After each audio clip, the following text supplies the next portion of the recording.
All right, it's Wednesday, 20 December 2023.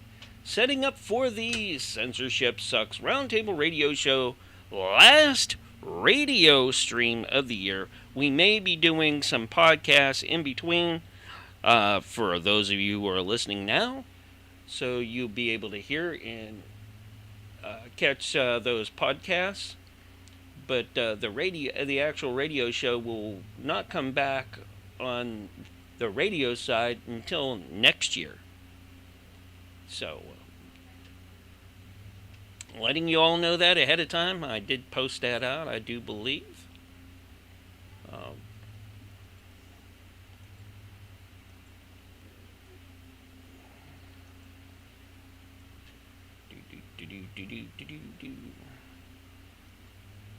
We are all over the place tonight.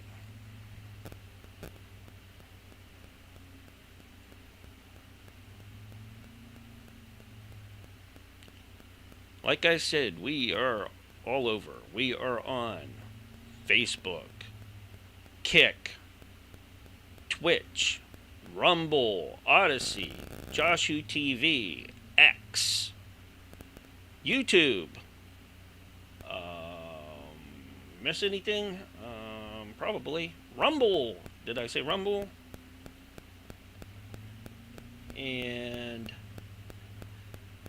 later on, we will be on all the gaming. Not gaming, but the radio stations. So, hope to catch you all there as well. Until then, sit back, relax, go grab your favorite beverage and a sandwich or something to eat for dinner, and we will start up as soon as the Censorship Sucks guys get in.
It was nasty, nasty chemtrails, man. Yeah, they don't do that shit here, man. I don't see it out here. That's great, man. I mean, because it used to be, from what I could tell, pretty much universal across the world. There may have been some spots where they weren't doing it, which that would have been like the greatest place to live, if you ask me. Mm-hmm. Yeah, I haven't seen that like my whole time living in the West, man. I've never really. I mean, you see them, but it's really rarely. Well, you know, when Trump became the president, it was shortly thereafter that they basically ended. You would see a few sparse ones, but you wouldn't see it like we see it now, where it covers the whole city.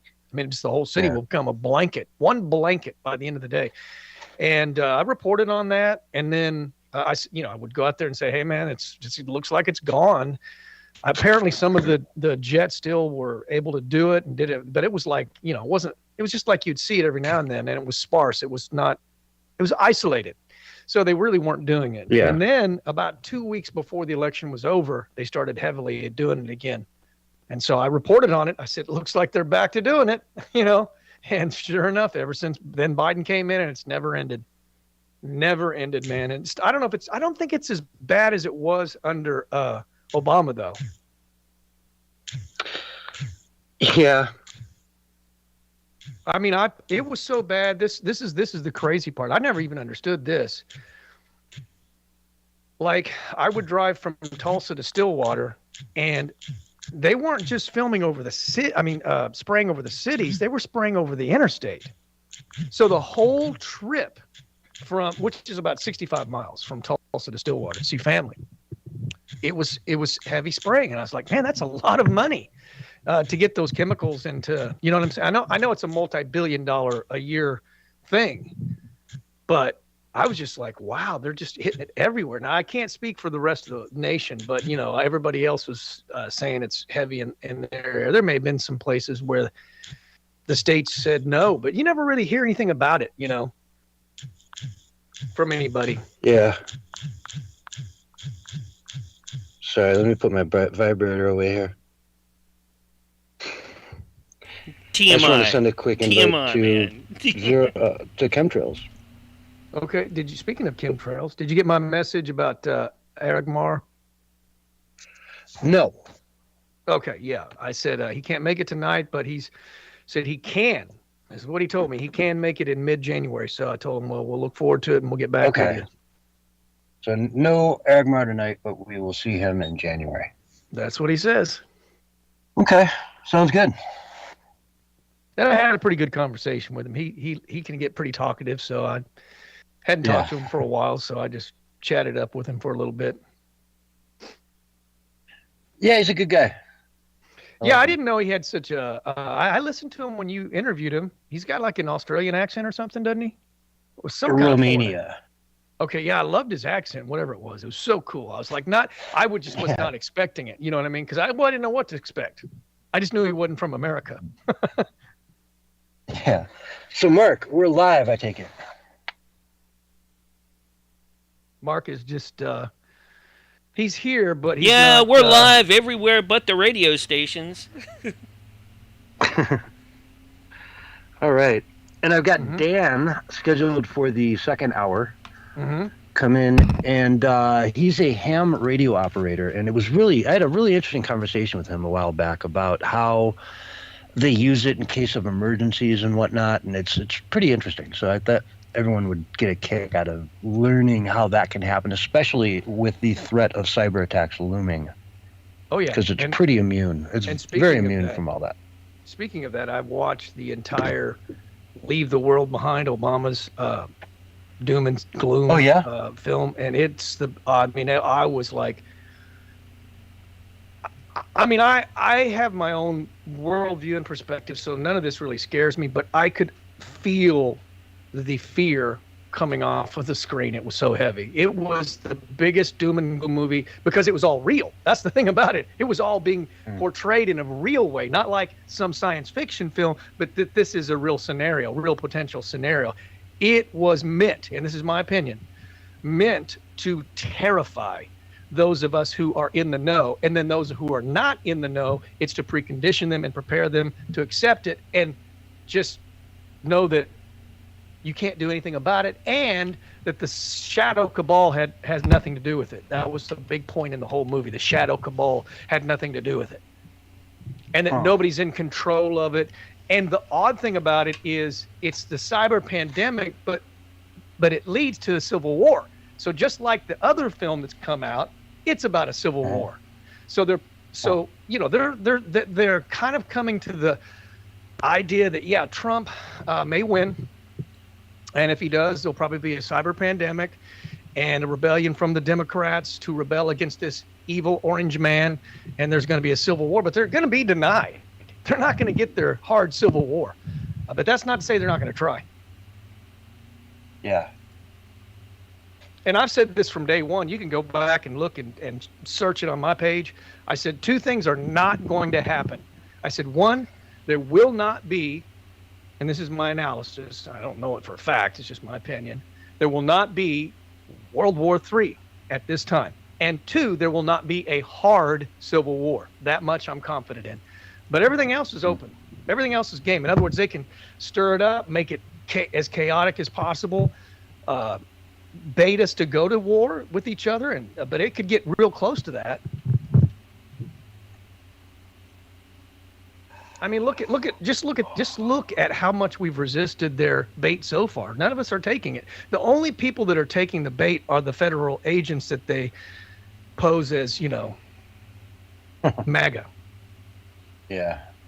the ones that go around marching that nobody's ever heard of, that nobody knows of, and look like federal agents.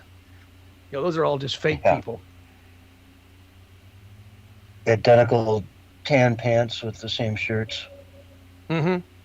Exactly. Like you tell everybody to wear a blue shirt, you're going to have 50 shades of blue out there, right? These guys are all exactly the same T-shirt from the same store, That's a good point. And the same jeans. You know what I mean? Yeah. So, they're planning on basically trying to, rile everybody up. And it's weird because the guy literally, he's got an inside source with like a banker that's, always joking about the shadow cabal and stuff. But then he tells you there's really no shadow cabal, and the shadow cabal isn't in control. And that's the scary part. In other words, trust the government. The shadow cabal is the deep state, right? Yeah. The deep state is what you're talking about with the shadow cabal? Okay. But they admit there is a shadow cabal. Well, not really. Then he doesn't. He says he's got a guy that always jokes with him and says, "Yeah, I'm going to meet with some really high-level people," and he goes, "The shadow cabal," and he jokes and laughs. So he says that there really is no shadow cabal because, like in a scenario like this with the cyber pandemic and then the Civil War, the shadow cabal is not in control themselves, and all they're going to do is just. But if there was, they didn't do it. Exactly.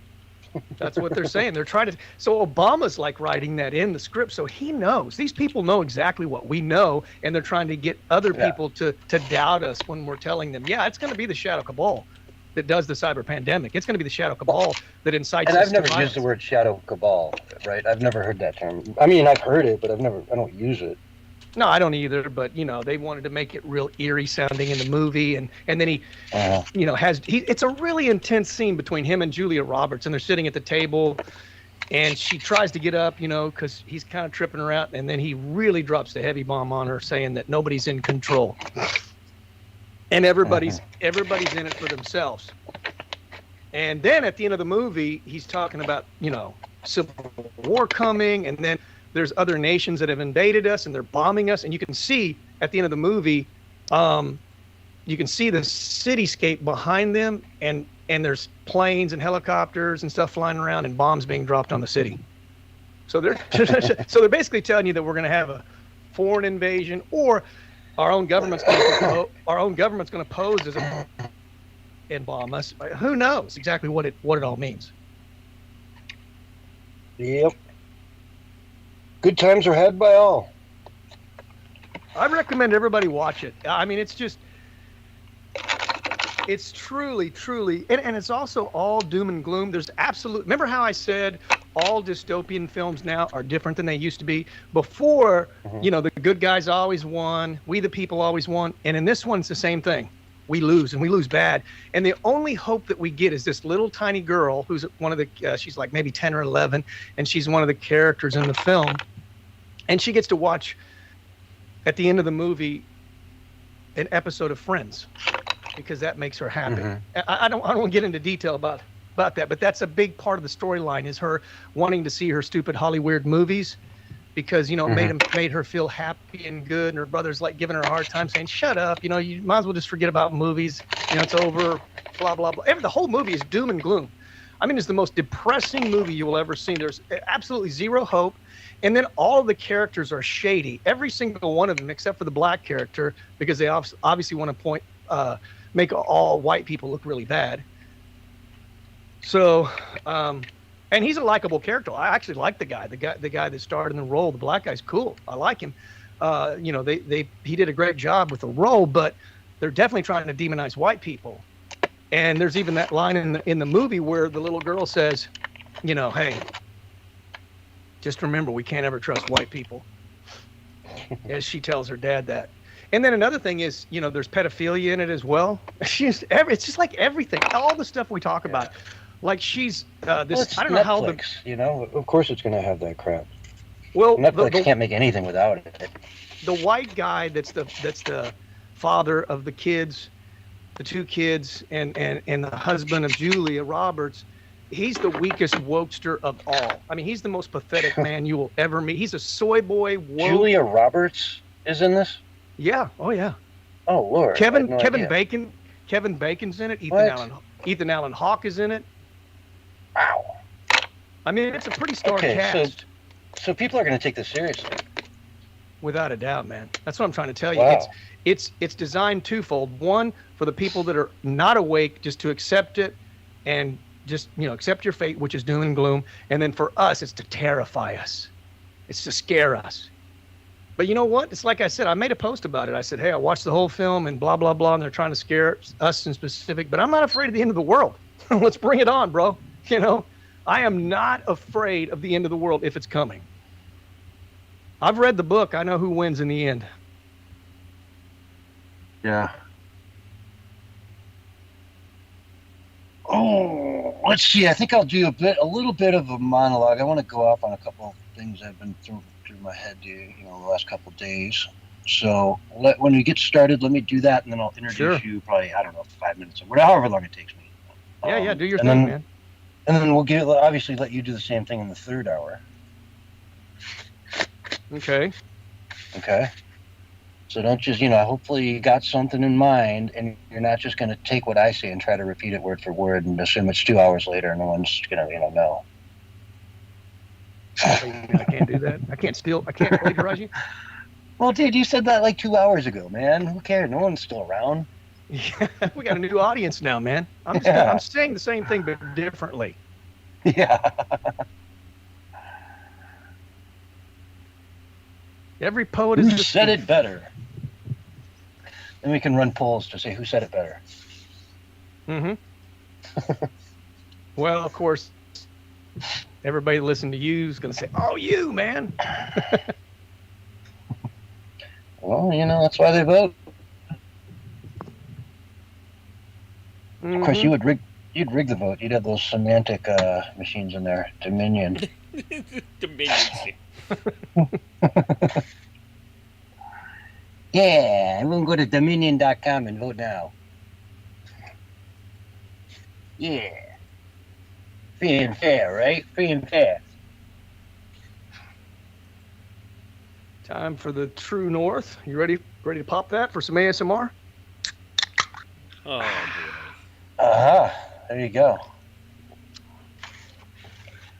The True North, that's your iced tea or something? It's like a caffeine... Actually, this is just like pure energy seltzer. Okay. It's just like basically carbonated water with some flavor. Yeah.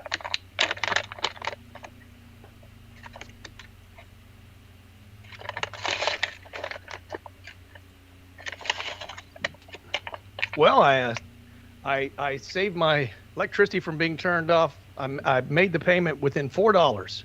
Isn't that nice? Thank you, Bidenomics.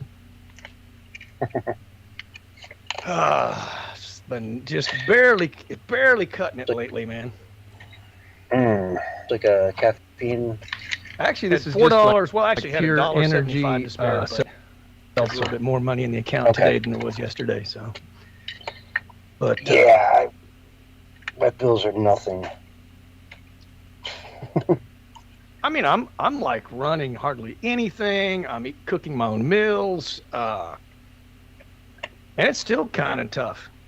It's still kind of tough. Yeah. The bills, it's just outrageous, the price of everything. Yeah. Oh, yeah. I mean, gosh, it's easy to go in the grocery store and put together a couple meals, and then, you do the math, and you're like, wait a minute, I'm paying like $7 for this dinner tonight at home. Mm-hmm. Right? Like, damn. Or hell, if you get a steak, that's like a $20 dinner that you're eating at home. I'm saving up. My friend and I have got this place in Manford, Oklahoma. That's steer in. I guess it's kind of like I think it's a franchise. I don't know, but anyway, they got an all you can eat prime rib night. Oh, nice. So that is going to be something I'm looking forward to. Yeah. I mean, there's not too many places that have that anymore. Like all the steak you can eat or all the lobster. Yeah. There's just not many places like that. Yeah, you got to go to a big buffet in like Vegas or something where they've got a prime rib station, But then it's like they've also got a seafood station and, all this other crap. So it's like... Mm-hmm.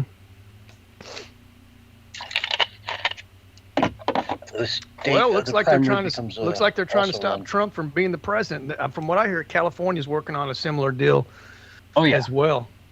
Oh yeah. And Pennsylvania, Georgia's a real, you start getting these swing states to do it, you got a real problem. Yep. Well, it's called election meddling. Hey, Mark, by the way, I think you're really going to enjoy the guest I have tonight, right? Okay. So if you want to invite him for Cafe Enigma or anything else, feel free. All right. Just hear him out for a little bit, and then if you what's he about? With him and you want more. What's he going to talk about? Is what? What's he going to talk about? Ham radio. Oh, and cool. Yeah, emergency stuff and.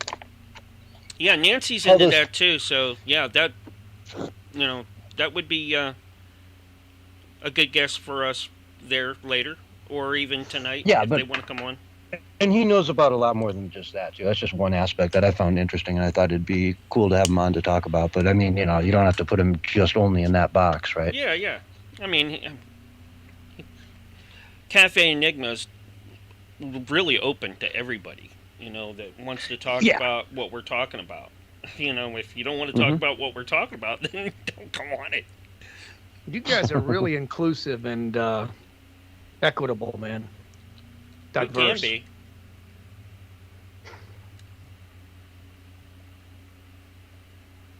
You have too many white people, but other than that, it's okay.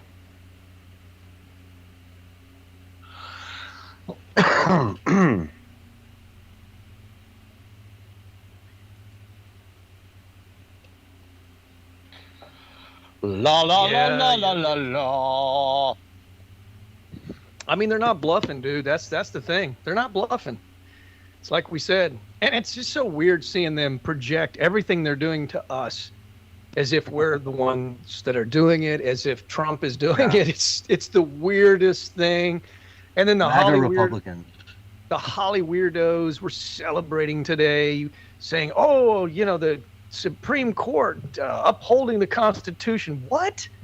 He hasn't been convicted of an insurrection. It's ridiculous. They can't just declare it's ridiculous. There's no law behind what they're doing whatsoever. I mean, these people are really scared of Trump, man. That's just the way that it is. And I try to talk to people on social media. They think that Trump is like part of the uniparty. And it's like, do you really think that they would be going after him if that was the case, to the measure that they are? You think about it, dude. I mean, sure, he's not perfect. He's got problems or whatever. I mean, there's things I don't agree with him on, but he loves America. He wants America to be prosperous, and he believes in our sovereignty. They've only done this once before to a member of the GOP, and it was in 1860, and it was Abraham Lincoln. I was going to say, Abraham Lincoln's the last person they did it to. And how many states was it then? Like 16 states or no? 8 states. Well, it was the southern states that were slave. I think it was 8 states that tried to kept him off the ballot. But still didn't. Pro-slavery states were like, no, you can't be on the ballot. But it didn't matter. Didn't matter. But he wasn't going to win those anyways, just like Colorado. I mean, Colorado's all 100% mail-in. There's no way he's going to win it. Yeah, I mean, it's crazy, dude. And the Front Range of Colorado is like the most far left. We got reindeer tonight powering us up. We got the 4th string Santa Claus reindeer squad taking and stretching out, and they're taking and powering us up tonight because we couldn't get this 3rd, 2nd, or 1st string. So, it's getting that time of year. There you go. And we'd like to thank everybody out there. Got that chainsaw going? What's going on in the background? We'd like to thank everybody out there that's listening on all the platforms from Kick, Twitch, Telegram, Rumble. All you folks over there in Rumble always listen but never speak. But anyways, we love you guys anyways. Josh UTV, Facebook, X. Did I miss any? I'm probably sure I did. I keep adding more and more. Rumble Land.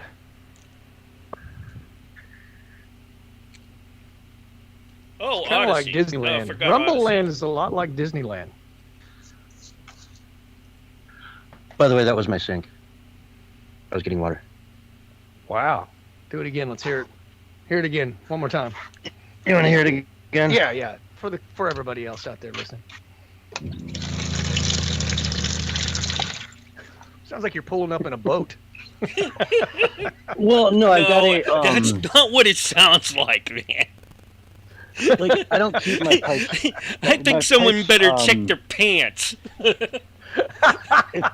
If I leave that on, it will pressurize my pipes all the time, and I don't really want that. Yeah, so yeah. I hate it when my pipes get pressured up like that, your man. pipes, all right. We understand, man. We get Don't it. make me You ho had a ho little bit ho too like much beans Santa, that's tonight. for sure. Ho ho ho. Check It's all for that- you all better that, check for blockages Christmas too. fruitcake. Giving Not- you old runs, man. Blockages aren't fun, you know. Ooh, speaking of, I think I'm going to have the last of my eggnog right now. Oh, I love Yay. eggnog. Bum, bum, ba-da-da, bum, bum, ba-da-da. Anyway. Oh, yeah. Start sharing the nudes. Cause it's all in the news or whatever. I heard that South Park was making fun of OnlyFans in their upcoming episode. What haven't they made fun of, man? Well, I just say that because you're a big fan of them. So, and I was reading it today that they Oh, yeah. they're going after the quartering was talking about. Dude, you're a big fan of them, too.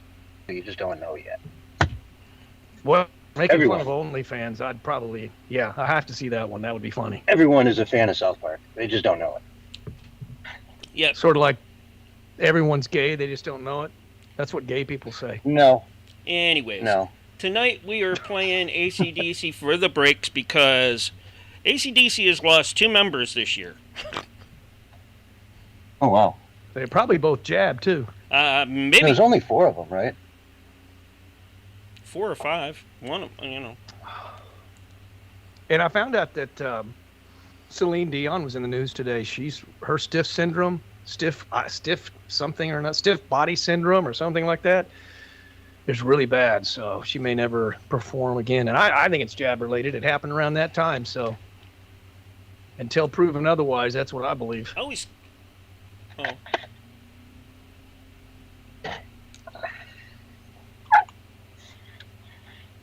Imagine trusting the very people.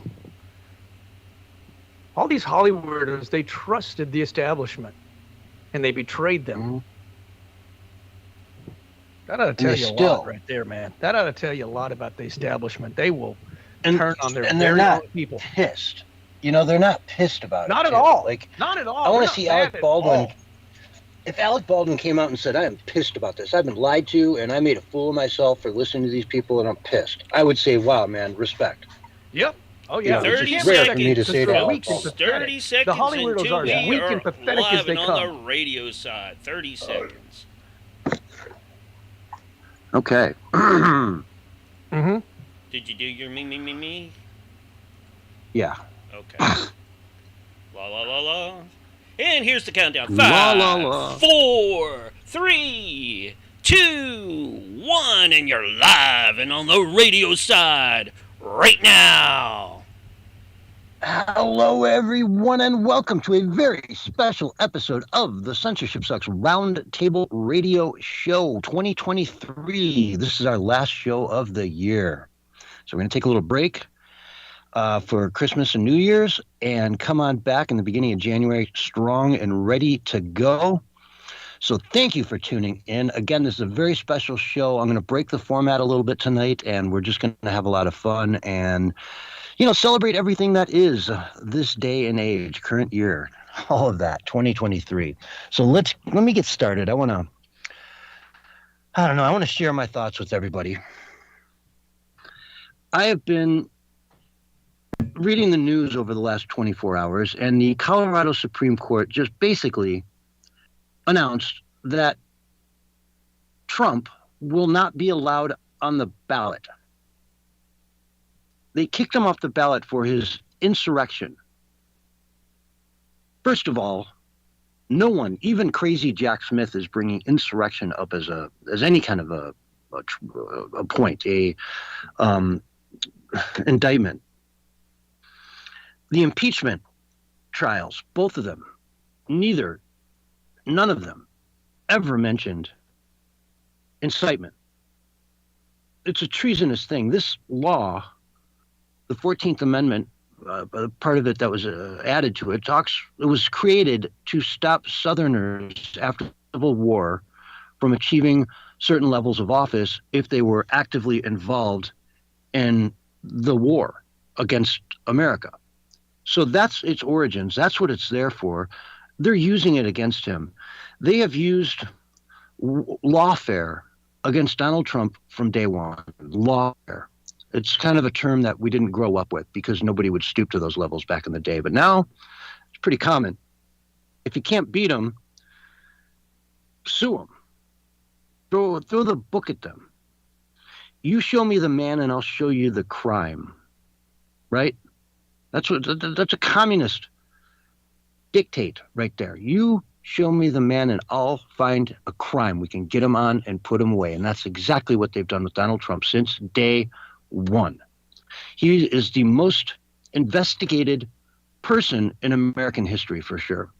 No other human being has had the scrutiny that Donald Trump has seen. With a fine magnifying glass, they've gone over everything that he's done and looked for the biggest, the smallest, anything that they could get him on, any mistake, any errors.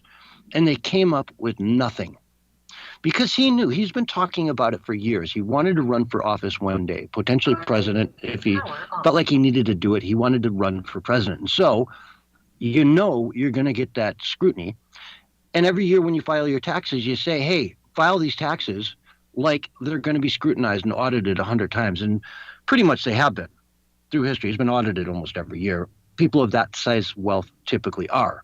It's very complex, you know, and they pay millions of dollars for accountants, for experts to go through it all and make sure it's 100% legit and there's nothing they can get him on.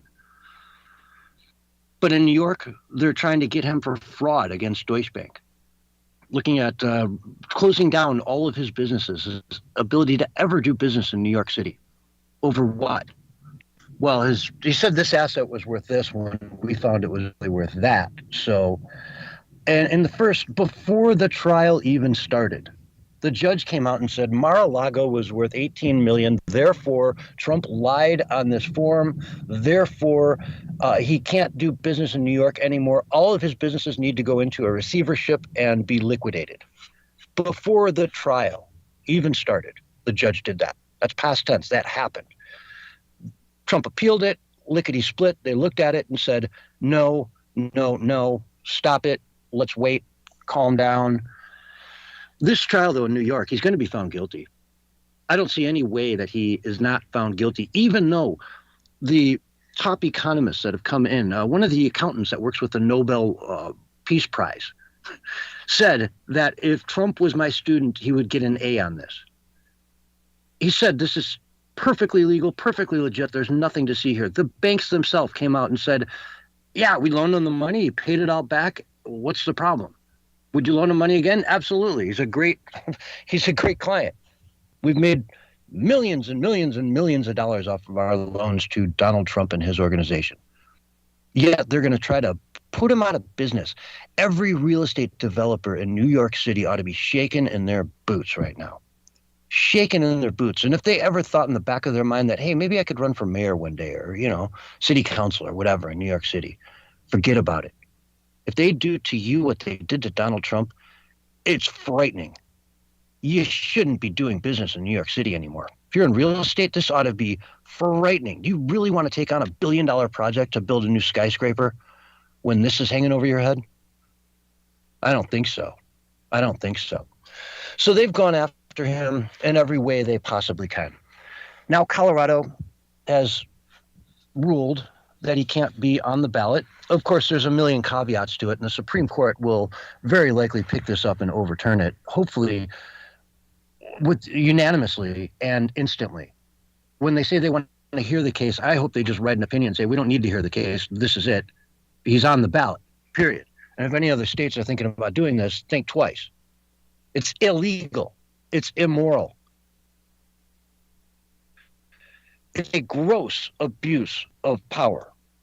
And what it's designed to do, folks, is to rile everybody up. They did something left. But would be out the state capitol, be permanently down. That's what they want the quote-unquote MAGA Republicans to do. To go to the Capitol, go there in Denver and burn it down, riot the streets, flames, tiki torches, all that stuff. They want that so bad. They want it so bad they can taste it, and they never get it. They can do anything they want. And we just take it, seemingly. We just take it. So that's what they're looking to do out of this. They're looking to rile everybody up and get us all in a heated tizzy over this. But, man, the Supreme Court, I can't see how they ever let this happen. And I hope the far left judges on the Supreme Court agree. I hope they see this for what it is, which is a blatant power grab. Imagine if Georgia did this, a swing state. Pennsylvania came out next, and they said, Pennsylvania is a far left Supreme Court. They could do this. Why not? All you got to do is, get it up there, and boom, they look at it and say, yeah, keep them off the ballot. And if the Supreme Court doesn't stand up to this, then America is truly lost.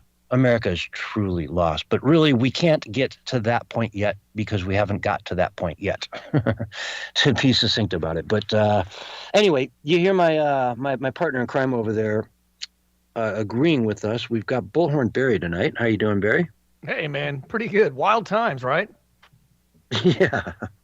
Wild times. And I saw Willie jumped in here for a second. Willie, if you're listening, please, feel free to come back in. I was just kind of doing an opening thought there. But, yeah, wild times. I don't know if you want to add to anything I just said.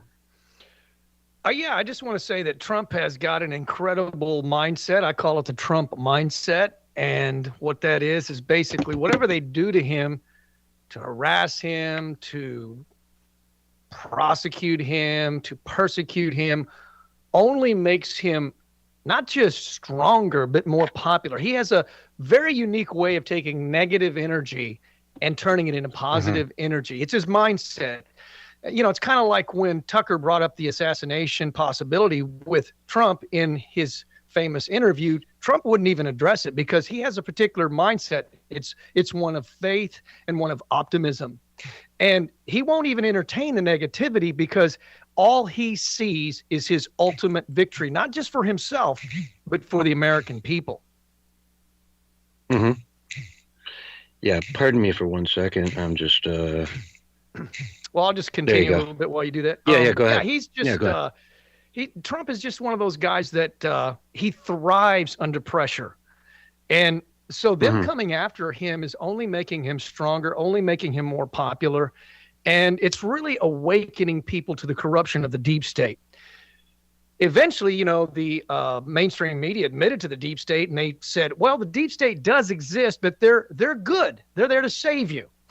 But it doesn't look that way now, does it? It looks like the deep state is this evil cabal, or as they talk about it in that Obama film, Leave the World Behind, the shadow cabal. Yeah, okay, you were talking about this Obama movie on Netflix that just came out. You said you watched it. It's the one about the cyber attacks, correct?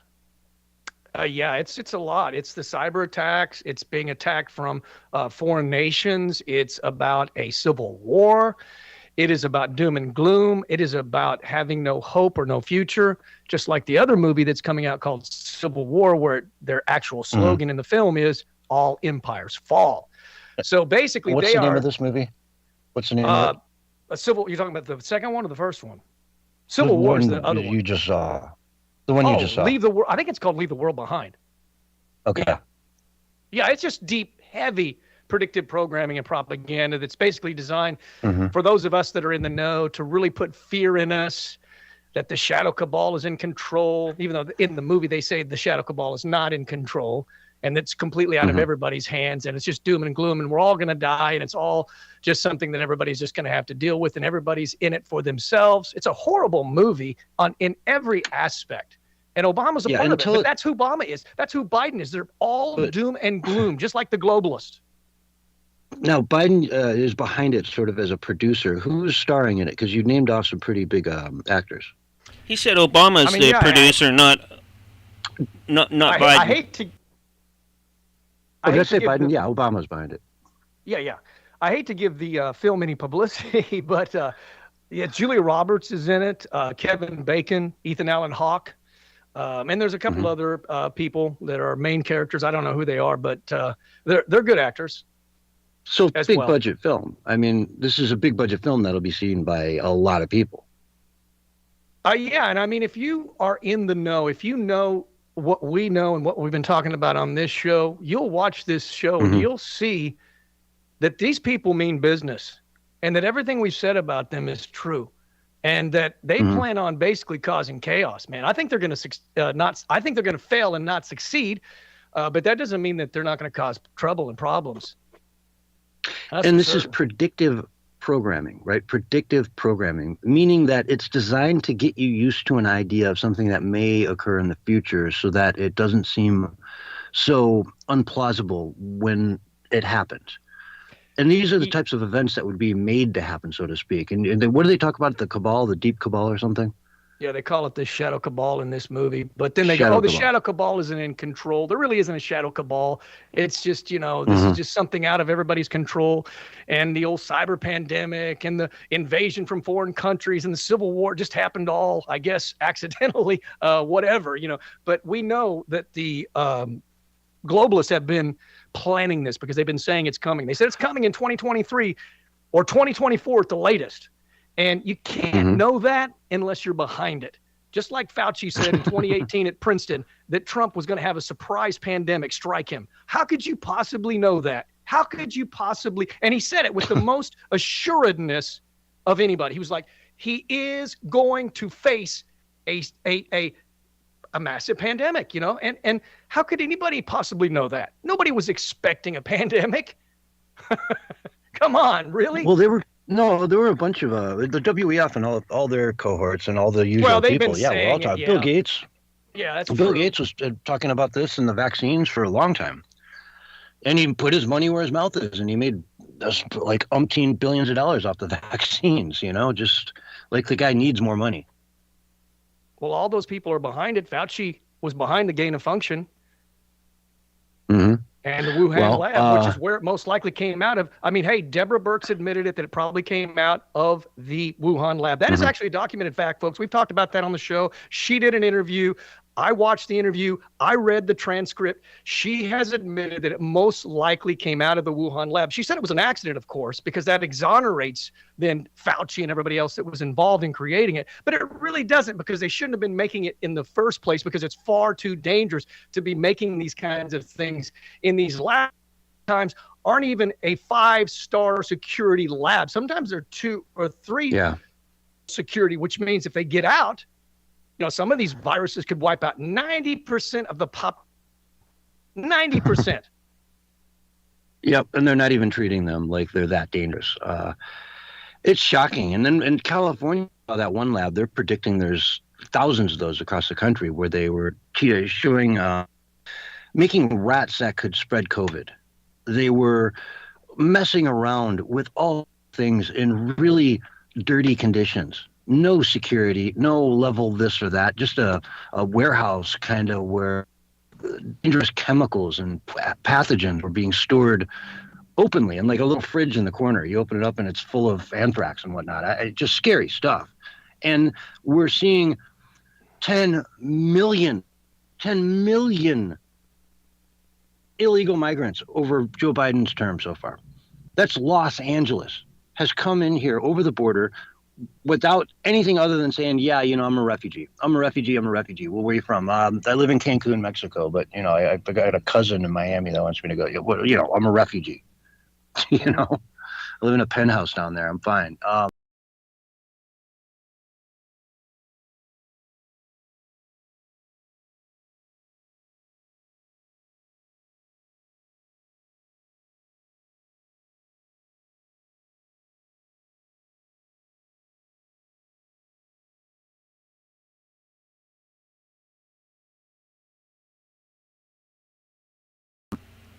Hello, hello, hello. Are you there?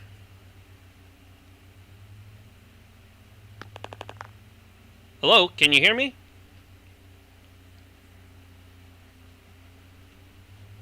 Wow. Hello? Yeah, I can hear you. You I don't there? know what happened. Okay.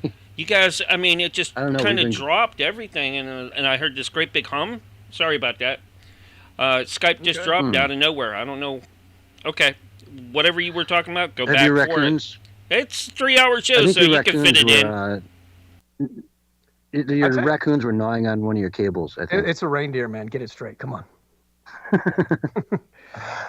No, I just No wanted wonder to say they're something about fourth what you're string. talking about there, about all this chaos that they're bringing in. I was watching a compilation video. I highly recommend if you go to Rumble, watch the Thrive Time show, a compilation of what the globalists they want to bring upon Earth, and it's not very pretty. It's not very beautiful. It is a dystopia. And one of the things that Volno Harari talked about was he said, we can't really get the public to do what we want them to do unless there's the catastrophe and the disaster. But if we have catastrophe and the disaster, he goes on to say, we can do things basically that we wouldn't be able to do otherwise. So they plan on bringing in their agenda through the catastrophe and disaster. And I'm talking about catastrophe after catastrophe and disaster after disaster. Why they have to do it that way? Because their worldview that they want to put on the whole world is unpopular. They can't win through the process of popular opinion. So they have to do it by force, and they will do it by force through the catastrophe and the disaster that they will either create or exacerbate. Mm-hmm. Yeah, it's messed up stuff. And, they say it. Like you said, he said this. This isn't something absolutely. that we're That's why I just gave you, I said, go to Rumble, go to Thrive Time Show, and watch it for yourself. Please, we're not making stuff up here, folks. These are the most powerful people in the world saying that. And you've never heard of him. Noel Harari is the second in command, I would say. I don't know exactly what his title is, but he's like the prophet. He's the prophet. Yeah. He's the guy at the World Economic Forum who's basically sitting at the table right behind Klaus Schwab, who's the head of the World Economic Forum. Older guy, too, not long for this world. But if anything happens to him, Noel Harari is the guy that's going to take. He would then be the guy that all the billionaires of the world, all the world leaders would follow in whatever direction they want to take them. Yeah, they're already and he said following some him. scary stuff.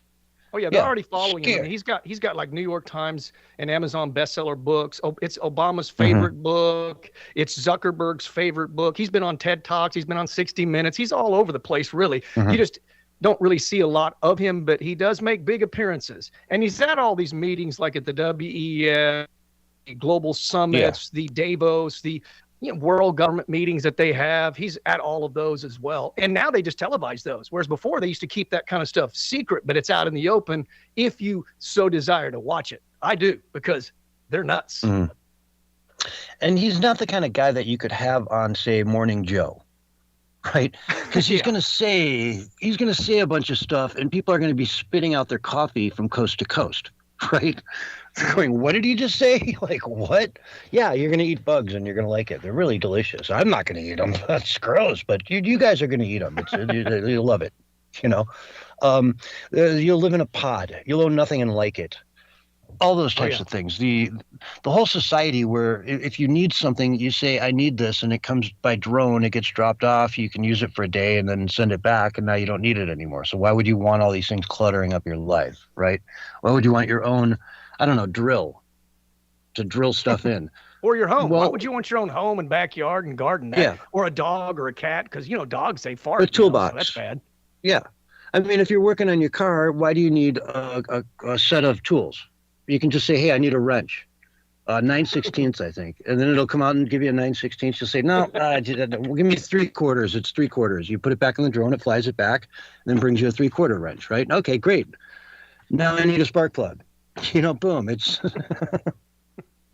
so having all these things as your own personal possessions just makes no sense. Of course, gosh, I mentioned spark plugs. Those will be long gone by the time all this is in place. Here's the thing that just blows my mind. And I think everybody, if you'll just think about it, you'll see what I'm saying is absolutely true. Pretty much Biden and Obama and these globalists, they all have a doom and gloom dystopic agenda, and that's the future that they're portraying to us. But I would say, hey, that's their worldview. That's not our worldview. Let's celebrate Christmas. Let's celebrate the holiday season. Let's have cheer, because these are the things that they hate. They hate humanity. They hate us having care and compassion for one another. So if we do the opposite of who they are, it's like casting out a demon. Mm-hmm. Yeah, exactly. We need to fight back, and I don't mean get a stick and go down to City Hall and start beating on windows. I mean, we need to fight back by not doing what they want us to do. I mean, they want us all in electric cars tomorrow. Well, guess what? People are, they're not all totally sold on electric cars. If it had double or triple the range and you could fill it up, real quick as you could a regular car, boom, I don't think anyone would have a problem with that. Suddenly that overcomes the biggest range anxiety issue. But also people just like a combustible engine. They like the noise. They like the sound. They like the feel. They like gears and feeling the tires chirp, It's it's an experience that's just very different and traditional. And honestly, they like the fact that they can pull up the hood on their old pickup truck and fix the engine. If something goes out, it's my water pump. I just go down to Napa, get a new water pump, and 2 hours later, my car's back up and running again. With the Tesla, man, you're completely locked into Tesla to do anything to that vehicle, and it is often very, very expensive. And man, if you try to work on it yourself, they will void your warranty, turn off your engine, turn off your range, turn off everything, and you basically got a brick in your garage. Mm-hmm. They've shown that time and time again that you're just not allowed to go anywhere near that car. For good reason, too. It's extremely complicated. It's got a million moving parts. I don't know how many miles of wiring go into a Tesla. I imagine 1,000 miles of wire in that thing. It's just so complicated. And if you're not an electrical engineer, you probably have no right being under there anyway. And even if you are, you still probably have no right being under the hood. So, and have you noticed that all of their solutions end up costing us more money as well? Like whatever they replace with whatever they think needs to be replaced because it's outdated or it's, some sort of danger to the environment or whatever. It's always more expensive. It's always a bigger burden for us. And that is part of their plan, in my humble opinion, is to basically make us feel the crunch more and more every single day. They don't want us prosperous. They don't want us feeling lighthearted. They want to have us weighed down with extra burden upon extra burden, if at all possible. And you watch, between now and the election, things are only going to get worse. All you Democrats out there that think, Biden is so great, just wait, because they haven't even gotten started yet. No, they haven't. It's they just want to mandate it all, mandate everything. I mean, they could make our taxes so simple if they wanted to. They could do that tomorrow, but then the accounting industry would be toast. A large percentage of the accounting industry would be done, right? Mm-hmm. And what are they going to do? So, yeah, they can't, in a lot of cases, make these changes that seem so obvious and so simple and so easy to do. Yet they can't do it because it just puts too many ripples into the economy, or they just don't want to. They want that complication. They want it to be so tough that you can't fill out your own taxes because it's just way too complicated. But anyway, folks, we're out of time for the first segment here. We're going to go to break. We'll be right back after this. All right, we are on radio break. I was going to bring up the fact of what you were talking about. Maybe you might want to talk about it when we come back. It's up to you, though. The death tax. Isn't that what they're trying to bring back? Because Trump did away with that, remember? Well, he didn't do away with that totally. He changed it up so it wasn't as burdensome. But yeah. Right. Yeah. But now they're trying to bring it back and then of course, farmers wouldn't be able to pass on, their farm to their family if they died, they have to sell. I mean, everything that these leftists do is destructive. It's destructive to any kind of prosperity whatsoever. Now, if you're a globalist and a corporate entity, of course, everything they do will benefit them. Yeah, and you paid property taxes on that thing for life. Like, why do you have to pay another tax just because you die? Isn't a death tax unconstitutional? I would imagine you can't be double, triple taxed. That's ridiculous. Yeah, it's definitely, yeah, just because it's illegal doesn't mean they won't do it.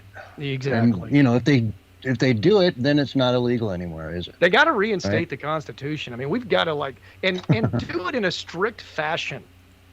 Yeah. Including the Second Amendment. and the First Amendment too. Unless it's criminal, we should be able to say whatever we want to say. God, I almost want to turn my fan on. I'm kind of hot right now. I'm sitting here in my jeans with no shirt on even, and I'm still hot. Uh-oh. You know what gets me, dude? Arizona, baby. Arizona.com. Oh, by the way, I just saw that Kerry Lake said that they're still pursuing the election fraud in Arizona, and they're still moving forward with lawsuits. So yeah, that's not over yet either. I mean, she is just got tenacity. Yeah. She is relentless. She does. She is relentless. She's a wonderful woman, but if I was married to her, I would probably never ever forget the dry cleaning once, because you'd never hear the end of it. Yeah. Well, she's probably more motivated than I am. Yeah. Oh God, way more than me. I'll guarantee that. Still respect it. I still respect it, though. You know, it's awesome. We need people like her in there that will fight. I mean, we need the fighters. The freedom fighters. And she's we just need not the freedom afraid, fighters out there, ladies and gentlemen. Are you a freedom fighter? Come and join with us in the fight. Fight the good fight. Yes, we can take this country back. I can definitely do so the Willie on the break. Willie jumped in for about 3 minutes, heard me rambling, and then left. If you look, he says he's coming back. Okay. Is he? Okay, good. Well, it's the holidays, man. He better come back.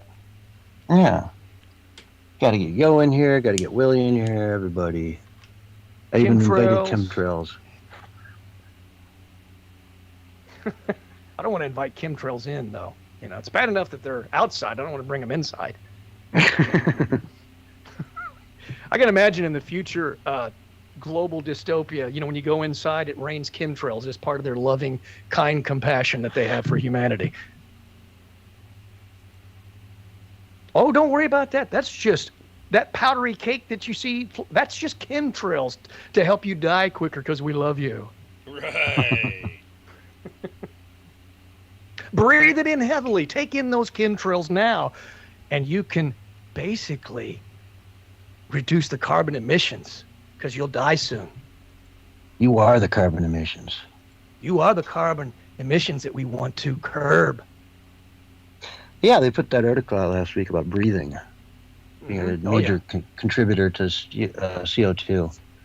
These people Human are breath. part of a death cult, man. They are so evil. These people, I can't imagine that people don't see it and people go along with it and go, oh yeah. But you know what? They've taught people to hate people. I hear more. You'd be 30 surprised how many seconds. people tell me they hate people. In the movie, in that Leave the World Behind, that's part of the Julie Roberts' main character is that she hates people. And she says it over and over in the film. Must be hard to play someone like that. No, she did it naturally. And here's the countdown. 5, 4, 3, 2, 1, and you're live and on the radio side right now. Welcome back to the Censorship Sucks Roundtable Radio Show. Wednesday night edition. Happy holidays to everyone. Merry Christmas. Happy New Year. We love each and every one of you out there for listening in. We couldn't do this without you, and we hope each and every one of you has a wonderful, wonderful, wonderful holiday season here, whichever holidays you celebrate. Enjoy life. Get out there. See your family. See your friends. And maybe, I don't know, have fun. It's that time of year. So, let's see. Where were we here? We were talking about the World Economic Forum and everything that they're up to. But gosh, we spend so much time on that, folks. They are just trying to create the next event. Create the next event that's going to get everybody to start looking at the world desperately so that we can beg them for answers, for solutions, for ways out. How can we get our lives back? How can you make it better, Big Brother? Oh, please, we need you. They need us to have that common enemy. They need us to have fear in our hearts instead of love. They need us to be scared of our neighbors instead of loving them and looking to help them. and them help us. They don't want that. They want us divided. They want us divided by wealth, but they want us divided by race. They want us divided by our cultures. And I'm not talking about the rest of the world. I'm talking about the Western world. The Western world is what they are trying to take down a peg. They don't like it that America is such a wealthy country. They don't like it that England was so successful and did so well for so many thousands of years. They don't like it that we have freedoms that the rest of the world doesn't enjoy. They don't like it that our standard of government, our limited government, the Constitution, our Bill of Rights, has given us more success and more freedom than any other country in the world has ever seen. You betcha. They don't like that at all, and they want to tear it down. That's why they're bombarding Europe with immigrants. That's why they're opening up the border. And you know, folks, everybody's getting the word out right now that we don't know what's going to happen next year. And if Trump gets back in office, you better get into America now. You better do it now. The next year is going to be a flood. If anybody out there had any hope to get in the United States, they have to do it before Trump's sworn in. Because if he is sworn in, it's going to end. And you're not going to be able to just walk into the United States. Like I said before, Joe Biden saw 10 million illegal immigrants in the United States during his 3 years so far. I bet you he sees half that much again next year. I bet you he'll allow 5 million people. They're shutting down the borders in certain towns. They're shutting down legal because they're overwhelmed. They can't do it anymore. They're shutting down commerce between Arizona and Mexico. Lukeville, I think, is a town. Shut it down. That's why Katie Hobbs had to send the National Guard down to the border, because she's got all kinds of businesses, all kinds of supporters, all kinds of voters down in those areas that are dependent on that border being open. So her phone was ringing off the hook with people that were fuming, pissed off, that were thinking, hey, you know, maybe Katie Hobbs was right. Huh. Go figure. What do you think, Barry? You mean Carrie Lake was right? What did I say? Carrie Lake? Yeah. You said Katie Hobbs was right. Oh, no. She was wrong. She was... Yeah. Well, I don't even think she ever said anything during her campaign, so we never really knew what her... She was like basement Biden, you know, her campaign. I think that, and I said this today on social media, and I strongly believe it, I think that the United States government and the American people need to take treason more seriously. And anyone that aids and abets in limiting or destroying a nation's sovereignty is committing treason by definition. Having an open, wide borders, letting anybody in, is treason. Treason. And we need to remember that that is what it is. And you don't even have a nation if you don't have a border, a secure border. Yeah, and I'm all about helping out refugees. Don't get me wrong. You know, if you're in a war-torn country and you need a safe haven, I'm all about that. And America should open their arms to there needs to be a legal procedure for that as well. You know, it just can't be, anybody and everybody. But you're not a refugee if you leave a gang-riddled city in El Salvador to move to a gang-riddled borough in Manhattan or in New York. You follow me? We've got gangs here. You got gangs there. You know, they may not be quite as bad, but I think they're still pretty bad. And so what are you really coming here for? They say when they interview these people, I want a better life. I've come here for opportunity. That's what they're here for, opportunity. They want to live in the land of milk and honey, the land of the free. And I'm all for it, legally. We should have a lot of legal immigration.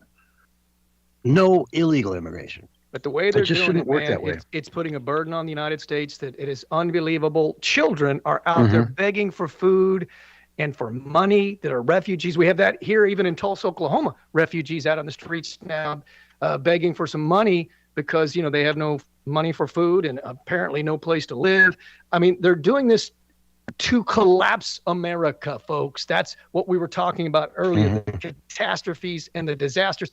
Now in the elections, mark my words, the catastrophes and the disasters are coming. And you got to be prepared for that. And you got to be prepared to take a peaceful, nonviolent stand against it. And we need to hold our politicians accountable and vote the crooks out. Yeah, we saw scenarios where they were kicking veterans out of city housing so that they could give it over to illegals. And, I hate using the word illegals, but, I'm not going to call them immigrants because, well, they're doing it wrong. They're doing it illegally. And if you do it illegally, then what do we call you? Do I have to always say illegal immigrant? Fine, I can say illegal immigrant. Or, I don't know, IEs. It's a situation we have to call a fact a fact. These are people that are breaking into our country. If I did it down in Mexico, I would be an illegal immigrant in Mexico, and they would kick me out. You think I could just go to Mexico and sit on a beach for 5 years and, maybe get a job to make ends meet, and really I'm just down there for the coronas and the sand in the toes? You think they'd let me do that? No. You get what, 3 months there and you're gone. If you stay over that, you are toast. And they've got checkpoints everywhere. Oh, yeah. They know. Oh, yeah. And Joe Biden, he's all for border control and all of that in other nations. He's for border control in Ukraine. And we got to give money to Ukraine so they can secure their border, but not ours. That's who these people are. These people are traitors, man. It's time we start calling them out for who they are, traitors. I don't know. What is it? Yeah, the nation says Joe Biden is the usurper or whatever it is. She says, I agree. He is. He is a usurper. Yeah, and Joe wants all this money for Israel and Ukraine and all his other pet projects, but the right, the conservatives have pinned it to fixing the border. Let's spend money on the border too. We need more agents down there. We need to finish the wall. We need to do basic things to bring the border in order so that this flood will end. And he's saying no. He's the one saying no. He will tell you that the MAGA Republicans are being unreasonable and yada, yada, but all they want is some control on the border. That's all they're asking for. And so he's the one that's denying the aid that would be otherwise sent to Ukraine, which I'm not really for anyway. Like, we need that money here. We've got vets, we've got Americans that need that money. It's our money. We paid into it. We should get it. We should be the major benefactors of that. But we're not. We got potholes, and those potholes blow out suspension, pop your tires, cause damage to your car, your expensive car. That all adds up, and it all adds up and adds up and adds up until, we're just a third world country eventually. And don't think it can't happen here. It's happened time and time and time again all over the world where countries had a lot of wealth. They embraced these sort of far left ideas, and then the country collapsed. It went through 1,000% inflation like they're seeing in Argentina right now, which was one of the wealthiest countries in the world for years. Yeah. So it can happen anywhere, folks. It can happen anywhere. And remember when they were accusing Trump of not caring about the children by having them in tinfoil, wrap and stuff in horrible conditions, which was not true, actually. That was actually not true. Those pictures that were circulating were from the Obama era. And if these Democrats really, really cared about children, they would care about the 85,000 plus children that are missing, the children that are being trafficked. You now have new whistleblowers coming forward saying that a lot of these people are being held at Walmarts. So in America, where these people are being held and there's sex trafficking going on and all kinds of insanity and evil, and the Democrats don't care about any of that. And that's all getting ready to be exposed. And you heard that here first, ladies and gentlemen. That is all you heard it here first. Remember that. Yeah. Well, and a lot of what that had to do with the quote unquote kids in cages was family verification. So now if you show up to the border and, you're a white 50-year-old guy, well, not say white, from El Salvador, let's say, you're 50 and you got 4 kids in tow, 4 kids under, all age. And you say, yeah, these are my 2 nephews and my two daughters, right? Okay, go on through. Thank you very much. Have a good day. They don't check it. They don't see if you're smuggling those kids. They don't care. And so that's why so many of these kids end up just missing. At least Trump was trying to say, okay, wait a minute. You're the dad. Like, how do we figure out if these people are related? Can we do a 23andMe, a DNA test? Can we do, backgrounds and look into the birth certificates in their original countries, something to show me that they're actually related, because we don't want just random dude showing up with 4 kids he abducted in another country and then smuggled up to the border and now walks over the border with a smile on his face, and we don't care. We don't stop him. We don't do anything. That's the real problem here. I mean, the conditions that these kids are in now is 1,000 times worse than they were when Trump was the president. But you don't hear a single Democrat concerned about that at all. Yeah, because they are virtue signalers. They have no real compassion for, if they did, they would speak out against it, because they are more loyal to their party than they are to their country. Honestly, if Trump was doing the kind of heinous things that the liberals are doing now, I would speak out against Trump if he was the president. There is no question about it. In fact, I spoke out when Trump was president about some of the things he did that I didn't like, because I'm not loyal to the party. I'm loyal to the United States of America. Yeah, I am too. Gosh darn it. So let's get it all straight here, folks. We want this country to succeed and be the best country it can be. And, you know, the left just has the worst ideas I've ever possibly imagined. I hate to say it. I mean, they just do. It's true. Across the board. They have really good intentions. Really, they have good intentions. But the end result, what they say, the road to hell is paved with good intentions. You know? It's interesting. Yeah, that's one way to look at it. Yeah, and it's true. It's good intentions are great, but then you have the ramifications of those things. Reparations, but then you have the real right? world. Then you have the real world, which you have to deal with. If they're going to give out, I don't know, San Francisco wants to give some stupid number like, I don't know, $1 trillion out for reparations. Okay, great. So they print up $1 trillion. Now the city's bankrupt. Everyone's got this funny money that's pretty much worthless. Half the people spend it within 6 months. Yeah. Maybe the other half buy real estate, houses, whatever, drive up the price of real estate.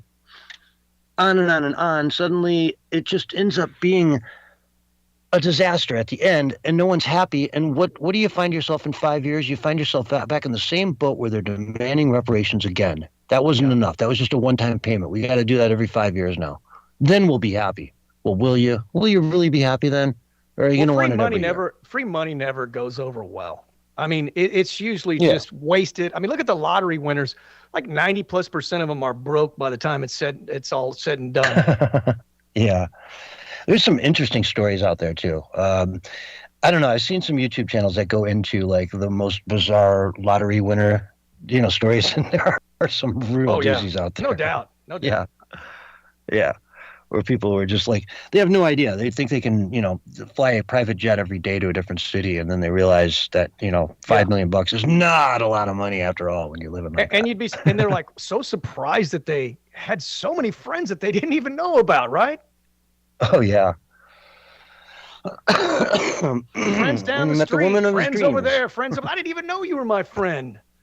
But when you got money, you're everybody's friend. Yeah, what a lucky guy. One day he wins the lottery, the next day he meets the girl of his dreams. Who then takes him for everything with that toxic femininity. Yeah. It's like, oh, you're broke, I gotta go. Yeah, I gotta go. We don't talk about toxic femininity, though. Only toxic masculinity. Yeah, it's the same. It exists. If there's one side of the coin, there's another side of the coin. I was going to say, if you're going to call toxic masculinity out, you got to call toxic femininity out. It exists as well, then. Yeah, I was watching this, I don't know, a review of this lady that was on TikTok or something, talking about how she just got diagnosed with gonorrhea. Mm-hmm. And she was really pissed off about it because she was told to go out and live this life, live your best life, be the best you. Don't worry about your head count or your body count, I think they call it, how many people you sleep with. Don't worry about that, right? Yeah. Doesn't matter. Go out there and you get them, girl. And she's saying, like, that's not the way it is. No, I've got this for the rest of my life. It'll never go away. Yeah. And, she gives birth. She's got to do it by C-section. Man. And on and on and on, it's well, if you're taking advice from Cosmopolitan or Vogue magazine or Teen magazine or the corrupt establishment, you're being misguided and misled. In fact, all the numbers show year after year. In fact, with each new sex partner that you have, you are less likely statistically and percentage-wise of having a successful marriage. So if you've had 10 partners, okay, and you get married, your chances of having a successful marriage are not very good. But if you have 15, it's even worse. If you have 20, it's even worse. These are the documented facts, folks. And the statistics and the numbers don't lie when they're accurate. Yeah. Well, and a lot of men, I mean, I can put myself in this. That just, I've always looked at marriage like, man, I risk everything for this. It's just complete, like it can walk away at any moment. Suddenly you wake up and it's all over and you have nothing. I mean, I've had friends that have had 4 marriages and it's brutal. I mean, it's every time they go through one, it's just breaking them a little bit more. But again, it's our culture. Our culture does not value things that are sacred anymore. And if you look at the globalists, they want to do away with religion and God completely. And that's admitted. Like I said, go watch the compilation video, folks. They want a world without God because they literally, and they admit this, they want to be our gods. They want us to follow them, but they're not taking us to the promised land, folks. They're taking us over a steep cliff to our death. Yeah, the death of society, at least. I mean, and honestly, I'm metaphorically a lot of people here, obviously, but I do think it does lead to some people total death, right?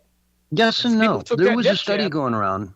I read this article a couple days ago about how the life expectancy in many Western countries is going down. I think in the U.S. it went down 2 years. I was either 69 to 66 or 79 to 76 or 77, something like that. I'm not sure if it was the 70s or 60s, but why would we be seeing a 2-year decline in our life expectancies? Correct. Exactly. After COVID. Yeah. Huh. And after the COVID deaths died out, leveled out, there's been a huge spike in sudden death. Yeah. To the likes that people can't even explain it. And the only logical explanation on the surface is the death jab itself. Yeah. In certain age groups and demographics, deaths are up like 30% over the last couple of years. Nothing explains that except for some mysterious, I don't know, did everybody get the same shot of something? What could possibly explain this? They're saying that people smoke more now and they eat worse. Oh, yeah. Pilots that all had to get the jab. Remember, they all had to get a jab if they wanted to keep their job. It's like heart disease from myocarditis, pericarditis, heart attack, strokes. It's up like 900%. I mean, there's all these numbers and statistics coming out. And the mainstream media, because they're so fraudulent, won't even talk about it. But the information is out there. These are peer-reviewed studies. These are real statistics, real numbers, real data, and they ignore it because they want you blind to it, folks. They want you unaware. But I bring this up because you were saying, they don't really want you dead or whatever. No, they do. They're like, there are things that are being done are killing us. If you're a part of a depopulation agenda, of course they want you dead, at least prematurely. But I mean, obviously, look at the numbers ever since they've been adding a myriad of jabs to children. When they're born, the mortality rate has gone up as well. With more jabs, there's a higher mortality rate. If you can't see that connection, you're moronic. And autism and so many other just weren't even a thing when I grew up, are now like every day everybody's got it. Oh, yeah. Which I just assumed was just misdiagnosis. A top MIT scientist said within 10 years, and that was about, I don't know, maybe 8 years ago, that 1 out of 10 children will be diagnosed with autism. And right now, I think it's like 1 in 38. 1 in 38. It's a crazy number. So are they just sweeping up? What I always thought is they're just sweeping up all the kids that like bounce around in their chair all day at school because they're bored out of their mind and they've got all the energy that you could ever have as a 10-year-old or whatever. And they're saying, oh, if you can't sit still, then you have autism. Well, right? Where back in the day, they come by with a ruler and smack you on the hand, and that was put an end to that. Well, there's different levels of autism, and they admit that. But they're saying that we should get used to it in the mainstream media, that your kid is most likely going to be, have some level of autism, and they've attributed it to other things as well, pollution and all kinds of other things. I mean, it's not just the jabs probably that's causing it. It could be a lot of different. It could be the GMO. It could be the pharmaceuticals. It could be, who knows? Genetic mutations, Mhm. I don't know. But what I do know is that it's happening more frequently and at different levels, of course. But should any kid have to be somewhat dumbed down? Because that's actually what autism does. It's basically dumbing you down to where you're not able to really experience life fully. So even if it's a mild case, I wouldn't want that for my kid. Even if it was a mild case, I wouldn't want that. Yeah. I want my child to be healthy, to be happy, and to be alive, and to be energetic, full of life and energy. Yeah. Piss and vinegar. But yeah, so I don't know, folks. We're living in a world where we don't know what's going to happen. We know we've crossed this incredible boundary in our lifetime so far. We've seen this digital age come about where computers weren't even a thing, 40, 50 years ago. They weren't even a thing. They were the size of entire rooms, to basically process some numbers that a calculator could do and your watch can do now. Your phone can do more than like 50 times what any spaceship back in the 70s and 80s could do, We've just seen this revolution of knowledge, the internet, everything that comes with it, that has changed the world completely changed it all. And we have access to all the information of the world. We have the ability to all communicate instantly with everyone on Earth at the same time through sites like Twitter and TikTok and whatnot. And yet we're blowing it. We're blowing it. We're using these powerful tools to show everybody what we had for lunch today, instead of sharing actual meaningful thoughts of where we can do it, where we can work together, where we can find common ground to come together and agree on things. It wants to divide, but we need that common ground. We've got to come together. Right, Barry? I agree, man. I agree. And the good news is there is good news in all of this. That is that we can do exactly what the mainstream media tells us not to do, and that is to think for ourselves and do our own research and look at other opinions besides what the corrupt establishment is pushing all the time. Look at these other opinions out there. There are experts that they ignore intentionally because they don't fit into their narrative. There are doctors, there are lawyers, there are, people in academia, all kinds of people that are experts that are outside of the system. And I trust their opinion, and I trust independent studies more than I do those from within the establishment as well. So if you're going to look at a peer review study, look at one outside of the establishment that wasn't paid and bought for by the very people that, they're investigating, right? That you're looking at. Yeah. I mean, Brent wrote a book with Dr. Zelenko, and Dr. Zelenko was ostracized. He was called a demon. He was called a liar. He was called every name in the book for figuring out that zinc could really fight COVID. You just had to get to the right place, which is where ivermectin came into to play.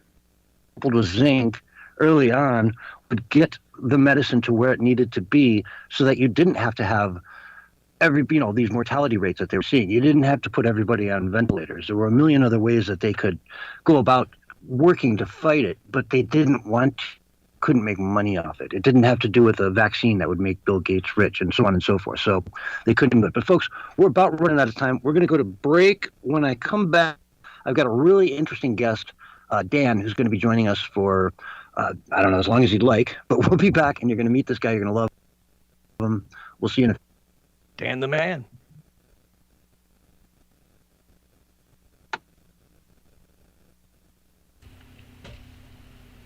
And we are stuck.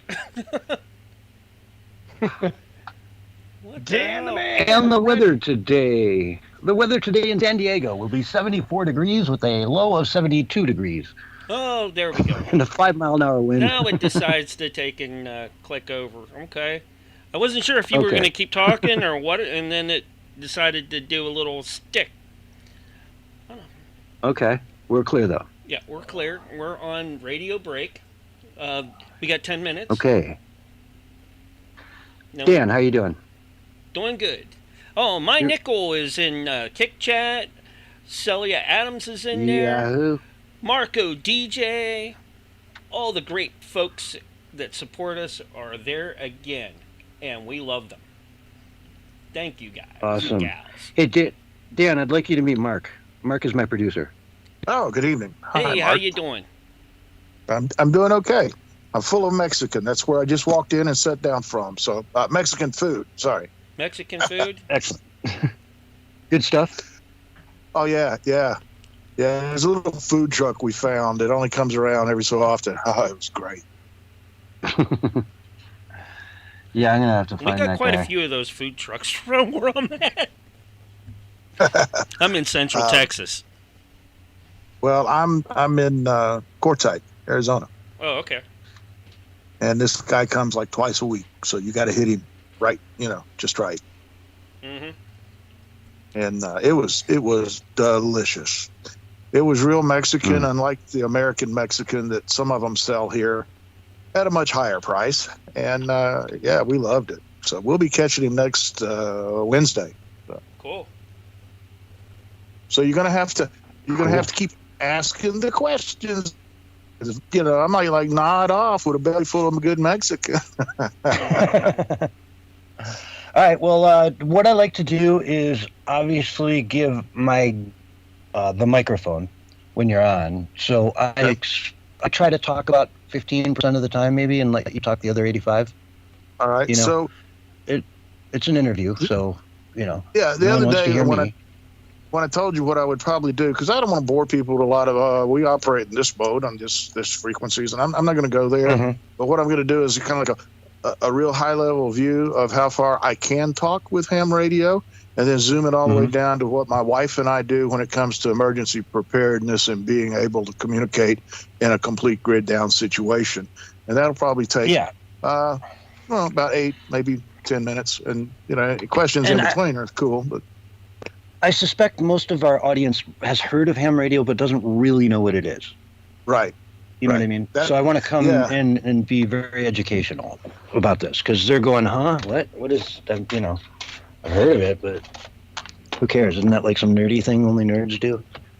Yeah, that's why I say I'm going to go from kind of a real high altitude view down to a macro view, and in the process hit a couple of real life examples, like how I could send my son an SMS text message to his phone while we were out in the middle of nowhere and had no signal. I may even throw up just to satisfy some of the nerdy stuff. I've actually made contact with a space station. And just different stuff. So I mean, whatever you want to good do, stuff. man. It can be done with ham radio. That's what's cool. So Okay, cool. Yeah, but Space We Force got doesn't another- really Like a handle like or it a when channel? you listen into them, though, right? I missed part What's of that, that. Mark? Go again. I said Space Force doesn't really like it when you listen into them, though, right? Yeah, and see, this is one thing I will bring out, since we're going to try to run the topic around to SHTF situations. Is honestly the most important thing to be able to do in those kind of situations is not talk but listen, to gather intel.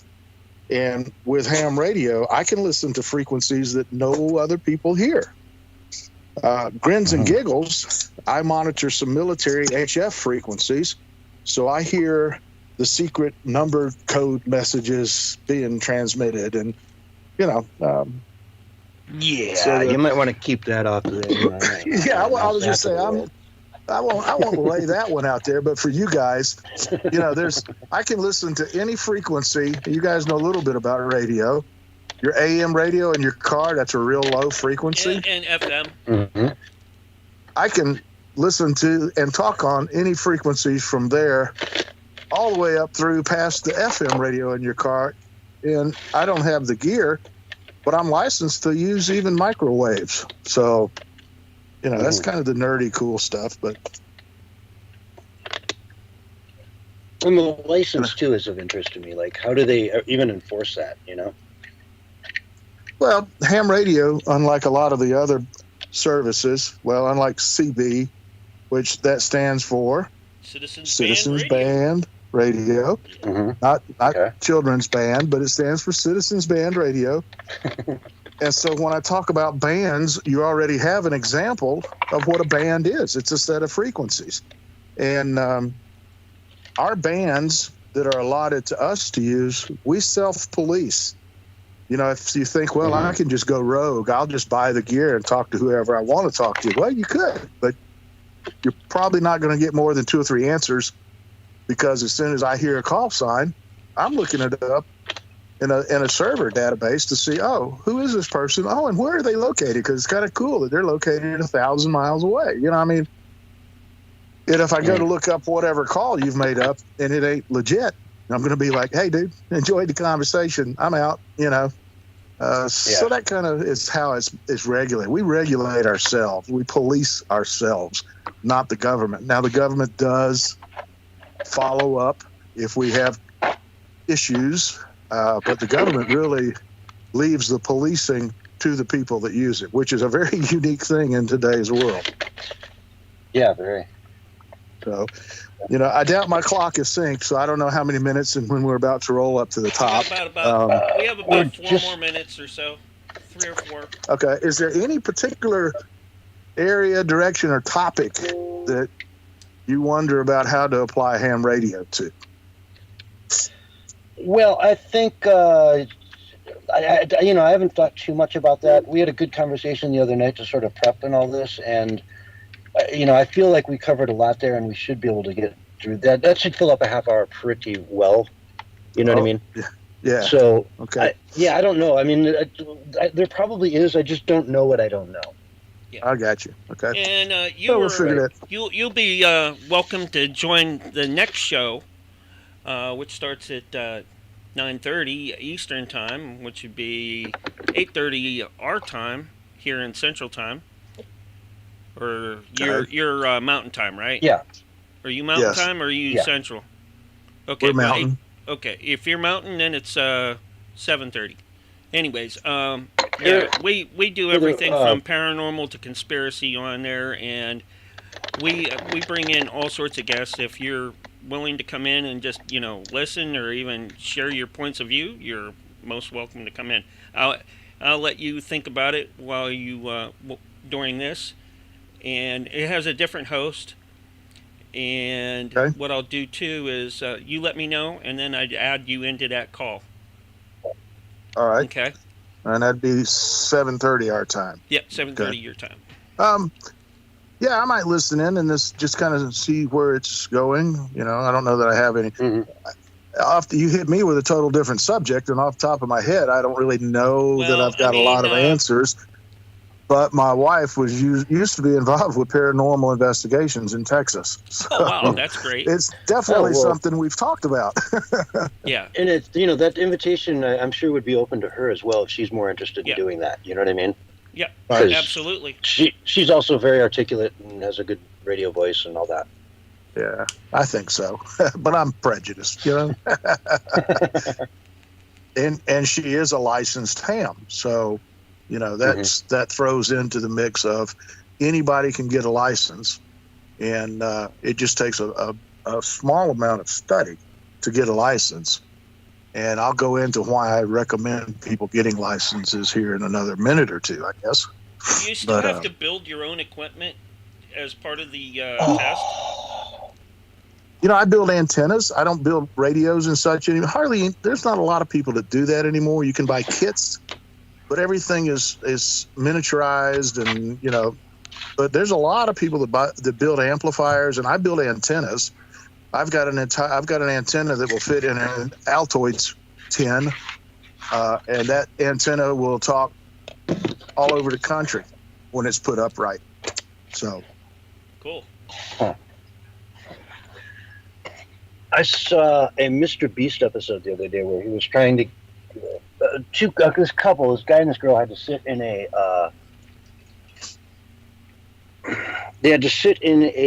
room together for 100 days to get $250,000 each, and so he was trying to get them to spend money on stuff.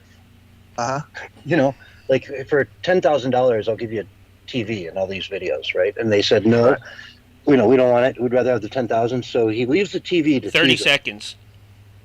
And the guy figures out that all he needs to do is put a piece of copper in the back of it, and he's got an antenna, and they turned on the TV and were watching it all day for free.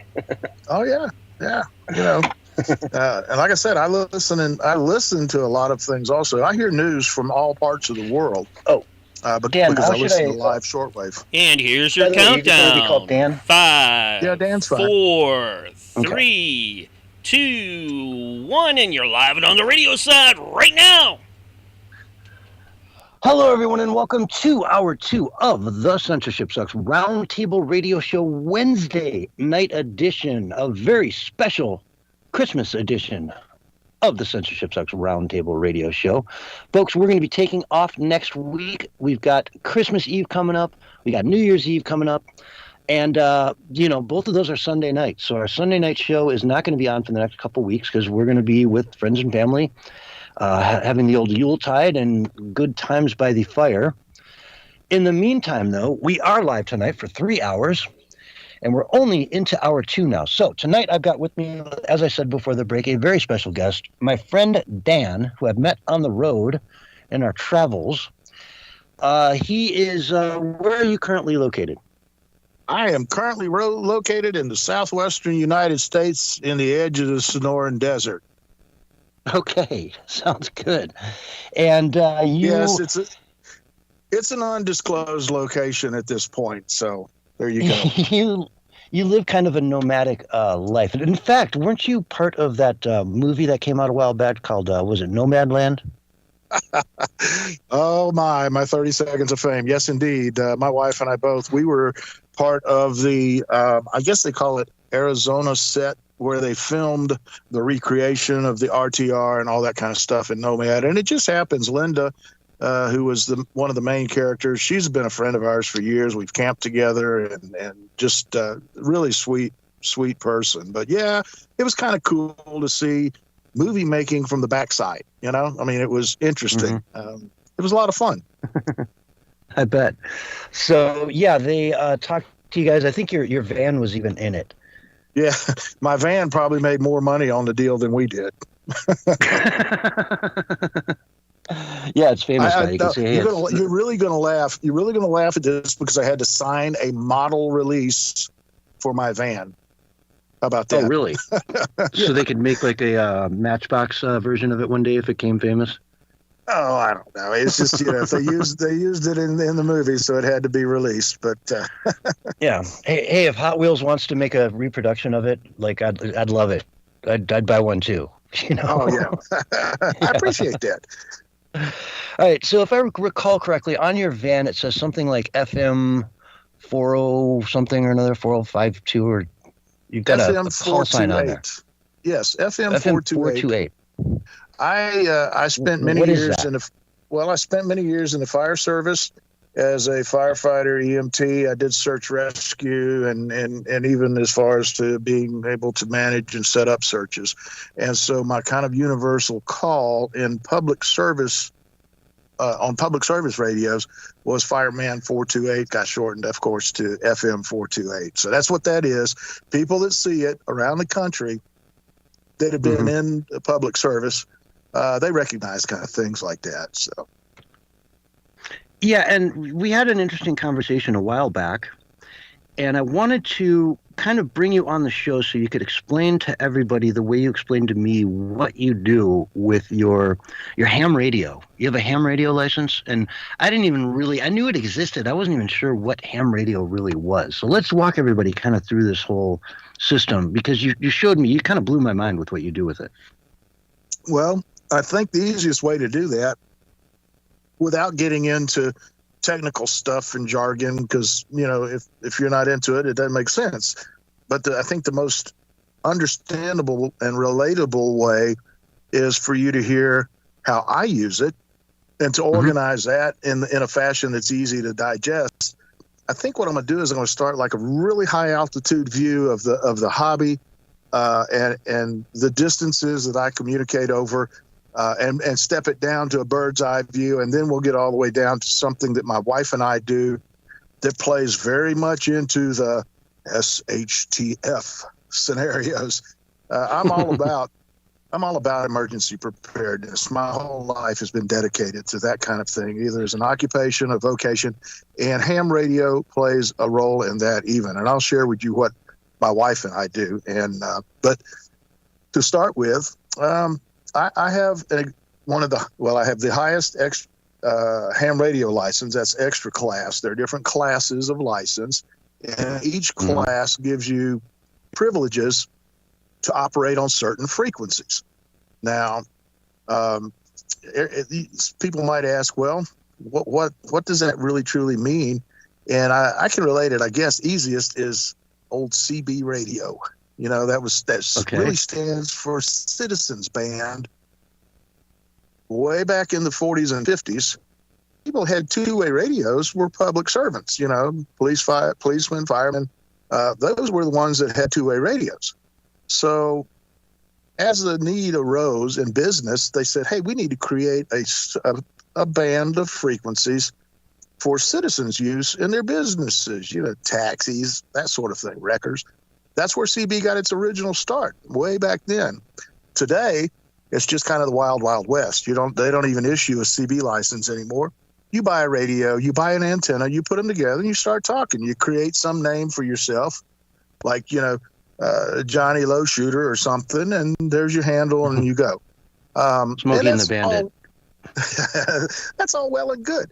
The problem is that band, where those frequencies are located in the whole wide radio spectrum, does not allow for really long-range communication.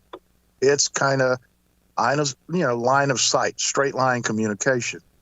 Now, does that mean it doesn't go long-range all the time? Well, there's openings where CBers, you'll hear them, I talk skip. I got 2,000 watts, and I talk skip all over the country. Yeah, that is possible. But with ham radio, I'm allocated to legitimately talk and practice different techniques, different modes of operation on a whole wide range of frequencies, from just slightly above the AM radio station that you listen to. Well, folks don't listen to AM anymore. What am I saying? Sure they do. From the AM, don't say that. AM That's station. Sacrilege. Oh yeah, well, honest. We've got tens and hundreds of thousands of people listening to AM right now. Listen to us. I'll back up. You AMers are okay. I'll say this: I actually use AM mode on ham radio to talk with people, and it is the clearest, most pleasant sounding mode. But it goes from the frequencies I can use go from that all the way up past the FM in your car, past the cable channels, all the way up into microwaves if I had the equipment.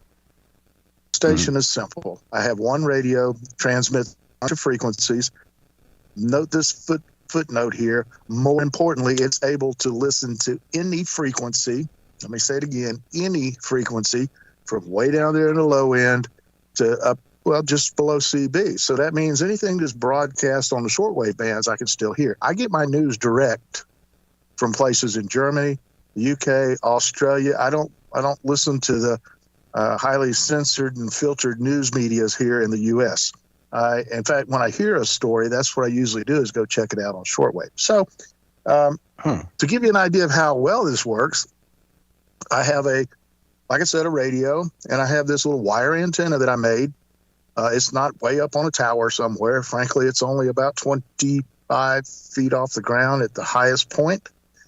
With that antenna, I can communicate and make contact with stations all across the U.S. You know, we're talking Florida, South Carolina, Maine, New Jersey, all the way up into Canada. And just the other day, after the solar spot killed all the communications on the low bands, when it died down, I was making contacts with stations in Japan, New Zealand. What was the other one that was cool? Oh, Antarctica. There's a scientific station down there. There's a ham operator at. So that's kind of the high-level view. But in an emergency situation, you're not really too interested in talking or communicating that far away.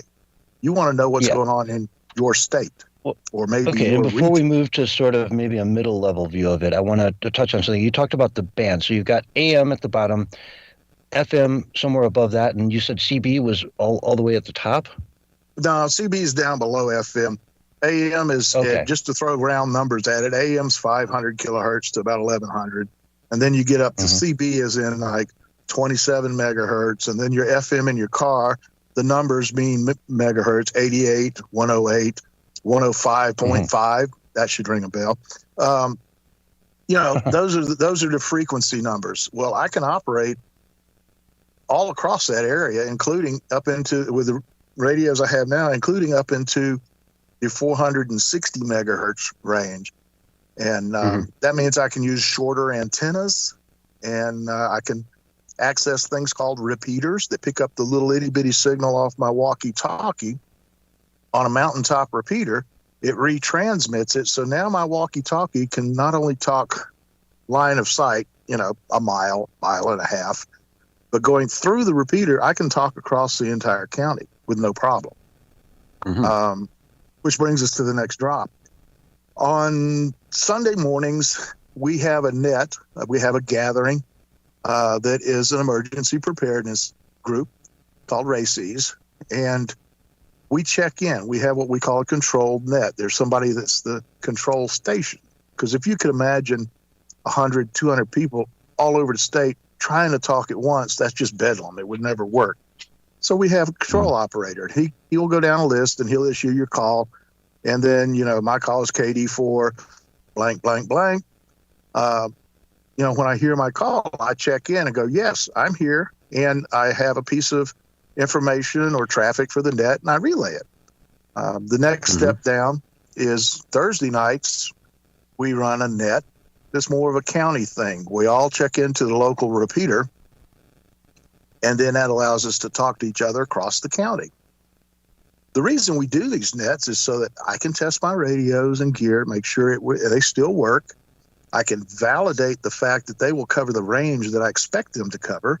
And it helps build this network of people that we all kind of know each other a little bit. So if something goes on, we already know who we're going to be trying to get in touch with or who we're going to use to get information out. So there we've gone from all over the country to the county, down to the state, and then down to the county. I also, as you mentioned, we're nomadic. A lot of times we deliberately go off grid where there is no cell phone signal. And in that, the radio comes in handy. We were in a location in Colorado where I had absolutely no cell phone signal, and I couldn't even bring up a local voice repeater so that I could talk to somebody. But the digital mode that I have, I was able to send a text message to my son's telephone back in Kentucky. And I basically sent him a message that said something to the effect of, here's our coordinates, son. If you don't hear from us again in 2 or 3 weeks, when you find the van, sell it for what you can. Just to let him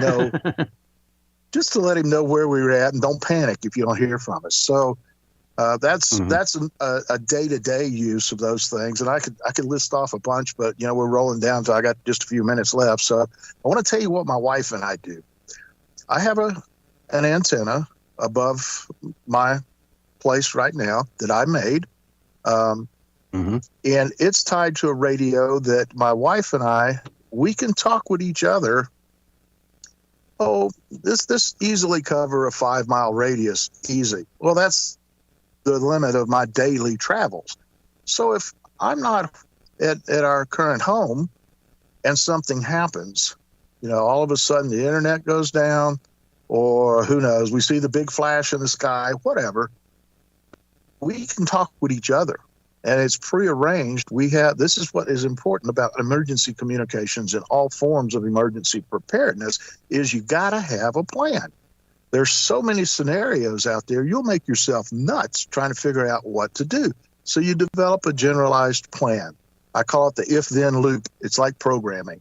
If this happens, then we're going to do this. And so we have an agreement that, hey, if we lose phones, we lose all power, switch on the radio because it's on a battery, and I'll meet you on this frequency. So if things go awry, then establish communications so we can figure out what's going on. The biggest thing with most situations, whether they're man-made, natural, the thing that goes out pretty much on the top of the list firsthand is communications, and then power, or vice versa. They're right there hand in hand. And so I tailor everything to address those two issues. Radios don't require the internet. My radio stuff doesn't require the internet. I pick up emails every morning through a system called WinLink, and it's linked through radios across the country. Now, there are gateways that do reach into the internet and check Google, check Yahoo, check, all the mail servers. And if you've got mail, it will pull those. But if all of that collapses, and it'll read them to you? Yeah, I can read that. Okay. Yeah, I can download it on my laptop, and because my laptop's connected to the radio, I can download the email on my laptop, respond to it, and send it back. If the entire internet goes down, which I'm sure your audience is aware, and you guys have probably even talked about it here, there's a few high-level servers that if someone if someone wanted to shut off the internet, it would only take about 3 keystrokes to the right people to get it done. So if the entire internet's off, this radio network is still interconnected through HF radios. So this radio network still works. I can still send and receive messages, small data files, and even pictures. I send pictures back and forth across the country kind of routinely. So, that's a wide view of ham radio. Yeah, well, that's one of the things that kind of blew my mind when you're talking about this, that like if the grid goes down, if there are all these cyber attacks that we're told to be prepared for in the next year, you'll be able to communicate with your family. You'll be able to communicate. I mean, you might not be able to do much about it, but at least you'll know your son is okay, and does he have the same kind of capabilities on his end? Well, yes, my son's a licensed ham also, and yes, he does have HF on his end, so we can talk back and forth. And many of my friends and colleagues and part of the tribe, many of the tribe members have, our tribe, that is, they're also radioactive, and we can stay in touch that way. I do want to throw a quick note in here, too. Ham radio is not the only way to stay in touch with radio. I always jokingly say, having grown up in the Southeast, that most pickup trucks in the Southeast come standard equipment with a gun rack and a long flip-floppy antenna, okay? So they all have CB radios. CB may be a valuable thing during an SHTF situation because you can still talk, limited distances, but you can use it to establish the security of your property. Maybe even if you build a network of people now, you can set up a network to where I can check on you, you can check on me. Maybe I can't hear Billy Bob over there on the other side of the hill, but you can, and you can relay messages. So an important part that radio plays is when all other communication fails, to point radios such as ham, even the little FRS radios you buy at Walmart, the Cobras, I don't know, they escape my mind now, or these Chinese Baofeng radios. Those radios can play an important role in establishing a network of people you trust and securing both your safety and security and for the others around you. So, but ham radio allows you to experiment and build and grow. And half hour, I barely touches it. Would you believe they're ham operators? They check this out. This is going to blow your mind. They build antennas, they build amplifiers, they point their antennas towards the moon, and they bounce a signal off the moon to be picked up by other ham operators, maybe even on the other side of the world. Wow. And they talk back and forth like that. Now, how crazy is that? That is incredible. Yeah. And like you say, a half hour is probably not enough to really get into this. And I appreciate your time, though. We're kind of running out of time for this segment. Folks, stay tuned. We'll be right back right after this message. Thanks. All right, we are on radio break. Yeah, and Dan, you can stick around with us for longer if you'd like. Okay, yeah. But I wanted to give you... Go ahead. I just wanted to dedicate that half hour for you, one-on-one, so you could get your word out. Okay, thank you. Ham radio is not only a hobby and an interesting thing for me, it dovetails nicely into what my life has been about all along, and that's emergency response and emergency preparedness. That may be a topic for somewhere down the road to talk about how to establish a network of people. The lone wolf sounds romantic, but all the lone wolves will die within 2 weeks of a collapse. I'm being serious. I mean, we're not on the air, so I'm just being very honest here. I'm a pretty good survivalist, but I can just by tell the way, you. I don't think I've introduced you to my co-host Barry yet. Barry, meet Dan. Hi, Barry. You're muted. wherever Barry went. Yeah. Yeah, he might have stepped away, but otherwise he's muted if he's trying to talk. But he's usually there lurking. But yeah, no, good guy from Oklahoma. Oh, cool. Hey, Dan. What's up, man? Sorry about that. I was listening in and I didn't have my mic on. Well, that's quite all right. We'll excuse it this time. I appreciate that. Appreciate that. You forgot to say over. Roger. Over.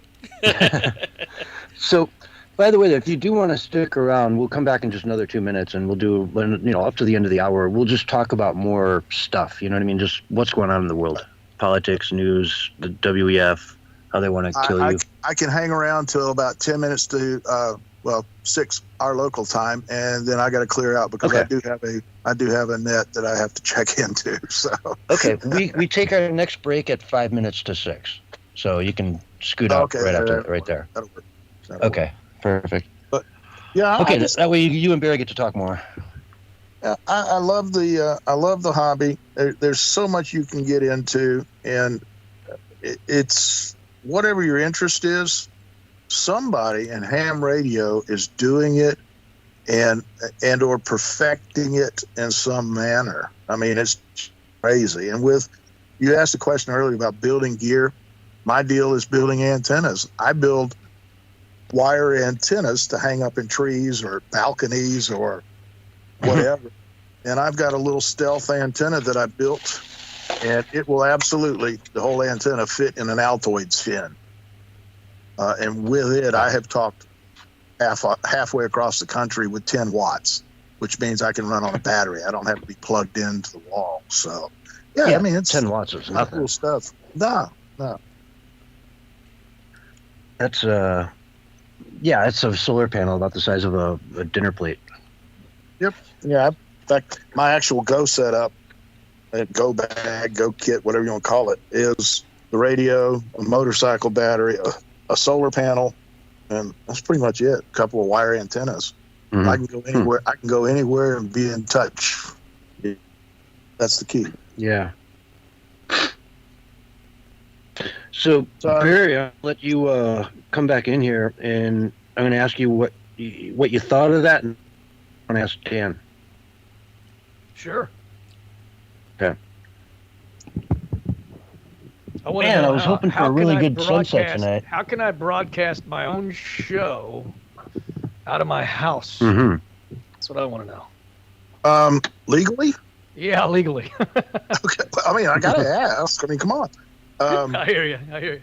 There is such a thing as. Well, wait. Hold on. And how much is it gonna put me back as well? We're probably about 30 seconds away from going live, so we can just you can ask him live on the air and then answer it live on the air. I think, right, Mark, we're probably about 30 seconds out. No, we're getting there though. We're under a You minute. can do it. I'll say that. I was told that you couldn't do it because they don't allow music in deal. Anyways, 30 Yes, seconds. on ham radio. That's true. But talk radio is cool though, right? But if you Yes. use any kind of music or sound effects and things like that, no, they won't allow it. Right.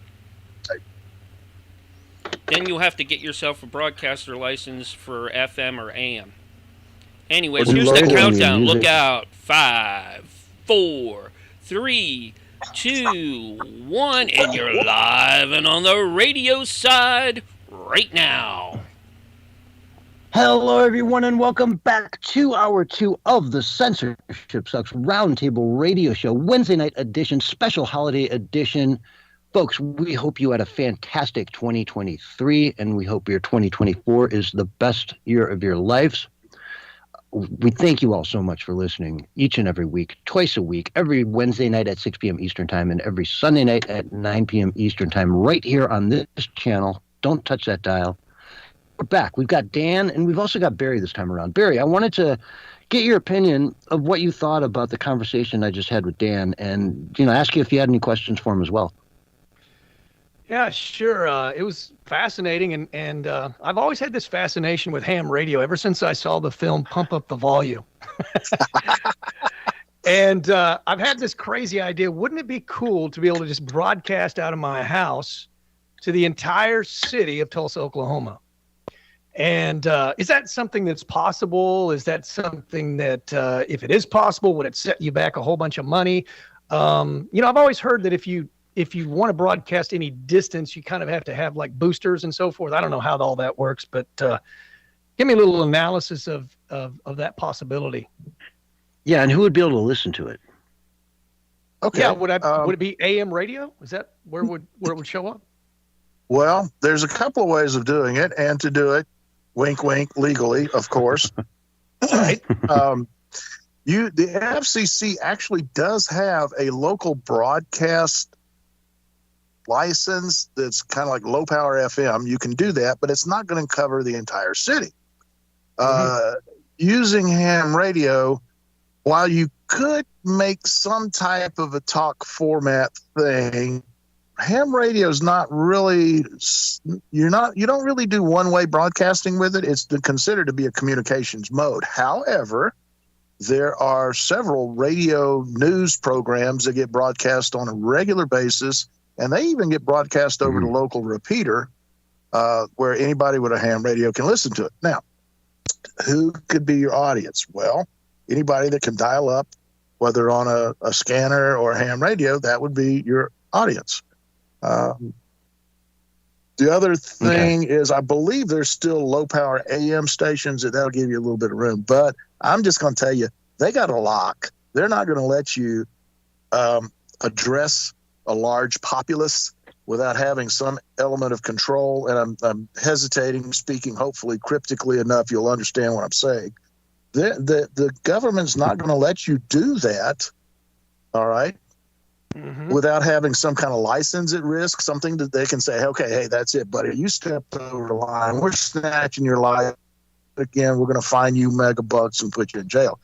So there are some issues, but keep in mind, that's not what they like to do with radio. So I hate to disappoint you, but you guys are actually probably doing the most efficient thing right here because everybody uses the internet these days. So really what you guys, I looked at the list that you sent me, man, you guys are everywhere. So that's probably the best way to do it. And then maybe throw some local radio spots up in the town to say, hey, here's our streaming site. Come there.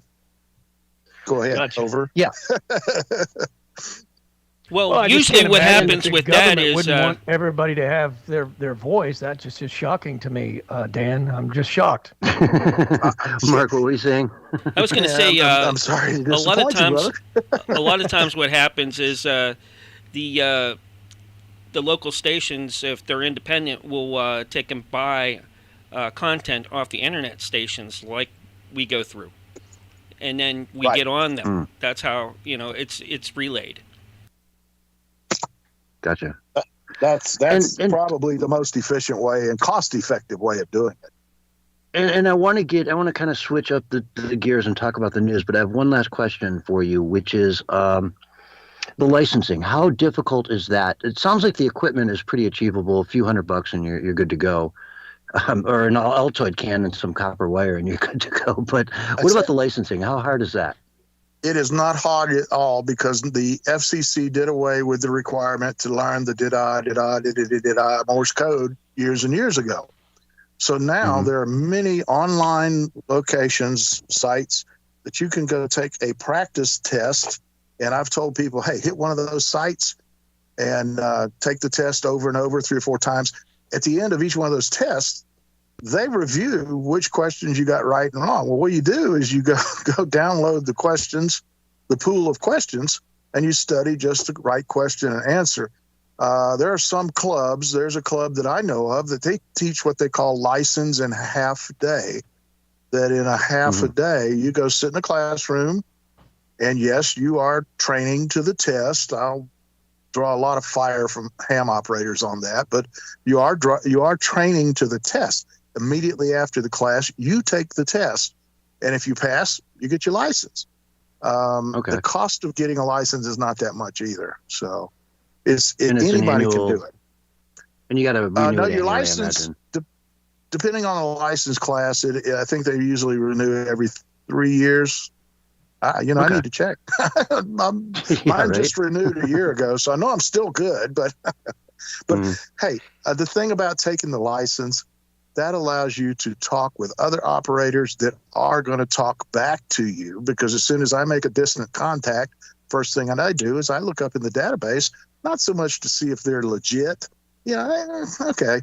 I look up to see where they are, because in the database, it has their call sign, their name, and their location. I go, oh, that's cool. That's 1,100 miles away from here. So without a license, if you're not in that database, you're not going to talk to people very long, because they're going to go, hey, this is bogus, man, and we police ourselves, so have a nice day, and the conversation stops. And no long distance fees involved. So what I want to ask you, Dan, is a little bit more generic here. I did an opening monologue at the beginning of the show talking about Trump being taken off the ballot in Colorado, and how, as long as the Supreme Court, which they almost guaranteed will do, overturn that, it's not a big deal. They're just kind of doing this to rile everybody up. But I want to ask you, if you had a couple of minutes right now to kind of do, I don't want to send you off on a 20-minute monologue, which I'm sure you could handle. But I want to ask you, what's the biggest story right now in America, in your opinion? If you were to do a 20-minute monologue right now, what would you talk about? I would ask why we're doing what we're doing around the world and to ourselves. I grew up, and I'm going to tip my hat my age. I grew up during a time, the Vietnam War and all that kind of nonsense. I grew up in the 60s. And so, back then, we were the guys with the white hat, and the rest of the world looked at us and kind of respected and knew that. Nowadays, trust me, from the shortwave radio broadcasts that I listen to that are not filtered by the 5 news medias here in this country that are owned by, never mind, I won't go there. We're somewhat of a laughing stock at times. It's kind of like, oh, look what those silly Americans are doing this week. And so we are at war on several fronts. If you're tied into any of the sources of true military news, not Fox News or CNN, I'm talking, you're looking at Military Times, you're looking at Navy Times, you're looking at different news sources that cater to the military organizations that they support. You look and you go, wow, we're extended in all these different fronts. And now I just read a white paper, a flash. Now, Yemen has said, hey, if the U.S. even looks at us crooked, we're liable to start attacking their ships. We're going to start targeting their targets. There's one more front. Bring it on. There's one more front. That was released about 12 hours ago. So, what are we doing? Why are we there? But what are we going to do? Are we going to let Yemen, literally Yemen, the Houthis, a group that are, how many of them are there even? Like a couple thousand? Are we really going to let them shut down all the shipping through the Suez Canal? We have to do something. What choices do we have? There are only 2. We can go all the way around Africa, or we can blow them away. Or we can enforce a little, free travel for shipping lanes, because there's stuff right now that's being held up that's not making it through the Suez Canal. Those sort of things are, at one time, all we had to do back as a nation was stand up and go, no, that's not going to happen. Y'all need to sit down and be quiet. And the rest of the world would go, yeah, the U.S. said you need to sit down and be quiet. And that was it. We're not in that position right now. And I blame, you wanted a monologue, I blame that on 2 levels. One, the American people have voted into office idiots. Oh, thank you. Okay. Thank you. Can I say that on the air and not get in trouble? They have voted into office either through ignorance, not understanding what they're seeing and what they're hearing and doing, or through complacency. Oh, well, it's the better of 2 evils, or whatever reason you want to come up with. If you're not involved in your local politics and you're not involved in your state politics, nothing you do is going to impact your federal politics. That's just the way it works. I mean, I've been in public service. I've been in circles all my life. I know that that's how it works. So here's the thing. Most people do not get involved at any level And so therefore, the top of the country's running everything with no input from us. We don't get to stand up and go, hey, wait. No, we don't get that. And so now we're in a situation to where our country's been put on the block, so to speak, and it's going in many times to the highest bidder. And what's happening then is just the reverse of quality in products. You look at the quality in products, most things are go out to the lowest bidder. But in our case, hey, who runs the country? The highest bidders. And that's what's getting us in trouble. That's my concern, because the media is part of stirring up what is basically going to be a civil war. And that's my son and I just had this discussion this morning on the way to where I work. He's ex-military. He's been there. So those are my two concerns. Yeah. What are we doing to the rest of the world? And what are we doing to ourselves? You know, come on. Yeah. Barry, what do you think of that? I think that Biden has set the environment for weakness. In America, under Trump, at least, there was a sense that you shouldn't try things like Hamas tried. And Trump has said, if I was the president, none of this would have happened, because, of course, they wouldn't have all those weapons. They wouldn't have Iran wouldn't have got the money that supplied the weapons for Hamas. And if somebody was thinking something like that, he would have made a phone call and said, if you do that, there could be ramifications. Biden is a weak president. I said that from day one, that his job description, his globalist job description, would be to project weakness, to make us vulnerable, and to leave us open to attack. And in that movie, Leave the World Behind, America winds up getting bombed by other nations. I mean, it's the propaganda coming out. They're even admitting that under Biden that we're weak. Because if we had a strong president, nobody would dare attack us. Nobody. And nobody would make a movie about it either. Think about what kind of slime bags are making a movie about America and its empire coming to a close. Think about that. Yeah, and I would like to add that Iran is really sort of the key to this whole thing. And you mentioned so succinctly that Joe Biden wanted to put back the Iran nuclear program, right? Let them start refining that stuff. Give them the money, $60 billion that they released to them. They also, I'm sorry, the $60 billion is the oil money. Another $6 billion in cash. You name it, on and on. They have, Joe Biden has gone out of his way to erase everything Trump did to keep Iran in check, and now they're going hog wild funding all these proxies, Hezbollah, Hamas, and the Houthis, that are now trying to, shut down the Red Sea, the Suez Canal, shut it down. We saw what that, what was it, the Evergreen did when it blocked the Suez Canal for a week. Mm-hmm. What happens when it's shut down for the foreseeable future? We can't let that happen as a country. I don't want to go to war with them, but it's like, also, if a mosquito is biting my arm, I'm going to swat at it. I'm going to kill it. That's kind of what the Houthis are represented against, the United States. They're like a mosquito biting our arm. And we know that's going to hurt and itch for 2 days if I let them bite me. So no. But the problem with this kind of scenario that you're talking about, it just leads from one conflict to another. And then the next thing you know, the entire Middle East is embroiled again. So these just really aren't, under Biden, there just really aren't any good answers, because they have no clear, direct plan to resolve anything. Because the globalist agenda, in my humble opinion, is to create as much chaos as possible, as much mayhem, as much war as possible, because war is profit. And they can do things under the crisis and in the disasters and the catastrophes that they couldn't do otherwise. And they can distract people. They also, these wars, supposedly they think will garner the support of the American people. Oh, we got to get behind our president. Well, it's actually having an opposite effect now, because figuring out what's going on. Yeah, I've got a John Bolton was right jar. I put a quarter in every time turns out to be right. Oh, man. The UN ambassador, ambassador dude, that guy. The walrus mustache guy. He's got the walrus mustache. Yeah. That guy. Dan, what were you saying? I hear all this, and guys, I flash back I remember what got us into Vietnam. It was something that, we stuck our nose somewhere that we were trying to be the good guys. The French were getting their butts kicked, and we were trying to be the good guys.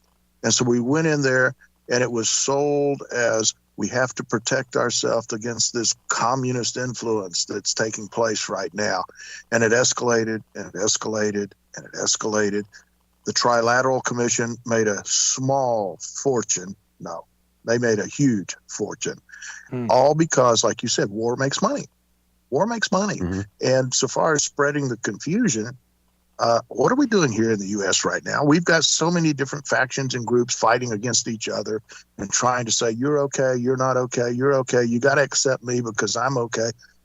It's confusion. It's chaos. And that's exactly what's going on right now. They're creating the chaos so that somewhere down the road, a political solution can be given. And why let any situation go to waste when you can step up with the right answer? You know what I'm saying? I see that as much as anything else. Who has the right answer? I mean, look at what's coming right here in Arizona, where I'm hanging out in the Sonoran Desert. My gosh, there's thousands every day coming across our border, and they are what they refer to as OTMs, other than Mexicans. They are not people seeking asylum. They are not. So What are we doing? Why are we allowing this? I'm looking for you guys for an answer, okay? Well, and honestly, if you look at 10 million people over the last 3 years, if you say 1% of them are bad actors, that's 100,000 people. It's 100,000 people. That's you're talking about large numbers of people out there that may very well have incredibly harmful intentions for this country, and they're all waiting for that trigger. They're waiting for the go. It's time. The way our country is set up with our infrastructure and everything, it takes so little number of people to actually disrupt large sections of our infrastructure, so far as gas transmissions, electric transmissions, and I won't go into details because I know we are on the air and live and stuff, but a team of 6 people can cordon off 2 or 3 states. So here we go. We got all these people coming in, and it takes a small handful of well-trained people. And most of our hardware was made in China, so they've got the back doors to all of it. Yep, and it's antiquated Chinese junk stuff. Sorry, products. But yeah, the most dangerous words out there are by any means necessary. People want to take down this country by any means necessary, and I don't mean from without. I mean from within. There are people in our government that really want us to become the next, America 2.0, where the Constitution flips on itself and it guarantees government rights and takes away our rights. You have no Second Amendment, you have no First Amendment, you have nothing. It's going to be ugly. And anybody who thinks they've got a good vision in their head of what that future is going to look like, I'm telling you, you're wrong. The people, the elites in power will flip it on you faster than you can say boo, and you're going to look at it and say, well, I didn't want this. Why was I fighting for this? This sucks. I agree. And there's a couple of changes I would make off the bat. Congress can submit single item bills. There will be no more bills submitted that have all these attachments and BS to them. And they will be written in a language. They will be written in a language like newspapers. Most newspapers in the United States are written to be read at a 9th grade reading level. So these bills, you need to take out all the jargon, make it a single item bill. It's an up, down vote, yes, no, move on to the next one. That way they're not staying there year round. They're getting something done, and they can't hide the things that you're talking about. So you're talking about, hey, I agreed to this, but wow, I didn't know on the backside of this there were conditions and executive orders that hide, in order to get this, I have to agree to that. So you see those scary ads, those scary political ads where they say, oh, this guy says he's for the government or for the military, but he voted against giving our veterans $1 million. Well, no, because it was buried in a bill with 50,000 other things that sucked. Yeah. And so he said, I really want that, but I can't vote for it because I hate all these other things. What if they had 20 votes that day? And just here's a vote to give vets money. And he voted yes on that. But then here's the one to take all that money away from the vets and give it to foreign nationals who have come here in this country that we don't know anything about. Well, I vote no on that. It should be, like you said, one bill at a time, very simple stuff. Yeah. Yeah, but something that they could actually read. Yeah, with American, Right. well, they have put together, there's some American patriots in there, bills that are like 4 or 5 pages that just straight to the point. But when you have, a bill that's 1,000 pages, literally 1,000 Yeah. pages, you can have a bill within a bill within a bill within a bill within a bill, and no one knows what's in it but the people who wrote it.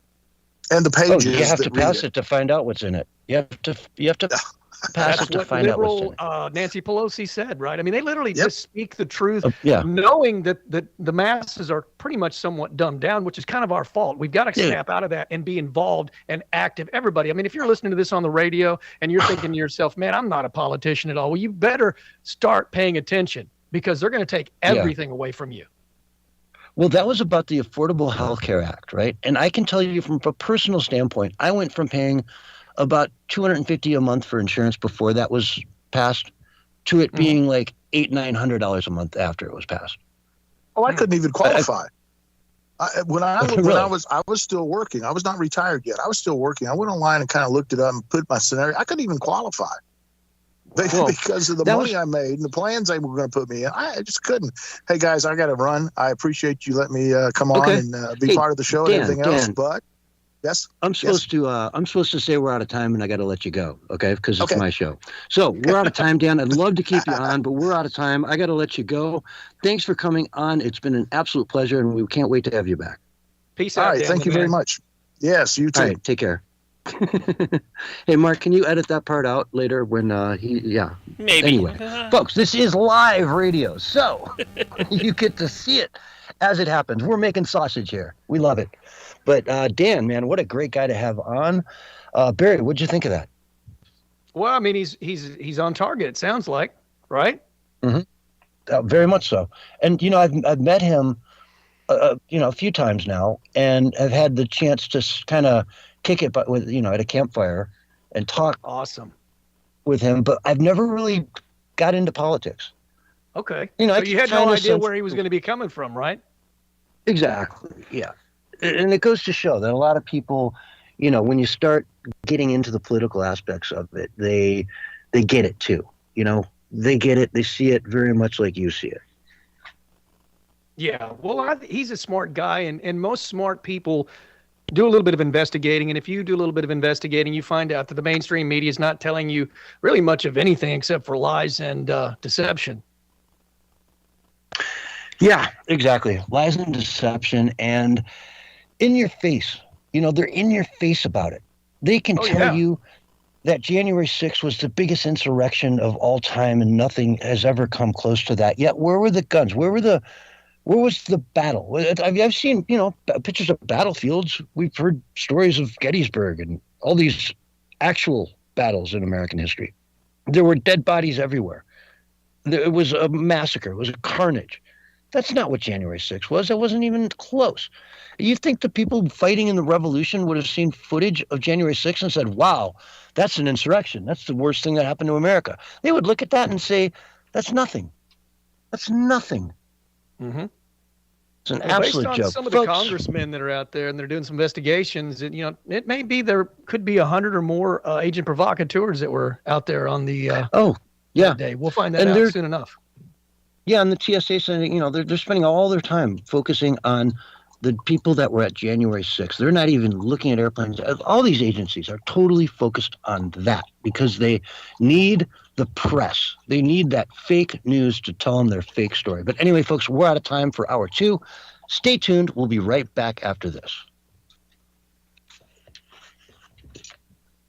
All right, we're getting ready to head out to the third hour. All right, and we are on break. Awesome. And we actually have the music for it. Yeah. I knew you were going out. That's why I kept it short. I could tell by the way you were talking. And I was I was looking at the clock as well. So. Yeah, you also have a clock on your screen that's in front of you all the time, 24/7, that you can look at. I'll be right back. Let's give a shout out to Ice Hole over on Kick, as well as Lobster, and who else is in there? Lots of folks. Benzie. My nickel was over there. She's still in there too somewhere. Nick who? Benzie. And then my nickel,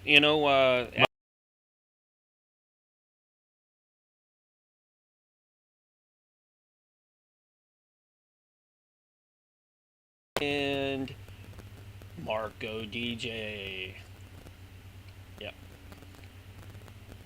And who do we got over here on Twitch?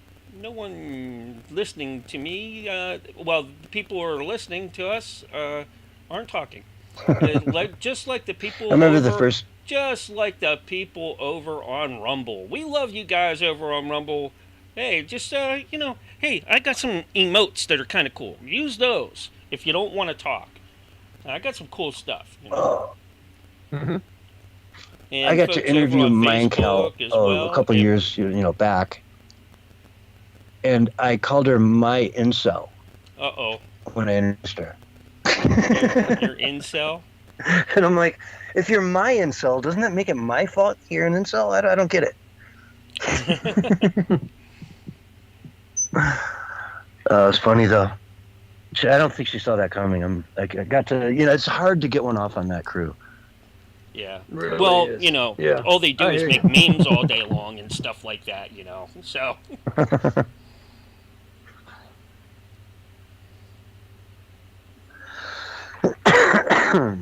I see Dan's still in the room. I wonder if he just muted instead of hanging up and walked away. Or he might be back. Well, he said he was going to listen. Here. Okay. Yeah, I can't figure out how to turn the speaker on my phone, so I don't have to hold it up to my head to hear you guys, because I'm just going to listen in while I checked into this net, but I can't figure out how to turn on the speaker. Well, that's all right. Just mute your just mute the Skype and just stay in. You're fine. We're good. Here's how you do it. You tap the screen, and you'll see in the top right corner a little microphone or a little speaker thing up there. Just tap that, and it'll go from. It'll make it so you can hear. Top right corner. You're a genius, dude. You're a genius. Okay, I'm muting and listening. See you guys later. I got to get on the air. All right, man. Take care. On the other air. Yeah. The air up there. That was a Disney movie, wasn't it? With Kevin Bacon. How much time left till we? How much time till we come on air? About 5 minutes. 5, 4, 3. About how long? 5, 4. Hey, come on. No. Mark, how long? 5 minutes. 5 minutes? This is kind of a long break, isn't it? Yeah, very long break. Top of every hour is a long break. I tell everyone on the radio that we'll be right back, and it's short, and don't worry about it. We'll be right back. But I'm straight up lying. I'm lying in their face when I tell them that. It's 10 minutes.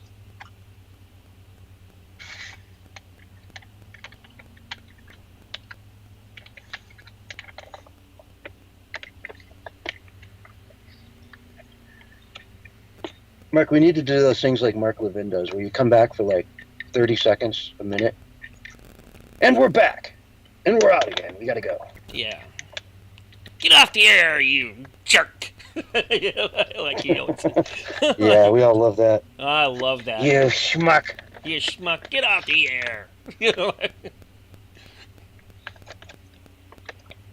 So, and he talks like this. If I listen to Hannity, I can't listen to Levin. If I listen to Levin, I can't listen to Hannity because of their the way. Yeah. I don't know if it was the same for you guys, but that last hour went by really fast. Yes, it did. Like faster than last week. Yeah. Like really last week I don't know what happened last week. I was here in person, but not in spirit. Yeah. I was like, I was tired too. I was just burnt out, I think. I was so glad we didn't have to do the third hour, but then I hung out with Barry for like another hour and a half after that with no problem. Oh, I was so worn out the next day, man. It was. Oh yeah. I shouldn't have stayed up that late. And I still stayed up till 2 trying to edit, and then I gave up. I'm like, I'll just finish it the rest of the next day. I think the whole world is just dying to know this news. We're getting ready to break right now, and that is that Robert De Niro, the woke-tard actor, has said that Joe Biden on a gurney would be preferable to Donald Trump as the president. Oh my God! Sometimes I wonder. That's breaking news, all right. If they're not just scripted. He's just that's his Yeah. other acting job. Come on now. I mean, he hates Trump, obviously. Does he? But Does he? Because hey, he's I'm a sure great they're telling him actor. to Why? hate Trump. They're telling him to hate Trump. I mean, he's obviously got reason. I mean, I think that they honor their career above everything. You know what I'm saying? Yeah, I wouldn't. You couldn't pay me to watch any movie that he puts out now. I would never watch. I would never support him because he's nuts. He's And yet he's completely done some of the best movies in Hollywood history, you know? Yeah. I mean, really. I'm not questioning his talent. That's for certain. But anything new that he puts out, you couldn't pay me to watch. Couldn't pay me. Yeah. I avoid it. I wouldn't go out of my way to watch it, but, you know. I'm not going to give these people a dime. Not a dime, and I mean it too. Mhm. I did watch the new Obama movie because it was a propaganda movie, and it's my job to kind of analyze that stuff. So, but it was not really a good movie at all, unless you're into doom and gloom. Oh, man. I was thinking of a segment with Willie where he keeps talking about Fuddruckers. That restaurant. And he's constantly saying, yeah, well, but he constantly starts going, yeah, I went over to that Rudd. Oh, wait a minute. I got it backward. Yeah, it's Fuddruckers. Like Be careful. Like he's Be comes careful, that Willie. close to swearing. Yeah. He just likes to push. He just likes to push the buttons, you know, and get as close to it as he can without doing And Mark, it. who's that guy? Who is that guy that said he doesn't like Willie and he's going to leave? Oh, that You know? that he listens to us on Wednesday night, like right now, and he just likes the news part. All right, he's just not Okay, into the comedy okay. part. All right, and there's going to be people that like that, and some people that are only going to tune in just for Willie. Like we have Keeman Yeah. that tunes in just for Willie. All right, and Yeah. guys like him. I'm like, man, but it's just like food. Mhm. Some people like spicy food, other people like sweet food, and so on and so forth. Speaking Everything is pretty of- much an acquired taste these Mhm. days. Yeah. But Willie's a staple with us. He's never going away. Right. I'd No, love never that. going You know? away. I tell you what I miss on social media, though, is that about half the people that used to come to my page every day, they're gone now. They just left social media altogether. I guess they got burnt out on it or whatever. But I kind of got used to seeing those people every day. Those are some of my biggest supporters, just gone. They just leave. That's the problem with Minds.com is they have a really high attrition rate. They can't 30 keep people. seconds, and then we'll be back Have on you noticed that? the They can't keep radio people side. there. Well, you did make that joke about the shoe people, so yeah, maybe they left with that.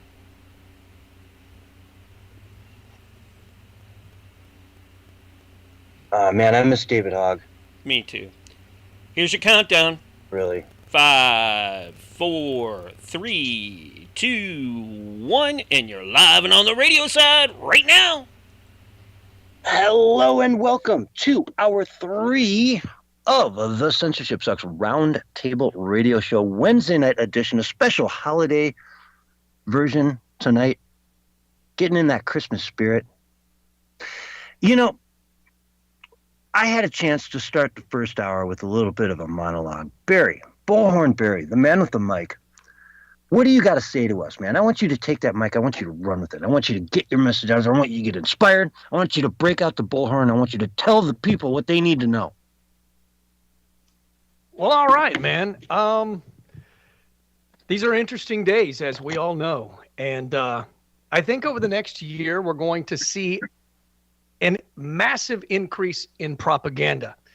And everybody needs to be prepared for that. We're going to see that, and they've already started this as well with Trump. I mean, Trump is going to become a dictator if he wins. Trump is going to declare martial law.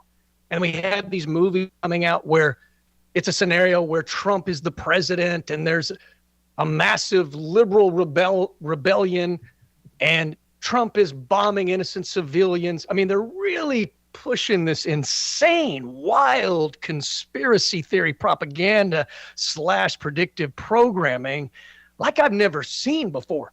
And people just really need to be prepared that the mainstream fake news, lamestream media And Hollywood and magazines and newsprint, everything that revolves around the corrupt establishment is going to double down on their propaganda.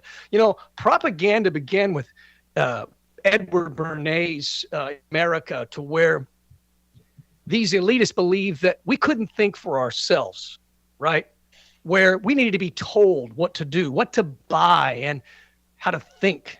And that's exactly how these globalists are, these nefarious power elite in positions of high power. They don't want you to think for yourself. They don't want you to be empowered. And that's why they dumb you down and keep you dumbed down with pharmaceuticals and with chemtrails and the food.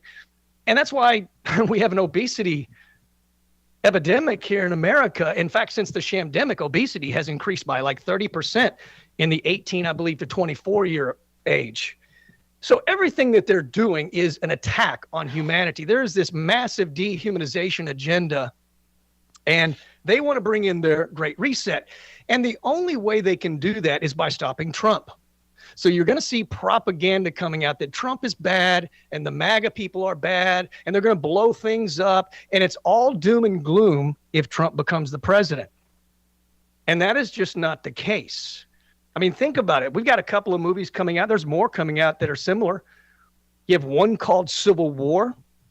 That's coming out, I believe, in March of 2024, where, like I was saying, there's this president, which is obviously the scenario is Trump is who they're depicting, and he's going to bomb innocent civilians, and there's going to be a massive civil war.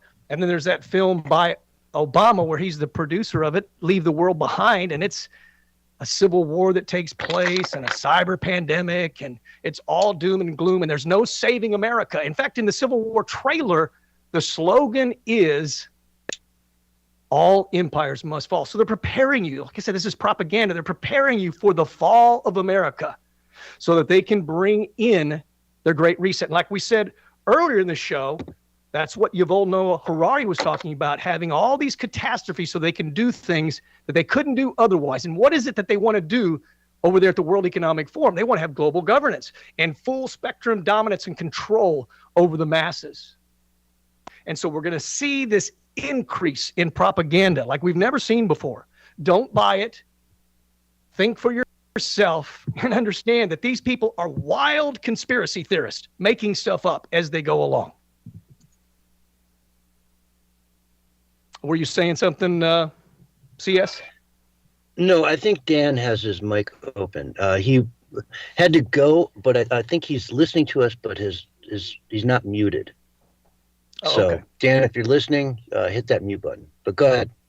So beware of the propaganda, you know, and that's going to come from both the left and the right. I mean, the right is not quite as bad as the left. But like Marano was saying, he was at this recent COP28 meeting. He said all the Republicans are basically on board with the global warming green agenda. They just want to take it a little bit slower. They want to slow it down a bit, whereas the left wants to move it, you know, much faster and bring this horrible idea of zero emissions, which we've talked about so many times before, which basically means you'll have zero life, zero prosperity, zero free speech, zero freedom, where they micromanage every aspect of your life. Folks, we cannot allow that to happen. That's why I do always have that olive branch out to the liberals, is because I would love to think that we could come together, at least on the idea of, hey, I don't want to be enslaved. I don't want to be in a panopticon prism planet for the rest of my life, where everything that we do is tracked and surveilled and watched. I think that that's the opposite of what America is and what it should be and what it can be if we'll just come together, both Democrats, Libertarians, Independents, Conservatives, Christians, Atheists, Muslims, Buddhists, whoever, just come together under common sense and freedom.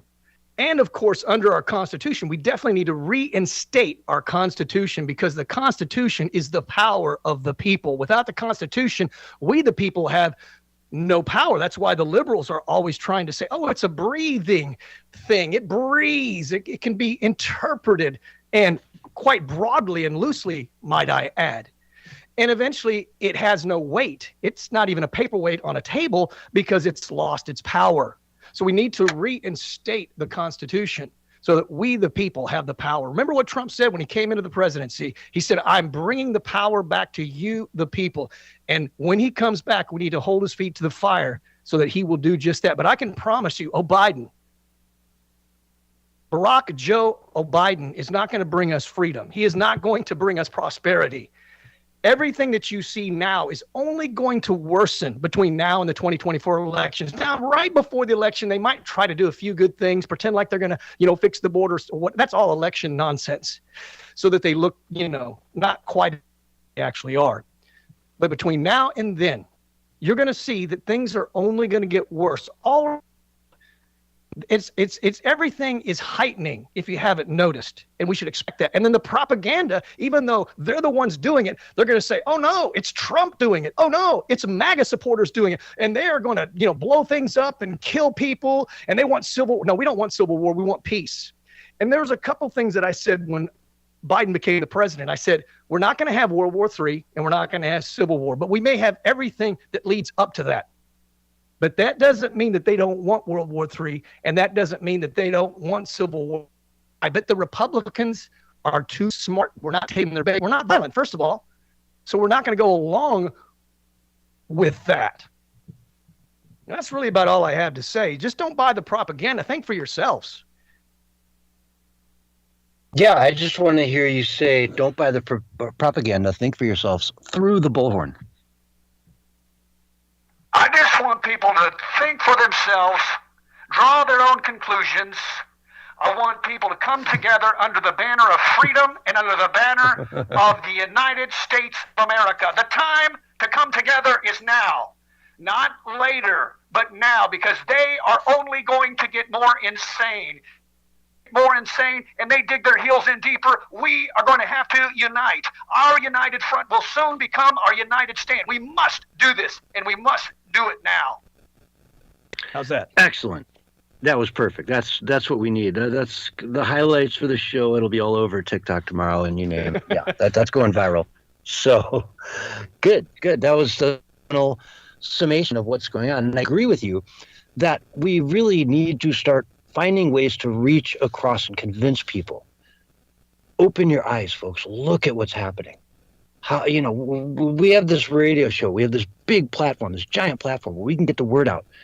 And I hope people on the other side of the aisle listen, because we're not just trying to be racist. You've never heard anything racist come out of our mouths. I love all people. You've never heard us say anything violent.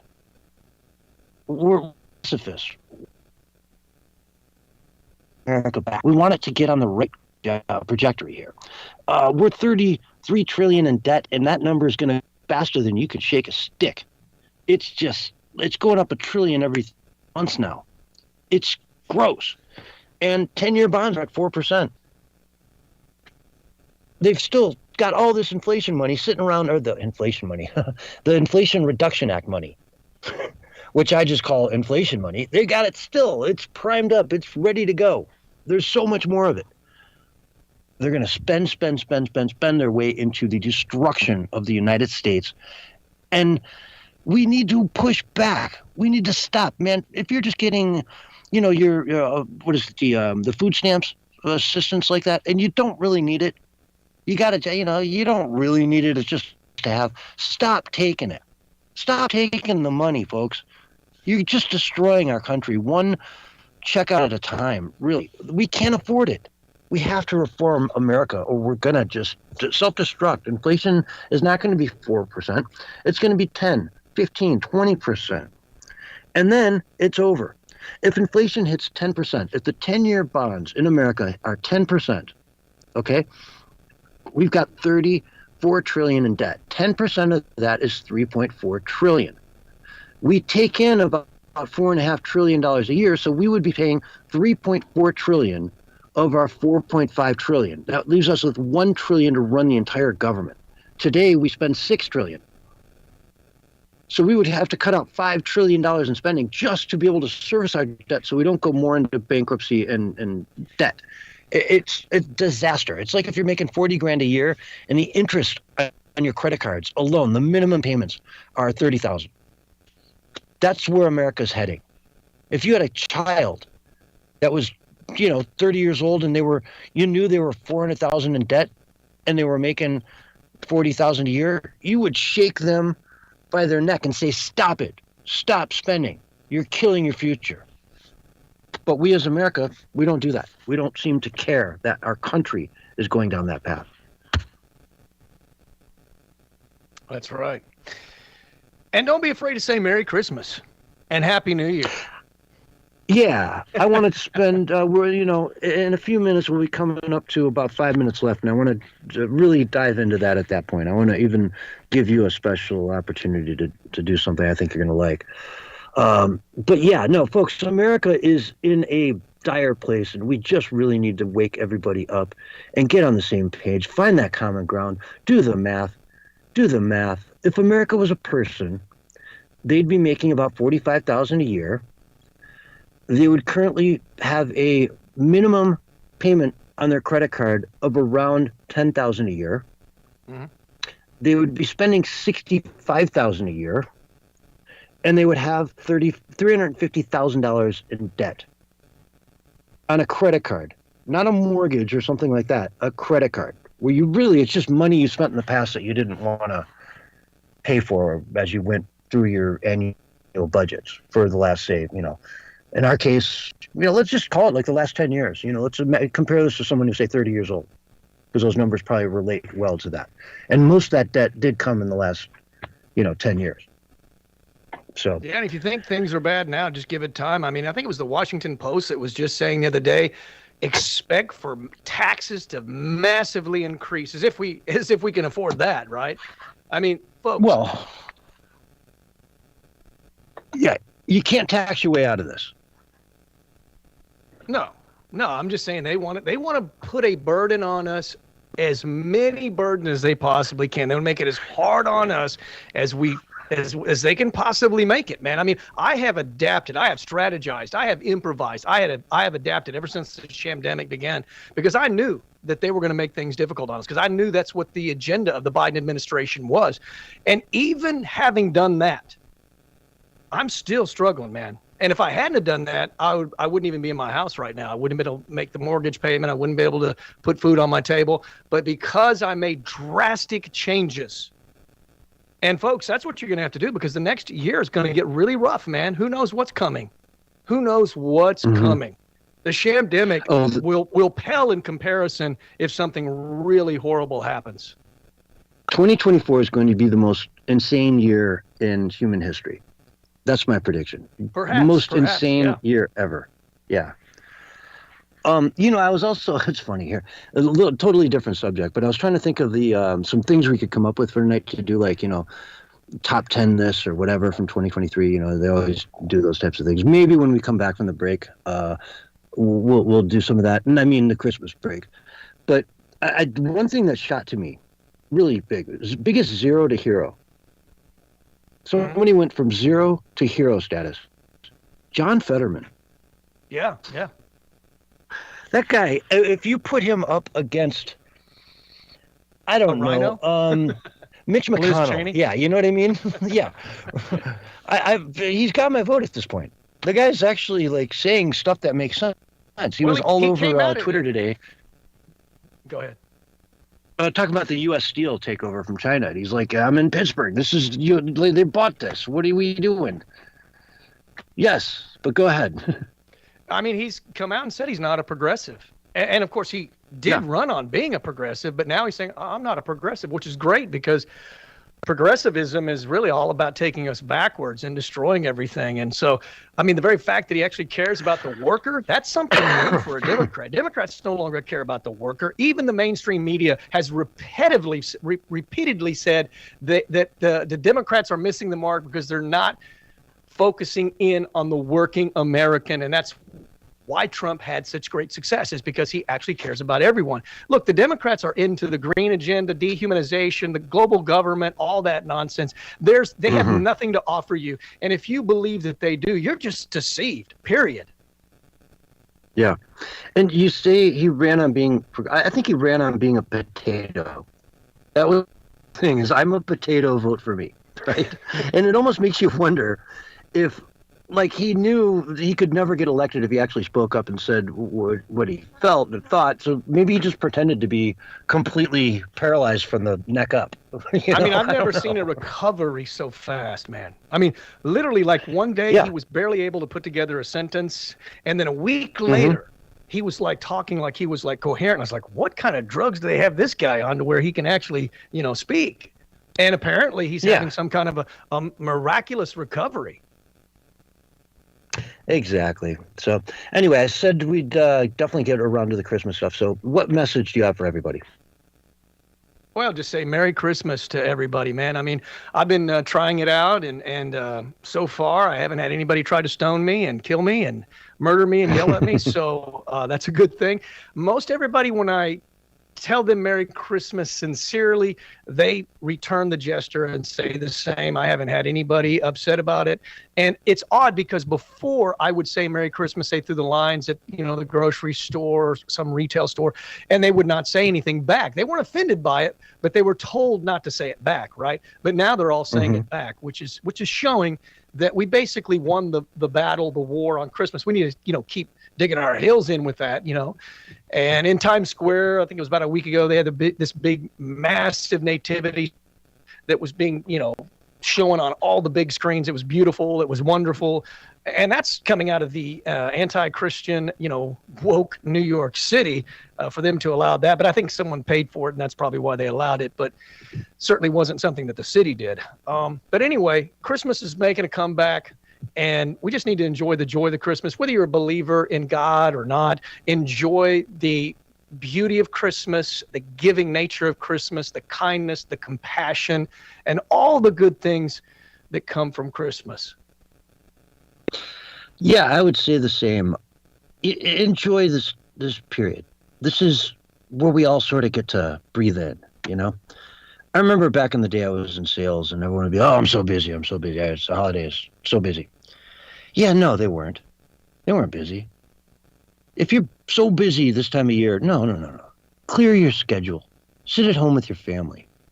If you're too busy putting up lights and all that, stop it. Put up some lights, great. You don't need to be the most insane house in the neighborhood. Just hang out with the family. Love them. Love your friends. Barry, we've got about exactly 1 minute coming up here. I want to give you 1 minute. Please say a prayer for our audience and for everyone for the next minute. Go ahead. Sure. Heavenly Father, we pray that you'd bless the United States of America, that you'd bless each and every person that is watching this broadcast, that you would bring America together and help us to put aside our differences and bring us into a place of unity. And I pray, Lord, that you'd put an end to the madness and the hatred that exists in this world, as well as the wars that are trying to spread. Bring peace, because Christ is the Prince of Peace. In Jesus' name, I pray. Amen. Excellent. Thank you for that. And folks, I hope you enjoyed that as well. Little Christmas spirit. Let's not forget about what this time of year really means and what we're supposed to be doing. And it's not about massive consumerism and who's got the biggest TV and stuffing. It's about love and friendship and peace and harmony and goodwill. On that note, we got to go to break, and we'll be right back after this. All right, we are on radio break. All right, Barry, how's that? Yeah, great, man.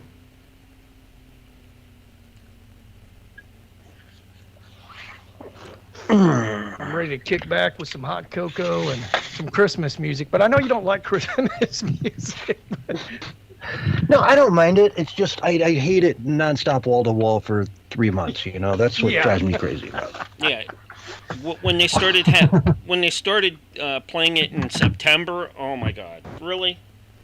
Yeah, when it became that the best part about Christmas was all the music stopped, that's when they kind of lost their way, Yeah.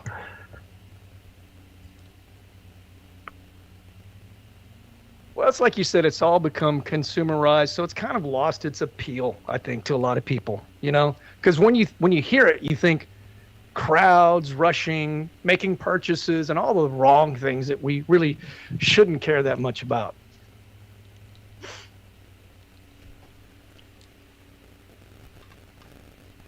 And isn't it amazing how like all the corporations that are like, about being inclusive and don't say Merry Christmas, that once the Christmas time comes around, man, they love playing those Christmas songs in their commercials and milking it for all it is, man. The duplicity is just, it's amazing. Literally amazing. It just shows like how driven they are for money. And that's it. That's all that matters to them. And I used to really love their commercials because they were always, heartfelt and warm. And of course, now they're kind of just woke. The commercials are turning woke as well. Have you noticed that? Like some of the German commercials and foreign commercials are like terribly woke. Have nothing to do with Christmas whatsoever. They're just like throwing in this stuff just to sort of make sure that it's getting out there. It's like they want to check the box, but not, Anyway, hey, by the way, we are now 2.5 hours in, and I've yet to refer to a single article. Really? No way. Yes. Well, you better break out the articles in the last 30 minutes, man. I've got nothing pulled up. I didn't even pull up a single article tonight. We're just going on the fly. That means it's all on you, Barry. I would say the Epstein thing is pretty big, man. Oh, yeah. Absolutely. That's got to be covered. Yeah. There's probably a few other things, too, but, whatever. But the Epstein, let's definitely dive into that. We'll open with that for sure. It's a big deal. But no, I just wanted tonight to be relaxed, easy, fun. And I don't think the quality of the show is any different. I don't know. Y'all can speak up in chat, but I think it'd be hard to notice that. I think maybe it might even be better if I'm not just forced to go from article to article. Is this more fun for you guys to listen to an organic sort of just conversation? Sounds smooth to me, but the articles are important too, though. Yeah. They're integral to your show. Mm-hmm. Yeah, staying live with what's going on in the world.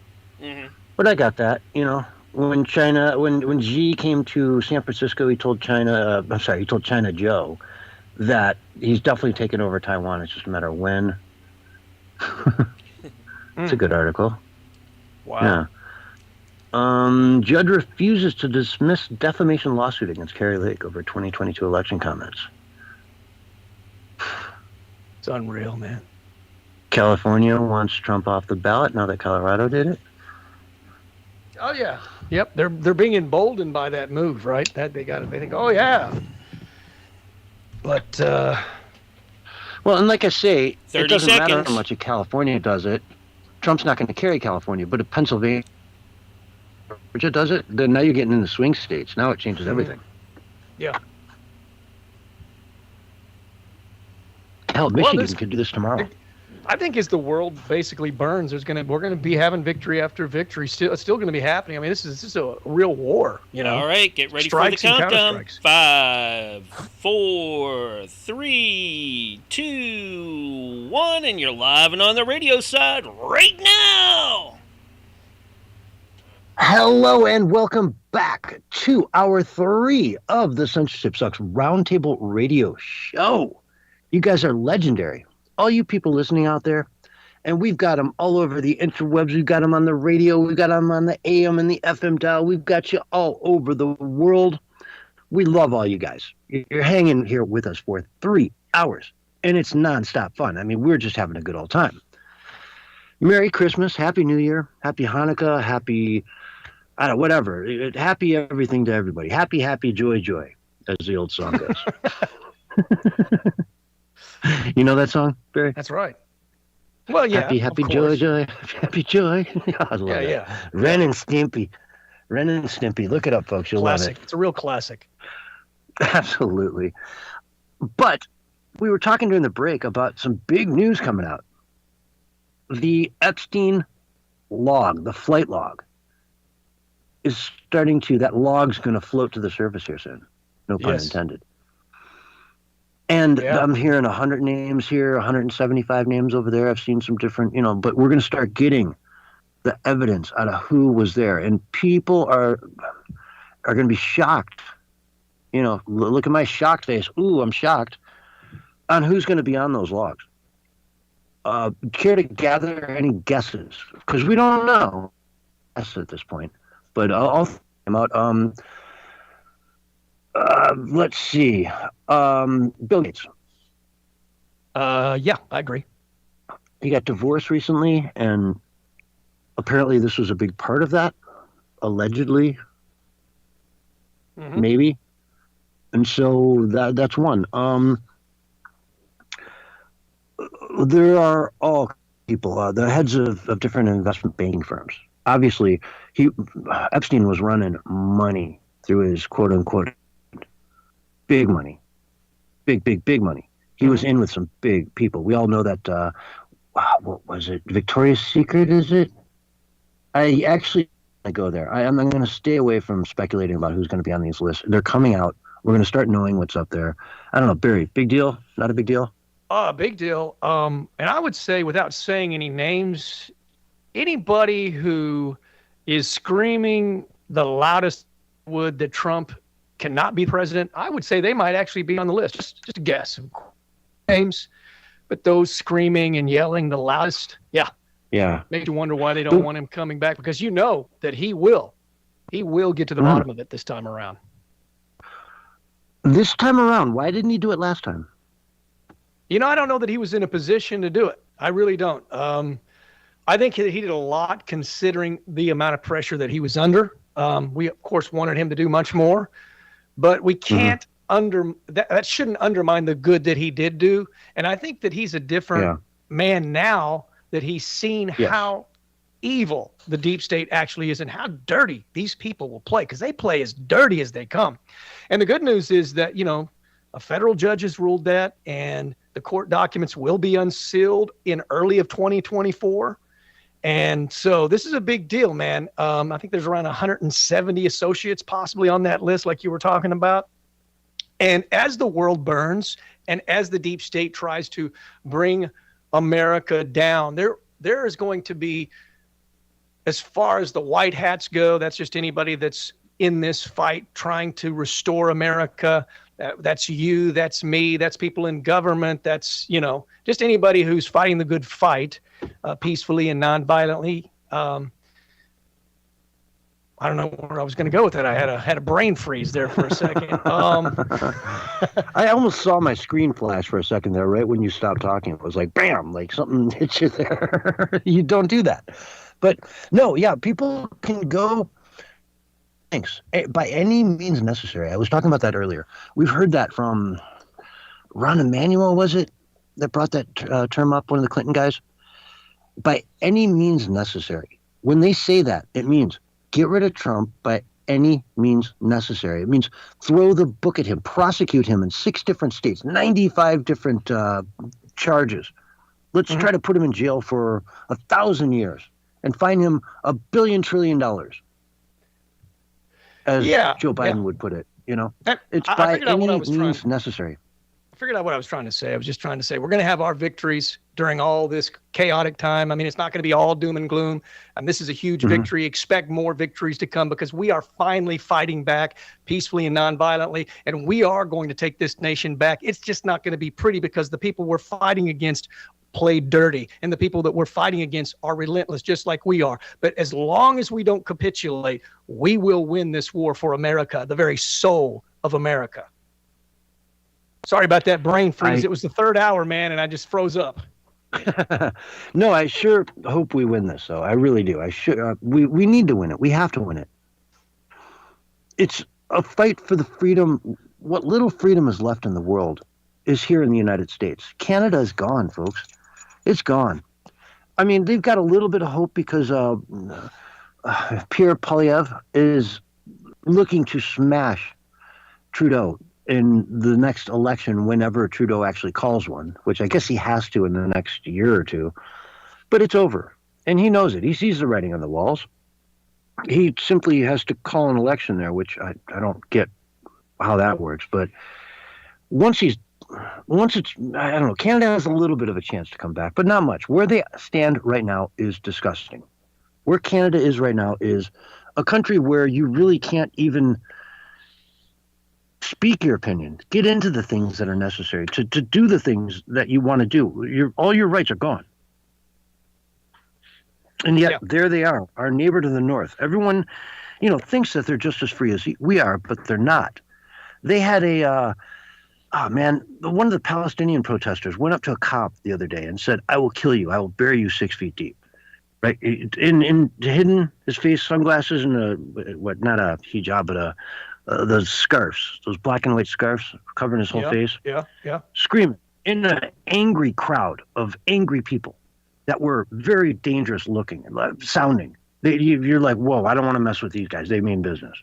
And he's telling the cop, "I'm going to cut you and bury you 6 feet deep." And they did nothing to this guy. Nothing. If that was a freedom trucker, that guy would be in jail till the end of times. They would have seized everybody's account that was at that protest. They did nothing. That's Canada for you. And where else? Where else is there freedom? It's all part of that demoralization too, where if you're on the side for freedom, you just get worn out. But you know what? I just keep getting stronger and stronger. The more that they try to take our free speech away from us, the more they try to take our freedom from us, the more strong I become. And the more I want to exercise my right to speak out. I speak out everywhere I go. I speak out to family. I speak out when I'm in the line at the grocery store. I wear an impeach Biden cap. I wear my free speech T-shirt. I'm a walking billboard because you know what? If we don't speak up now, we may never have the chance to speak up again, because once they bring in full spectrum dominance and total control, if you speak out, you'll just go to jail. It's just that simple. So right now, if we're not speaking up now, we may never have the chance to do it again. It's like that saying goes, speak now or forever hold your peace. Now is the time to speak up. Now is the time to speak out. Call your congressman and tell them you don't like the treason that's going on. Tell them we don't want more wars. Tell them we want the lawfare to end. Tell them we want our freedoms back. We need to take action. I was bragging before about how, during the break, I was talking, I'm like, man, we're doing this kind of Christmas special before we go off the air. I wanted to be, a little freestyle. We hadn't covered a single article all night. So let's dive into a couple articles. I find this one really interesting. In Poland recently, there was a new prime minister that was appointed. His name is Donald Tusk, Tusk. And he's a leftist in Poland. And the headline here from Gateway Pundit, I'm sorry? He's a what? A leftist. Oh, okay. That's what you said. The prime minister of Poland now is pretty far left. Oh, yeah. This headline, Polish PM Donald Tusk ushers in EU globalist policies, appoints LGBT activists as, quote, Ministry of Family. And then he shuts down opposition TV channels. This is in Poland. This isn't going to cut it there. Have you ever seen like these Polish soccer games where they are the most based places on earth? Okay. These people are not having it. When you appoint an LGBT activist as a head of a minister of family, why? It's families. Yes, LGBTQ people can have families, but they can't have traditional families. And traditional families are what makes your country have a stable population. Exactly, a stable population, meaning 2.08 children is what you have to have per couple to survive as a nation, to have your people survive. You have to have over 2 children per family. And when the minister of family is an LGBTQ activist, you're never going to reach those numbers. You're never going to say, okay, let's start giving people tax credits for having kids. Right? Maybe he can say, okay, well, if you have a kid and give it up for adoption, we'll give you the credits. And you can, put your kid up for adoption and you get the credits for the next 10 years. Mm-hmm. Okay, great. At least you're keeping children born. You're allowing them to be born and raised by LGBTQ families that obviously can't have their own kids. I say obviously, but somebody out there is screaming bloody murder at that right now. But you get my point. If 2 biological women live together, they can't have a baby together. They need a guy to come in and help facilitate all that. And it would be one thing if they were hiring, LGBTQ personnel that were actually qualified, but that's never the case, as we've seen in America. You know, they hire these people and they're the shadiest and unscrupulous of all, doing all kinds of crazy stuff, stealing stuff. They're not doing their job. They're not doing it well. It's not like they're hiring qualified people. This is all about basically, you know, not having any representation. You know, people wouldn't freak out if it was a gay person. Trump hired gay people. Trump had gay people in his administration, but they're hiring the least qualified gay people. Who was that guy, the in charge of global waste? Nuclear waste. I don't know his name. Guy. I know who you're talking about. I can't remember his name now. It's been a while. I can picture his face in my head. He kind of looks like Matt Damon a little bit. Yeah, and he literally, Biden appointed him the head of storage of nuclear waste in the United States, and he would go to airports.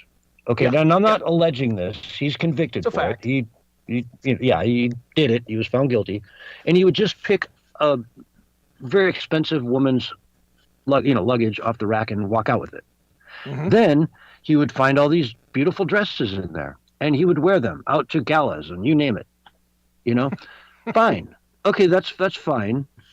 If you want to dress up like, in a dress and go out to a beautiful gala and get your picture taken on the red carpet, I get it. That's fine. But you're doing it with stolen goods that you stole. Like he was a klepto. Yeah. That's the real problem. They slapped him on the wrist and said, don't do it again. And he did it again. And they had to fire him. I mean, because he was so bad that they had to fire him. And they have to be bad when the Democrats fire somebody. And there was an African lady who was a famous designer, right? And she saw him wearing her dress, and it was a one-off original that she made. And he went to some red carpet event and wore it there, and busted. She's like, "That's my dress. Why are you the wearing Met it?" Gala, right? Probably the Met Gala. Something like that, exactly. I mean, this guy's a high up in the administration. Of course he's going to get invitations. Oh, he, she, I don't know. And then the dog face thing and all that. It just shows, though, that they're willing to hire people based on the fact that they're kind of freaky in the sack. Well, and that's your reason you get hired. That Satanist guy, too, that hardcore Satanist that was also really bizarre and didn't do a good job as well. I mean, they're not looking for people that are going to do a good job. They're looking for bizarre people to trigger the right. And we don't really care if they were able to do the job and do it right. Well, I mean, I could care less what their gender is or what their proclivity is. I don't want to know about it, but I don't care at the same time.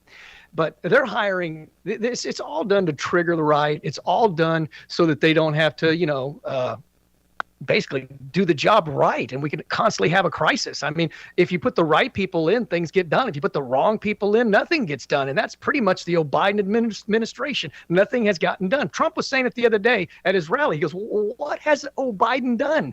What has he done? Has he done anything?" He said, "I can't think of one thing. I can't think of one single thing that Biden has done to help America. Everything that he has done has been destructive." I remember when Donald Trump 4 years ago said to the black community in America, "What have you got to lose? What have they ever done for you? Nothing. They always tell you, vote for us. The other guy wants to put you in chains." Joe Biden said that. Donald Trump wants to put you back in chains.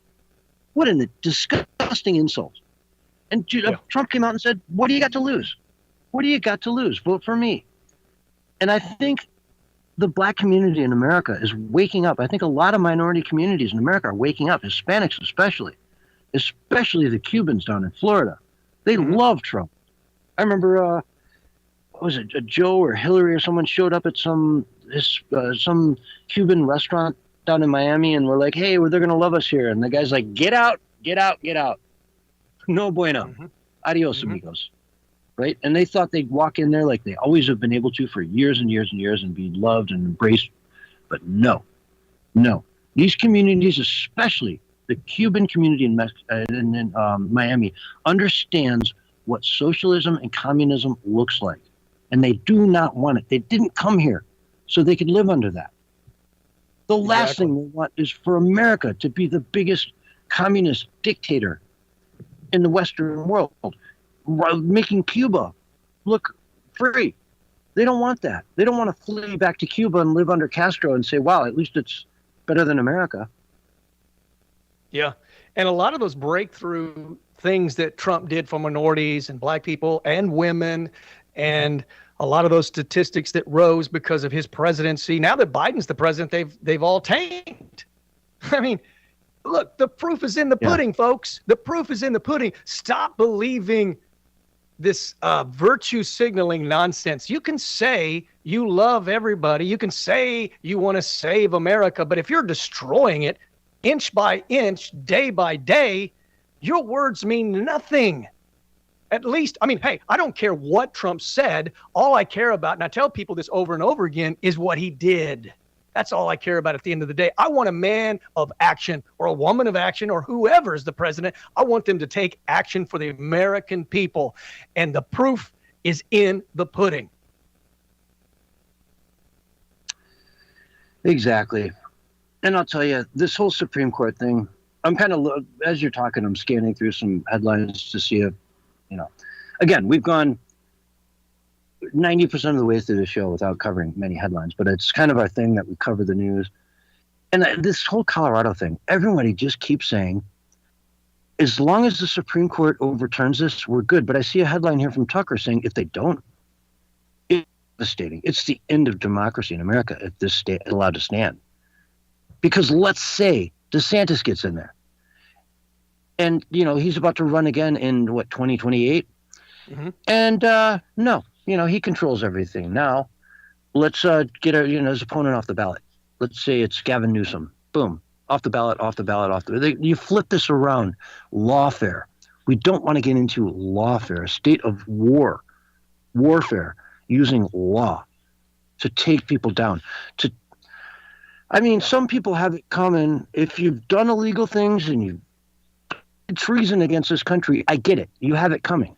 But if you're really just genuinely looking out for the best interests of America and you haven't taken $24 million from China and Russia and Ukraine, I have, sympathy for you. But if you've done those things, I get it. We have to go after you. You have to learn and be made an example, because there are so many people in Washington that are corrupt to the core. 24 million is probably chump change. I bet you there's people out there that are going, whoa, they're getting us freaked out over 24 million? Man, I've taken 10 times that amount. And you almost think it's got to be more than just money. Like there's some brownstoning that's, involved, and that maybe that's where Jeffrey Epstein plays a big role. Maybe we're going to find that out. Maybe there's some secret videos of these people, with perhaps underage victims. You know what I'm saying? So, brownstoning is a real thing. How prevalent it is, how systemic it is in politics, I don't know, but I think we're going to find out. And it is something that people that play dirty use. It's kind of like a mob tactic or a gang tactic, same kind of thing. Yeah. And I will say that, the Supreme Court has its hands full right now. Jack Smith is pushing up his whole argument to the Supreme Court to basically ask them the same exact question. Did Trump commit insurrection? And they're going to have to come down and say no and no. And so that's going to crash most of Jack Smith's January 6th trial that he wants to do on March 4th. Gone. And it's also going to trash what Colorado's trying to do, and what now California wants to do on their heels is taking Trump off the ballot completely. No, no, and no, and no. It's disgusting. America, we have to be aware of what's happening. We have to be positive through these holiday period. We have to let everyone know that when, things like, okay, here's another headline. Pro-Hamas graffiti and red paint splashed on Lincoln Memorial Plaza in D.C. We have to say no to this. This is insanity. These types of things are direct attacks against core American values, like free elections, free people, free speech, our Second Amendment right to defend our free speech, everything. It's so important. We are really coming to a headwind here. The next so many years are going to define the future of the world, not just America, but the world. Your grandkids will have nowhere to escape. They'll have nowhere to go in 20 years if we let America fall right now. So, man, we got to get the word out. When you're standing in line in the grocery store, talk to the guy next to you. Let them know it's safe to talk about this kind of stuff. Get overheard by the people in front of you and behind you. Let them hear what you guys are talking about. Let it be known what's happening to our country. Yep. Don't be shy. Barry, you're a big proponent of that. You do it every day. I do it every day, man. I don't set out to do it. It just happens. I'm compelled, I guess, because, I take this stuff in every day, 2 or 3 hours every day, studying it, researching it. So it's just like on the inside of me. And I understand the real danger that we're in. If you love freedom, you can't help but to speak out. And I don't go out to set out to do it. I just wind up doing it because I'm passionate about freedom. I believe in freedom. Mm-hmm. And when you talk to that guy in line behind you and you say, man, food prices are crazy. I bet my cart's going to be, 70. Yeah, Bidenomics sucks. And you say it kind of like, Bidenomics sucks. And he'll start raising his voice. Yeah, it really sucks. Our America's in a mess right now. And you're all looking around going, yeah, you're not even talking to each other anymore. You're talking to the 4 or 5 people in front and behind you in line. Well, oddly enough, sometimes what will happen is you'll get like 5 or 10 minutes just to open up a dialogue. I've had that happen at the pawn shop one day. There's about 15 people in line, and we were talking about the shamdemic and the death jab. And the guy that was checking me out, from the stuff that I was buying, he said he'd lost 3 of his friends in a 2-week period after they got the jab. And I turned around, I just started to talk to people like I had a platform, warning people about it.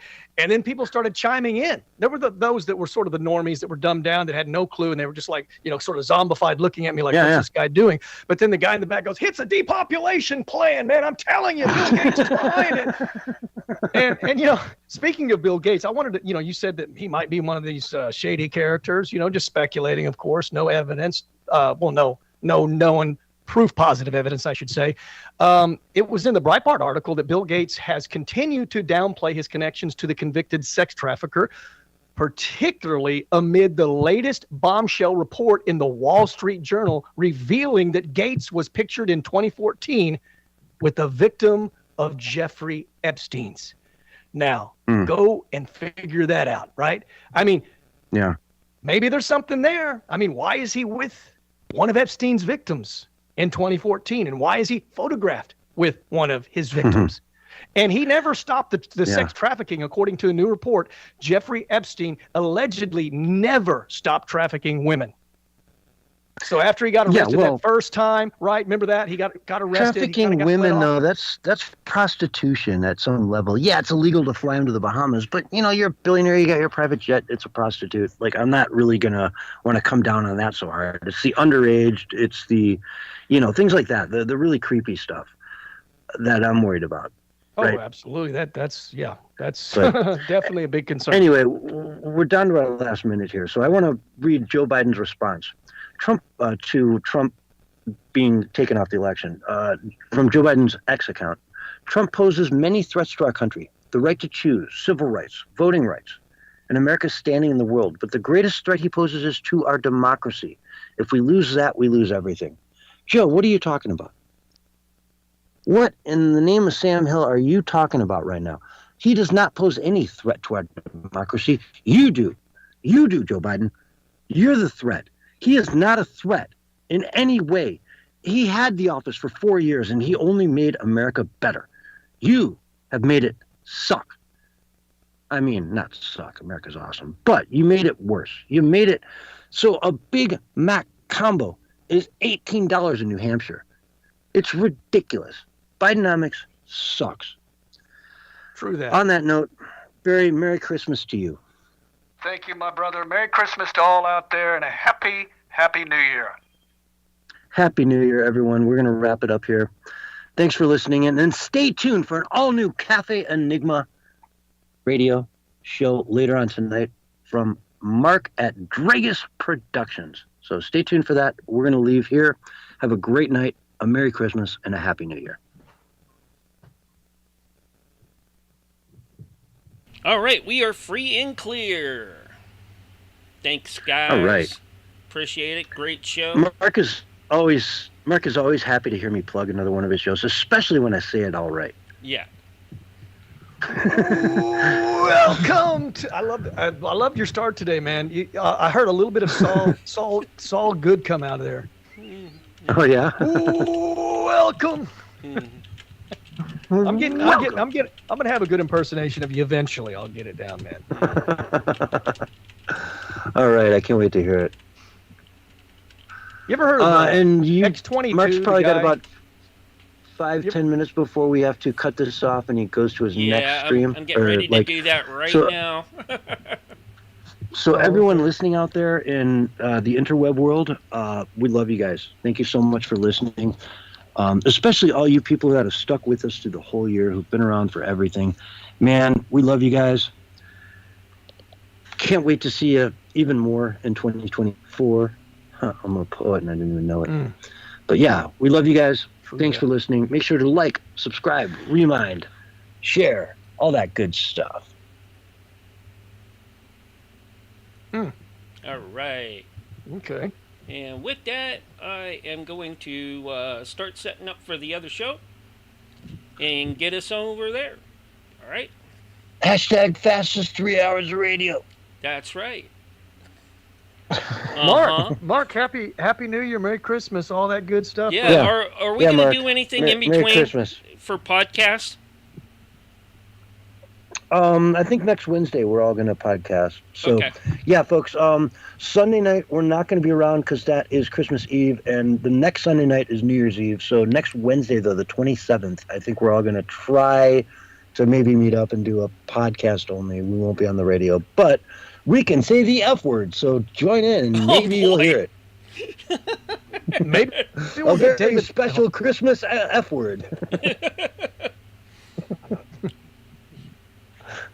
Forgiveness. Yeah, forgiveness.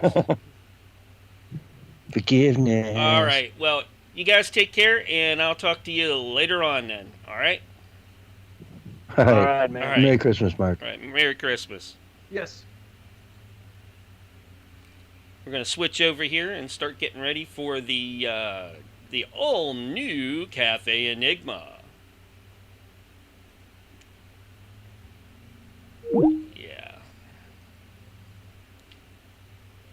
2 shows, 5 hours, 4.5 on one stream, with pre-shows for both.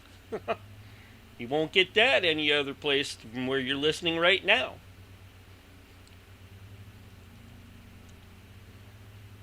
Do do do do do do do do do do. Let me call them up and see how they're doing.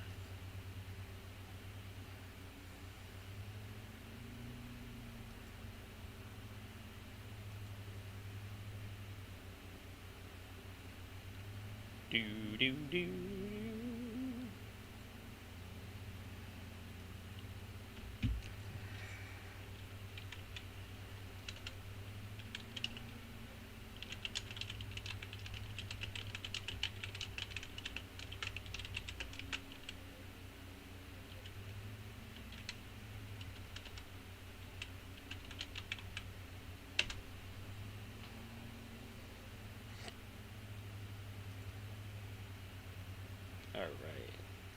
Hello, hello, hello. Anybody there from the all-new Cafe Enigma radio show? Gonna find out really soon. Hey, my brother. Hey, how's it going, Nance? Oh, it's good. I'm tired. How are you? I'm doing really good tonight. Last week I was beat. I'm feeling good tonight. We had 3 hours of great radio. In fact, they had a guest on earlier talking about ham radio for first hour. No, on this, on the first hour of the show. Or was it the second hour? Something like. Well, anyways, they talked about ham radio. Well, what about it? The fact that they're outlawing it in a lot of states right now, which it had been for like the last day? There's a guy from Arizona that's kind of encouraging other people to get into it, and other types of radio that you can get into, like CB, if you can, in case shit hits the fan, if you know what I mean. I have 1, 2, 3, 4 CBs. One is portable. It's a very powerful one too. I've been on CB since I was a kid. Me too. And then the ham radios, though, even here in Florida, you gotta be super full. And it's not the government in Florida; it's the cable contractors, because apparently ham radio signals interfere with their signals. So they will come after you, like they'll spot you down and come and literally like threaten you with legal action. Oh wow! So it's very interesting. I did tell him that, and he's going to listen to the show tonight. We might be able to get him as a guest in the future, which would be great. Oh, that'd be awesome. Yeah, to talk about stuff like that. Yep, because I think it's something that people are going to be talking more and more and more about. Yep, me too. Yep. So it's just me and you, Mark. For now. D messaged me earlier, and he said, "Is there a show tonight?" And I said, "Yes, there is. This should be." Oh. Go ahead. This is going to be the last radio show of the year. Okay. Okay. I know I spoke to D Thursday morning last week because, he didn't make it last week. And I said, what happened? And he got into doing something. Something went down on his computer. And I forget. It had something to do with the computer, though. He was trying to fix it, whatever. But then he forgot. It was Wednesday night. And so he's like, Nancy, I completely blanked out. I was like, it's all right. I said, we handled it. We had a great show. Yeah. It was actually a really informative show. And I enjoyed it thoroughly. In fact, I bought Jack's book. I actually got it last Sunday. I already read it. It's freaking phenomenal. The Enoch Code, freaking phenomenal. Jack passes through here all the time. When he's on his way, to San Antonio or Austin to do deals. And I told him, I said, "Hey, you come down." I said, "I got dinner or lunch if you're passing through." I said, it's not going to be off the beaten track to find me or the restaurant we'll meet at, And I said, if you bring the hog with you, I got a pickup truck we could throw it in the back of in a barbecue place that'll butcher it for me. Nice. Oh, hang on a minute. I'm heading into it's going to get noisy for a second. I don't know if Jack's coming in tonight, but if he does, that'd be great. We can continue on with that. I'm not sure. I mean, I'm pretty sure Vic will be on because she makes it. She's as regular as. Yeah. God, anyways, I don't think I've ever had anybody as regular as her. She's always on. Yeah. D should be here if he messaged you. Well, he didn't say he was coming back. All right. He just said that. He just asked me, "Is there a show tonight?" And I said, "Yes." Well, if he comes on, he comes on. If he doesn't, he doesn't. Yeah. I'm not gonna. He's another one that's like Old Faithful. He's here every week, so it's. Yeah, I get it. Sometimes things happen, and we're going into the holidays, so. Yeah, so I understand that. I think David is traveling right now. I'm not quite sure about that, and. I don't know. Whatever happened to John Bell? Did he get mad because David came back? I think so. Pretty much 1,000% sure that's what happened. But that's I figured that's too bad because David's been with the show a lot longer than John has, and even though they see things differently, both of them need to understand that this is. That's part of the show, to show that there's differences in the way people look at these areas. Well, and like I said, they both have now done that, where one came on the show, the other one left.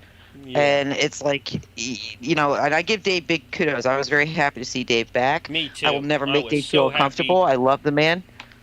And John could have handled it differently than he did.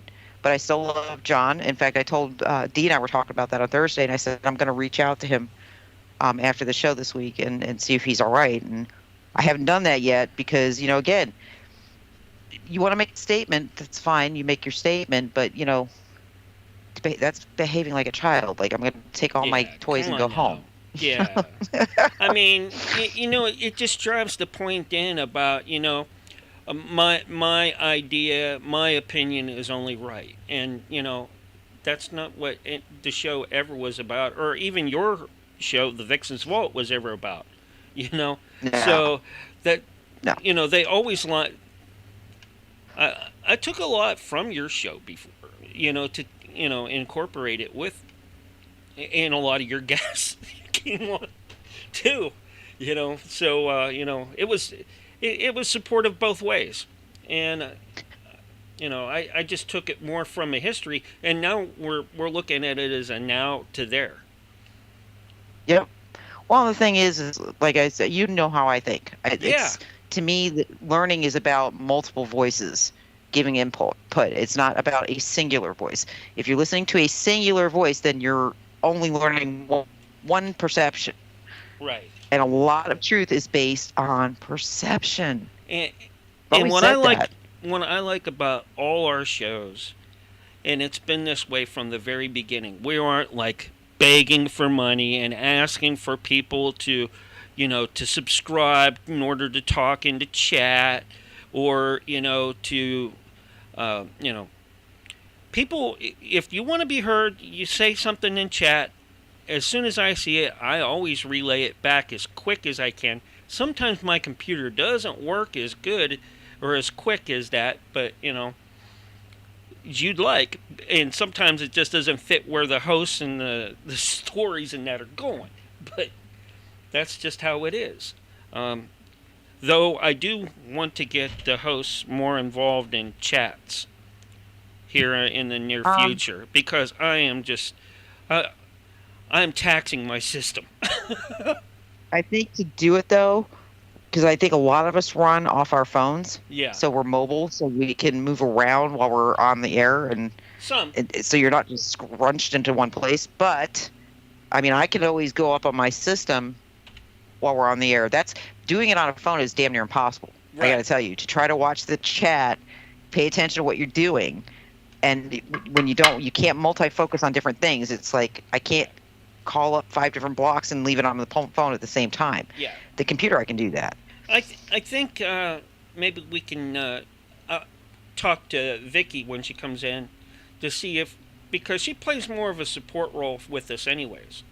And she does cover the Telegram chat, but the Telegram chat for me is not really big and busy. Where my Kick chat, oh my God, I got people in there. I got people in there right now. I got Icehole. I got Cecilia Adams. Icehole. A whole bunch of folks in there. And we got... I love that tag. Is that a gamer tag, or is that just a tag? Icehole. That's freaking awesome. It's not... He doesn't game that I know of, but he supports shows and streams like I have. In the daytime, he's with another guy who goes... he's a vet too, so Wobbly in the mornings, and then you have me in the evenings, a couple times a week. So, and then we have, our live space is, we have people coming in and out, but if we get people talking in there, it'd be nice to have someone in there to look over. The same with the Twitch. Now, Facebook, it's hit or miss whether, they say, oh, we have that person on, so they're going to come in and, but other than that, I don't really do a whole lot with that. Same with YouTube. Now, YouTube I keep as a backup. I've been doing that now for a couple months. I haven't really mentioned too much about it because I really don't want to promote it so much because, hey, they've banned me so many times. I'm like, nah, I really don't want to take and cause too much focus, So if I get a couple people in there every now and then, that's fine. But I don't want to build it to where, I want to build my Kick and my live space and my Rumble. Well, I love the Rumble people, but they just don't talk over there. folks over in Rumble, we love you. Talk, please. I don't even care if you spam emotes. That I got some really cool emotes. And same way, if you're live in any of the other chats, if you don't know what to say, just let us know that you're there by putting a couple emotes in there and letting us know that you're there, because that's what I do. I keep the chats open like that. My mods like Icehole, Cecilia Adams, Marco DJ, and a bunch of others that I have for mods in that in there, they really help out a lot. Hey, Big D. He's got his microphone off. Nope. Oh, there he is. So, D, we're talking about pagan Christmas tonight. We are? No, I'm kidding.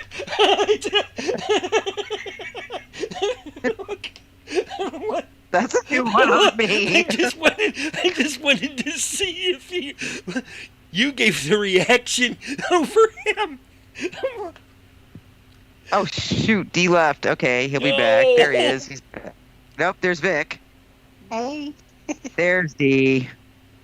Hey, Vic. D, I was Have you joking, been man. Christmas, Mark. Pagan Christmas. We don't even call it Christmas, Mark. Right, We don't call it Christmas. Hey, the Good eternal Lord. equinox, where Dude, you it's drinks literally for what's the $1, word?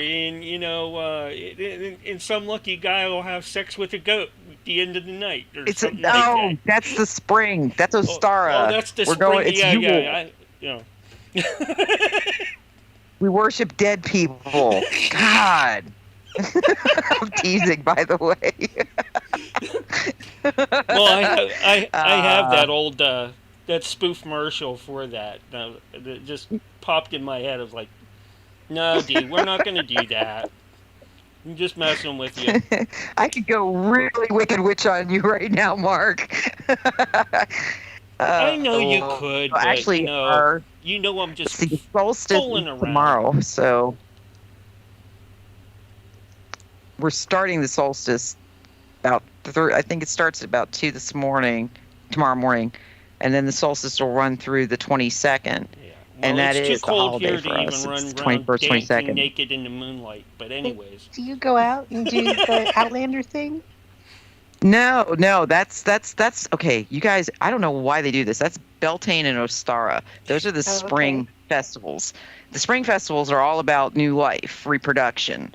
And that's why I always kind of laugh that they make it so ridiculously horrific. It's like, no, it's a beautiful celebration. It celebrates life. The world is reborn in the spring. Yule is about respect for your elders, respect for the passing of time. It's the winter. The winter to a pagan is you can't cultivate in the winter. It's very hard to cultivate in the winter. In fact, what Samhain, which is Halloween for you guys, Right.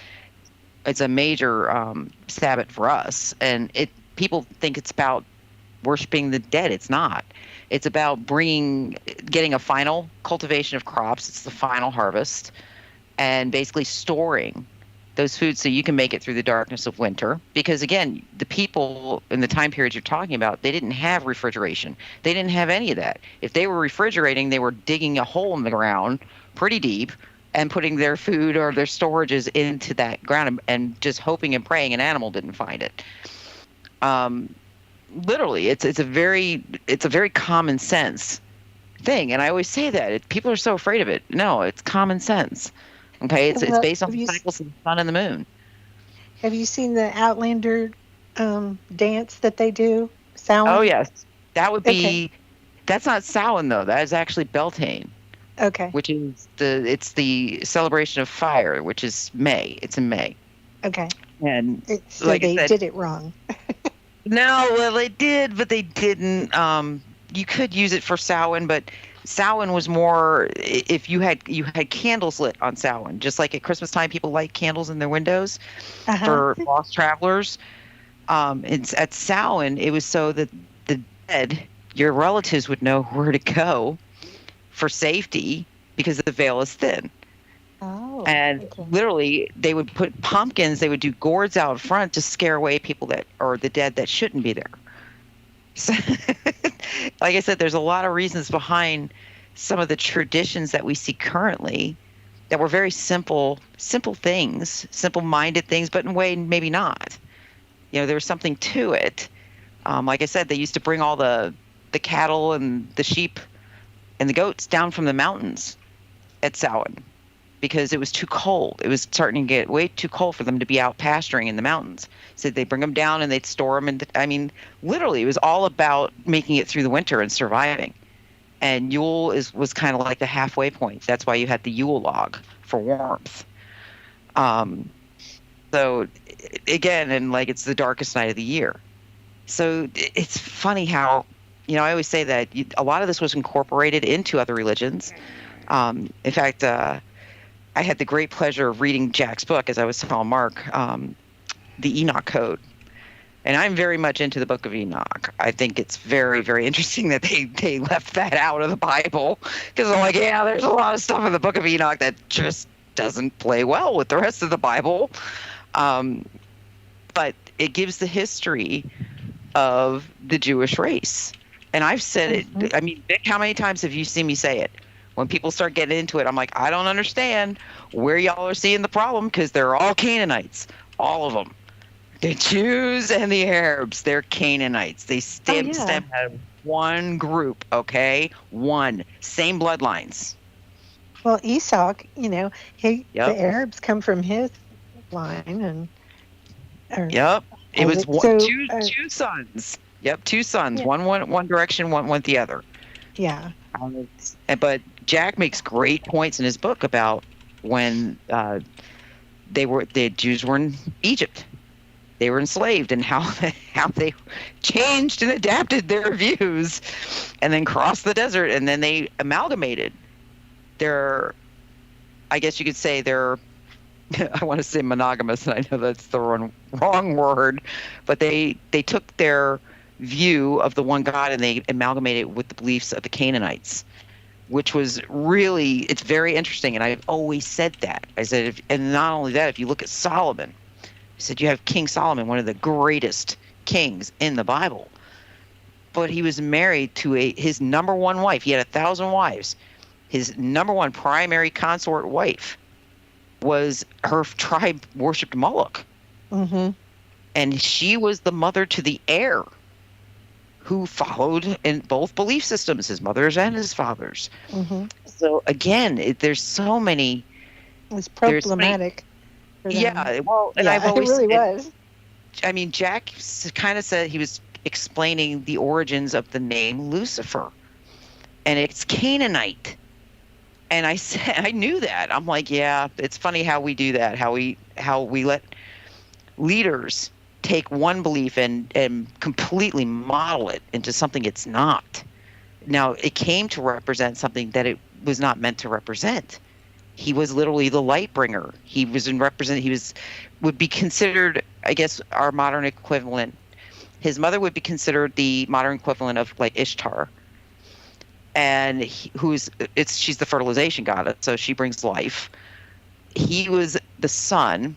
El was the father, which is, by the way, where we get the word Elohim from in the Jewish Bible, which meant what? What? It was the name of God, but it actually means multiple. It's a plural word. Mm-hmm. But then you've got, it's more than one. Spiritual beings. They were. But then you've got the breakdown of the name Lucifer, and the meaning of the morning star, and the fact that it's the representation of Venus, which again, a lot of the old ancient religions centered around Venus, which I always found so interesting because, again, one of my other big things I like to look into is Tesla.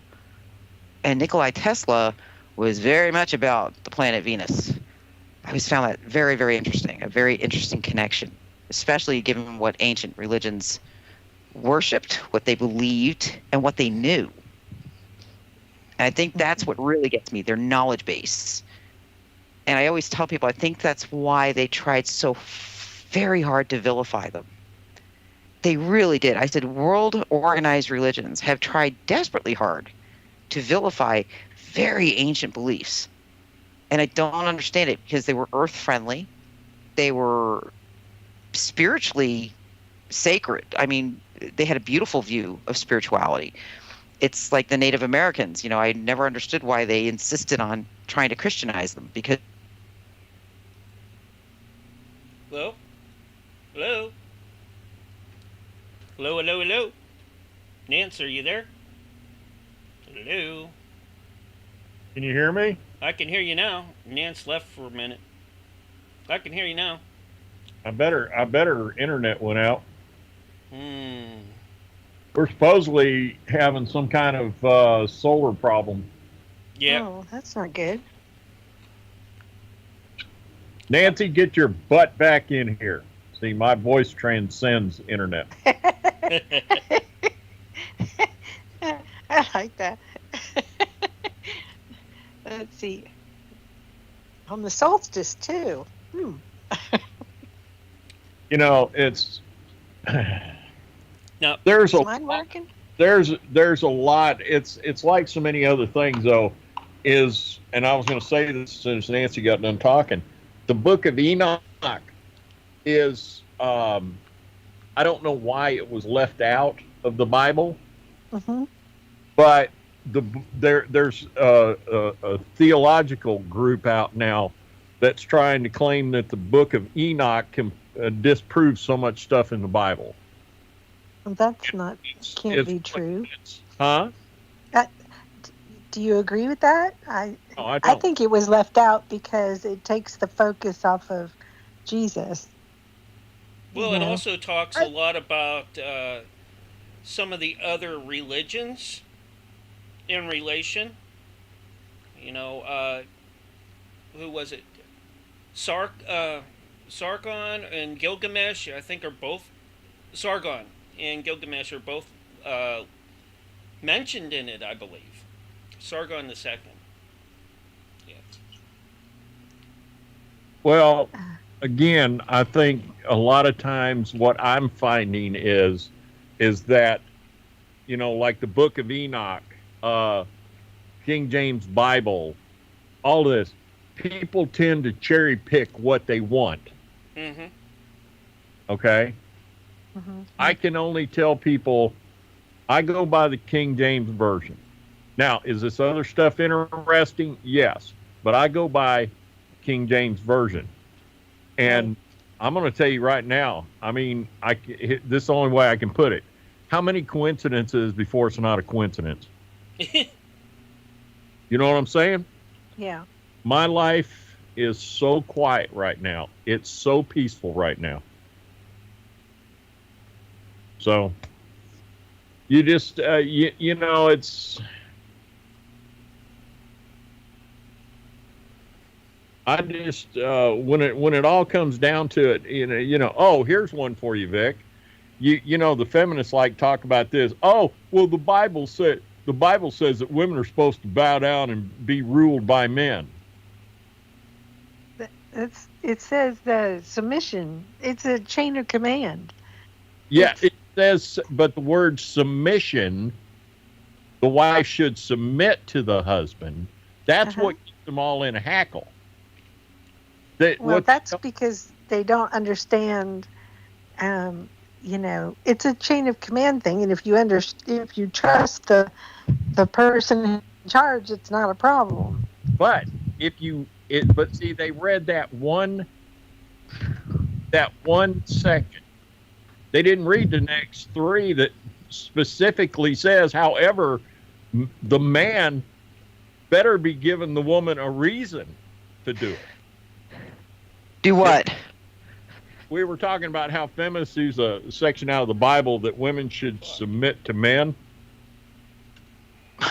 Yes. But here's the thing. Yeah, it says that. But number one, you have to read it in the context of how they talked and thought back then.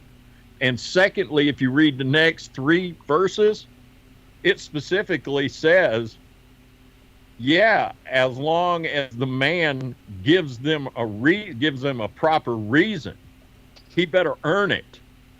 Well, yeah, it's like I don't have a hard time with the way the Bible outlines things because it's a generality in many ways that it's a working relationship. He's a command. Right. He's, well, not just that, he's expected to do certain things. Yeah, and he has actually the bulk of the responsibility. Correct. Correct. I mean, and honestly, we went so far outside those bounds after World War II. It's not even fun. I mean, we went so far out, so we reversed the roles. Oh, no. See, that's the whole thing. It's all still in place.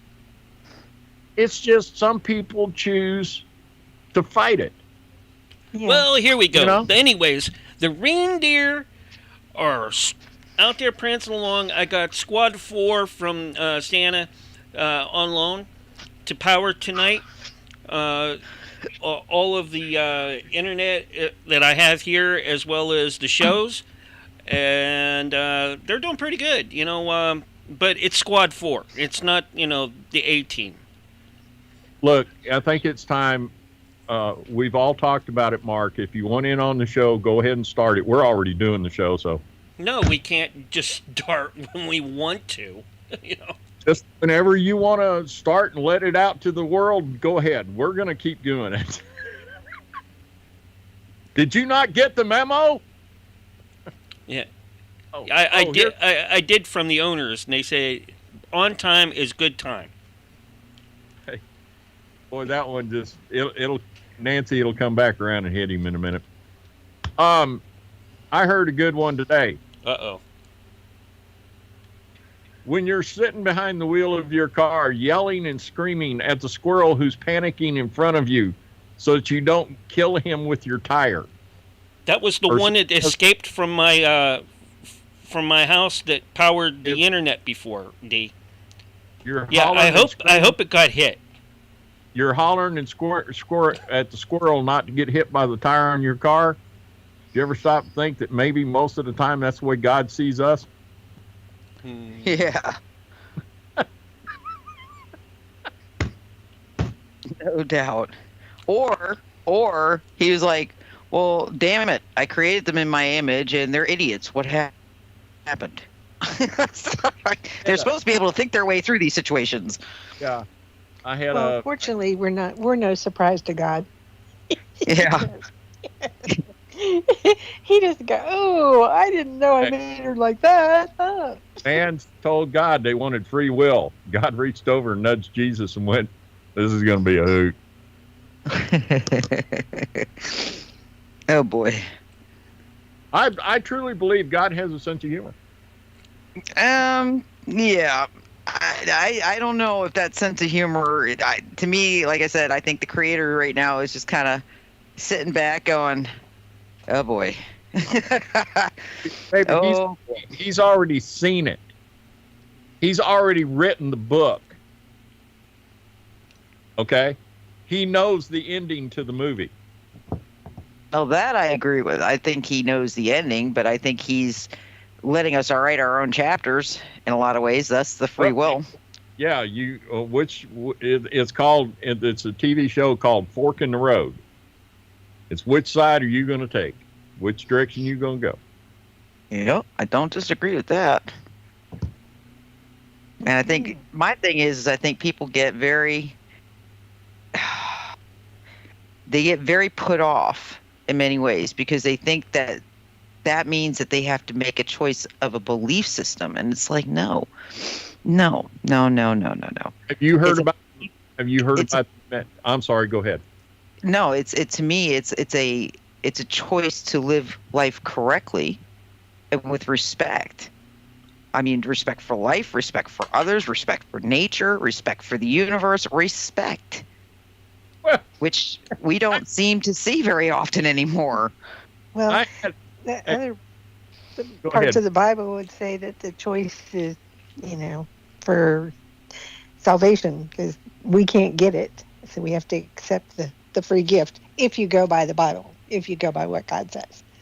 Hey, I had a guy ask me one time, he said, or he told me, he made a statement one time, he said, well, the Bible was just written by men to control people. 30 seconds. And I looked at him square in the eye and I said, well, from the looks of things, atheism isn't doing a real good job, is it?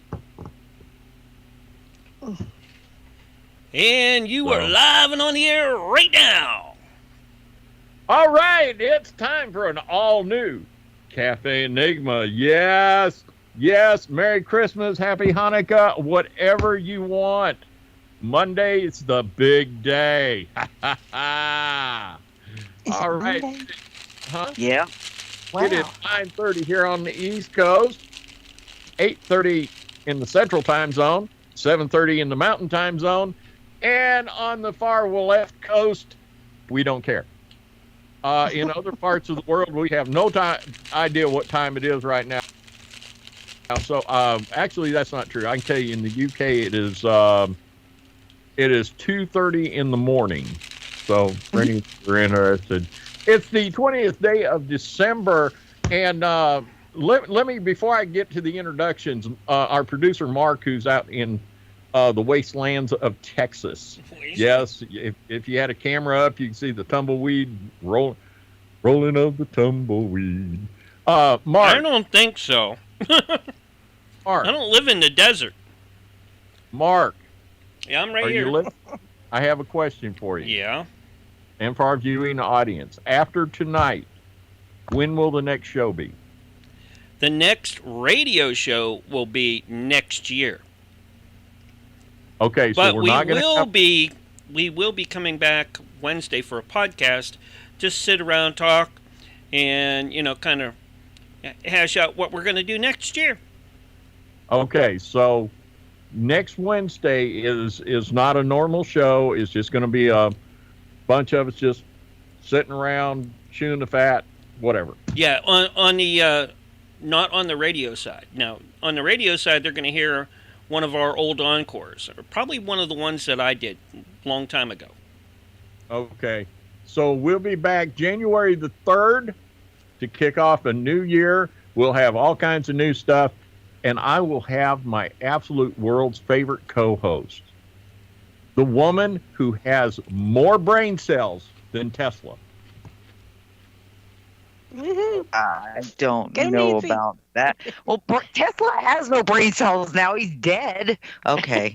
Well, then it's easy, Awesome. isn't it? Hi, Nance. Hey, D. Way to set the bar. Competing with a dead guy. Yeah, that's not good. Competing with a dead dude, man. Although I respect the hell out of him. Tesla is one of my favorite figures in history, as you well know. You know,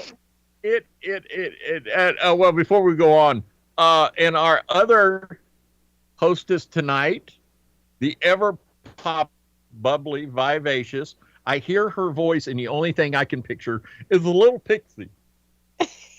It's Vic. How are you doing, Vic? I'm doing very well. The pixie dust is flying.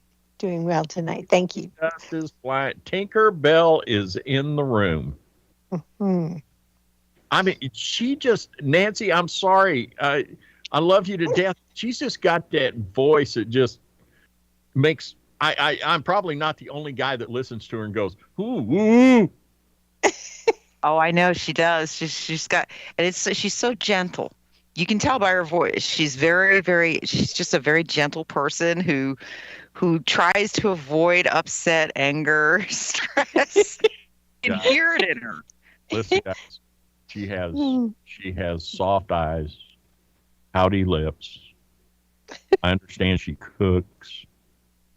She's wonderful. She can, if you're out working in the yard and you get a boo-boo, she'll fix it. She cooks. She cooks. Now, all you have to deal with are the little wing back. That's right. And the pixie dust. And the fairy dust. It's And I kind had a conversation like with having the a sparkle confetti on cannon. Yeah, it's with kind of somebody like on having Parlor. a cannon in your living room. So, Sparklies. sparkly. What was that? That was an old animated movie years ago. Had the seagulls, the mice, and had the seagull. Ooh, sparkly. Dude, I have no clue what you're talking about. Nim. Okay. Nim. Oh, Secrets of Nim. Yeah. There you go. Remember they met the pelican or something, and every time he saw, ooh, shiny. See, now I never watched the movie. I read the book many, many years, but that's me. Usually, when you give a topic like Pride, people say, "Did you ever see Pride and Prejudice?" I'm like, "No, I read the book." Did you ever? Have you seen Dune? No, I read the book. I tried not to read the book and then watch the movies. Especially some of the classics. I mean, To Kill a Mockingbird, things like that. You get a whole different perspective when you read the book versus watch the movie. Raphael, in fact, watched Fahrenheit 451 with me a couple of years ago. It was the first time he never read the book, and he was like, "Wow!" And I was like, "Dude, the book is so much better." I mean, yes, the movie did a decent job of portraying what we're already going through, which is basically the control, the propaganda, the inability to actually educate yourself correctly.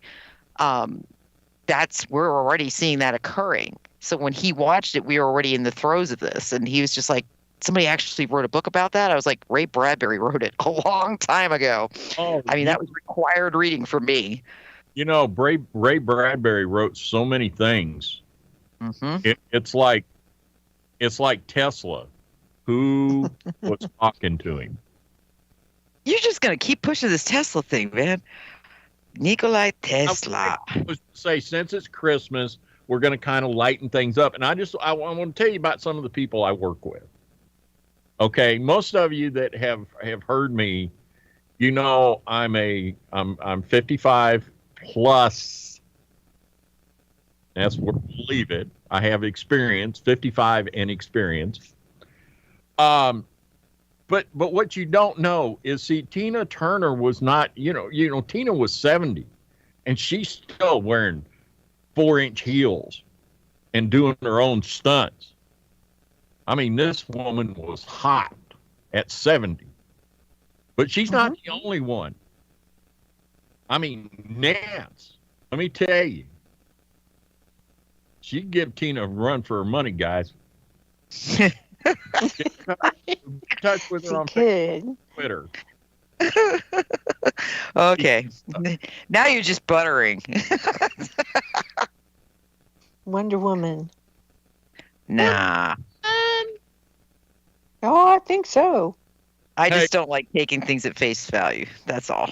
I am so tickled that Wonder Woman married one of the richest guys in the world. Linda Carter. Yep. And I'm glad she did, because even the only reason I watched Wonder Woman was for her outfit.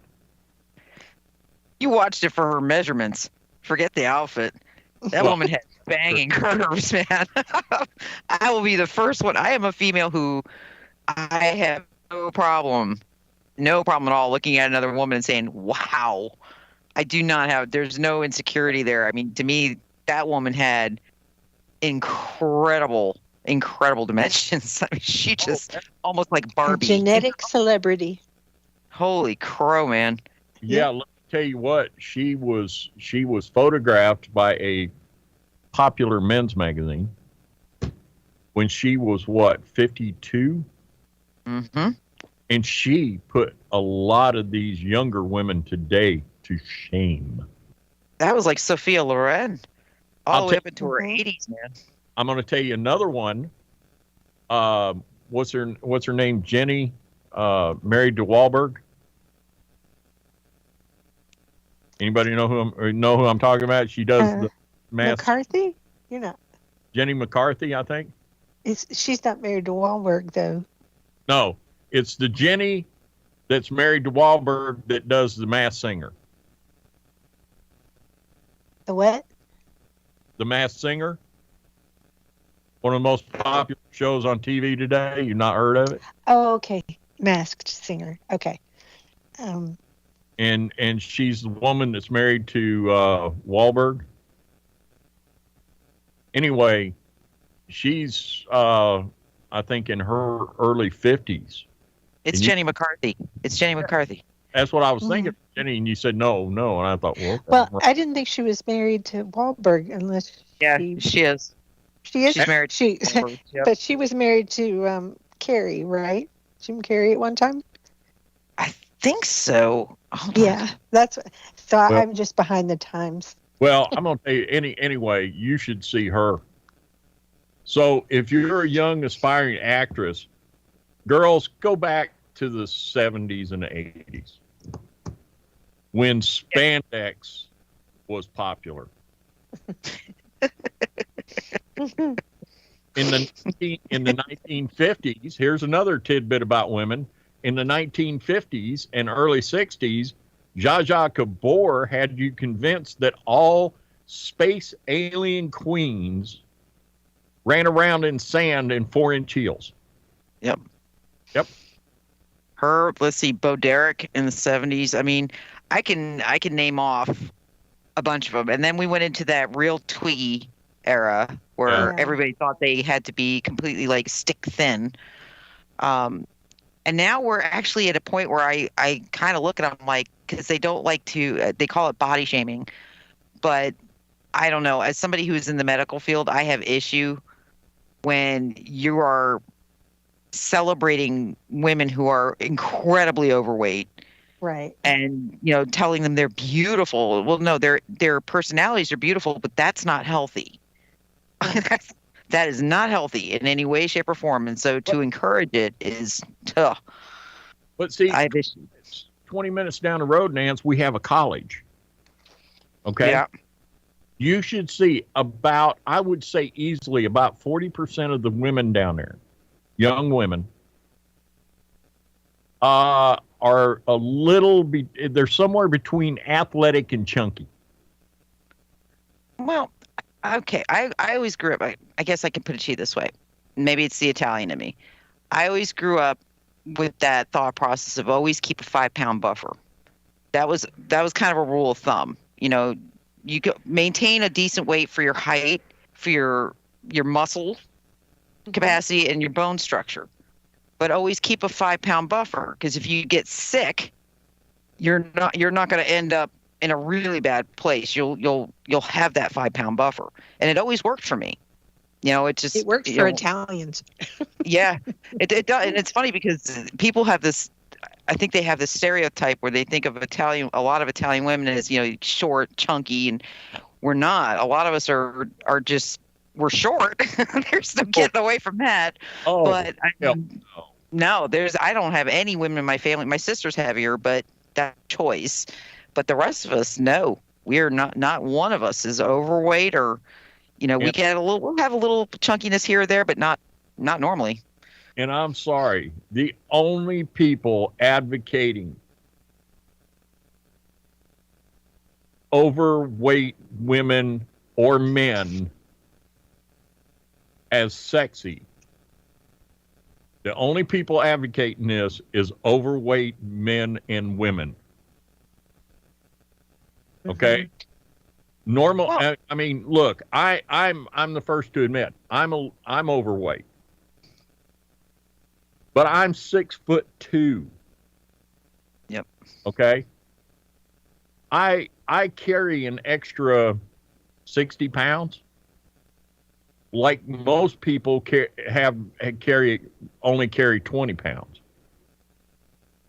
All right. Right. If you have a frame to support it, yeah, you can carry more. I have no health issues that have been caused by weight. None. I think, again, though, I think part of the problem, D, is that the medical community keeps changing the bars around. Yeah. They really do. And, you know, they've done some pretty deplorable things by doing that, because it's, again, we have a society where it's kind of banged into you that image is everything. They keep... Hold that ahead. Just a second. For those of you listening to the show, be careful. Segways come quick, fast, and in a fury. We just had one. Wrong. Yes, we did. Go ahead, Nancy. No, but I mean, it's, if you look at when you go to the doctor, they give you every time you go, there's a chart. Look at the chart, and the chart, the weights all distribute through the chart. And again, they're all over the place. They change like every 5 years. You sometimes they go up, sometimes they come down. It's like, well, you feel like you're on a seesaw every time you go to the doctor. I finally said, to hell with it. I mean, I laugh at my daughter because she says, in fact, it was a couple days ago. She said, "Mom, I'm 135 pounds," and she's 5'2". She's a little bit shorter than me. She's 5'2", and I looked at her. I said, "So?" She's got a great shape. I mean, she's got a beautiful shape, actually. And I'm like, "Why are you worried about that?" She says, "Because, it says I'm only supposed to be like 125." And I'm like, "Christina, you played soccer. You were an ice skater. Your muscle structure is ridiculous." I was like, you're like me. We carry a ton of muscle in our weight, in our legs and in our back. I'm like, my arms, they used to tease me when I worked. They used to call my arms cobras because I have and still to this day, fully outlined muscles in my arms. And I'm like, yep, that's muscle weighs a lot more than fat does. Very simple. It does.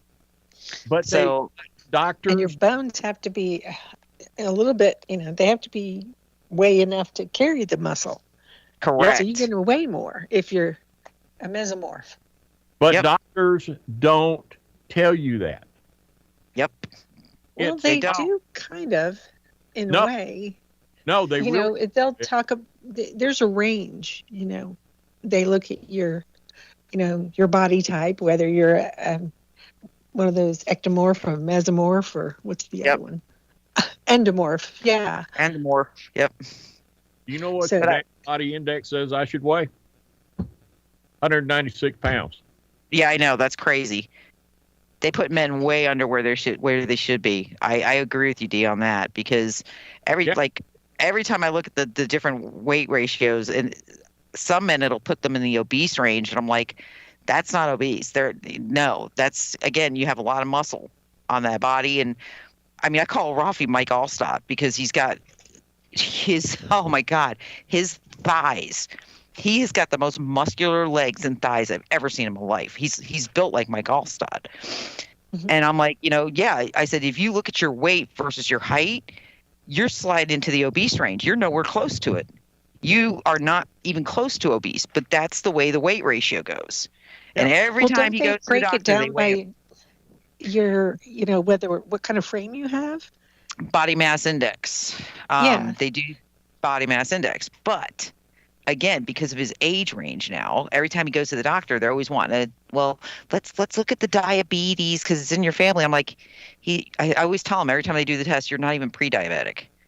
I wouldn't worry about That's it. great. Fine. Yeah. You're fine. Let me show you how things change. Big Mama just went to the doctor yesterday, and he said, "Hon, you are in good shape." 6 months ago, he looked at the blood results. Now, she had an A1C of 5.8 6 months ago. He looked her in the eye.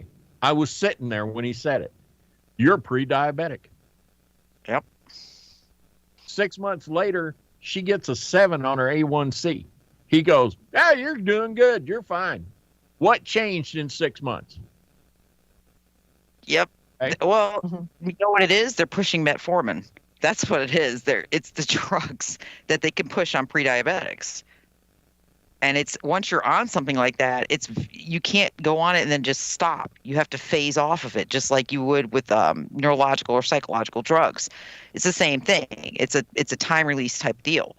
So like metformin, because they tried to do that when Ralphie had Delta variant, because they kept telling me he was diabetic. I'm like, he's not freaking diabetic. You're giving him steroids out the yin yang. That will that'll put do it. anybody straight through the Yeah. roof. These are nurses. They know better. Yeah. They know better. This is what's scaring me because Nancy and I have both been in the emergency medicine. Yep. We've hauled a ton, more than a dozen busloads of people. Yep. We've hauled a ton of folks. And I'm telling you what has happened in the medical profession in the past, I would say 15 years, 10 years, is scaring the sweet Jesus out of me. Yep.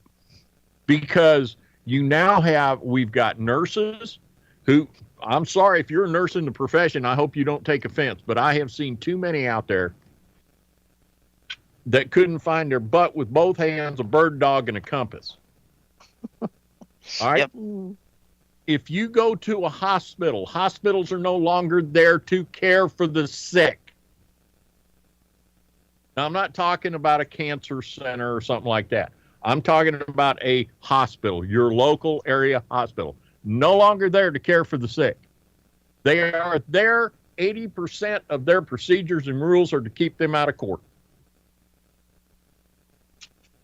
Plain and simple. And getting a hospital attorney on here, I will argue with him. Yep, that or to get them paid by the insurance carriers. They're either after your wallet or to keep them out of court. Okay, dirty little secret. Do you know who dictates your medical care? It ain't your doctor. It's your insurance company. Yep. That's the absolute fact of it. Used to be you go to the hospital, doctor say you need it, insurance company said, okay, we'll pay for it. Now the doctor can request a procedure or a medication, and about half the time your insurance companies will say, no, you can't have it. Mm-hmm. True story. It's a business. Yep. Story. I called my insurance carrier up and I asked him, I said, when's my next appointment for a physical? Girl says, we don't do that. And I said, well, apparently you've taken over my medical care because you're denying things. Don't give them any ideas, D. I mean, COVID did enough to give them bad ideas as to what they could and could not control. Oh, hon, you haven't heard. They're already talking about it. Oh, no, I've always said that. COVID was a dry run. It really was, to see how much control they could actually take. And they made a mess out of it. In fact, Rafi and I were just talking tonight because we are in the midst of getting an attorney to go after the first hospital when he had Delta variant. Mm-hmm. Because that was negligence. That was straight up freaking negligence. I don't care if you had, your little ensemble from the government that told you had to follow these certain procedures. I don't give a crap. The fact is, when somebody's having an allergic reaction to a medication, you stop the medication. Period. Mm-hmm. End of sentence. Especially when that reaction is his heart swelling. You stop the medication immediately. Yeah, but let's take that with what happened to Rafi. Yep, that is what happened to Rafi. His heart was swelling, and they refused to pull it. Let's take what happened to Rafi. Is that remdesivir? Yep. Yep. Oh. If you follow this, it goes to the Affordable Health Care Act, which now dictates 90% of the medical procedures in this country. Yeah, but for an allergic reaction, that should have been stopped. You're right. But Yeah, wait, That's why I said. let me finish what I was saying, ladies. Dadgummit, I just had her name on the tip of my tongue. Governor of Alaska. Ex-governor of Alaska. Oh, I can see your face. Oh, you had to do that to me. Yeah. Sarah Palin. Sarah Palin. You remember how when everybody laughed because she used the term panels? Yep. Okay. Understand this. When the Affordable Health Care Act was written and passed, 60% of it was blank tags, blank folders. They hadn't even created it yet. They now have medical advisory boards through the federal government that have no doctors on them. Yep. That's scary. Hold that thought, though. Hold that thought. I got to take us out to our first break. Okay. Folks, sorry, D. Hang in there, guys. We will return in just a few moments with the all-new Cafe Enigma. Hang in there. We'll be right back. Wow, that's bad. They should. And we're on radio break. Did you not know that, Vic? About the Raphael's case. Well, yeah, that's. I knew that he was on the remdesivir, and I know that they overrode anything. Like if you brought in your own, what do they call those, living wills or, health directives, they would totally override that with whatever they said. But an allergic thing is different. and they refused to remove the drip. He had to pull it. He had to yank it out of his arm.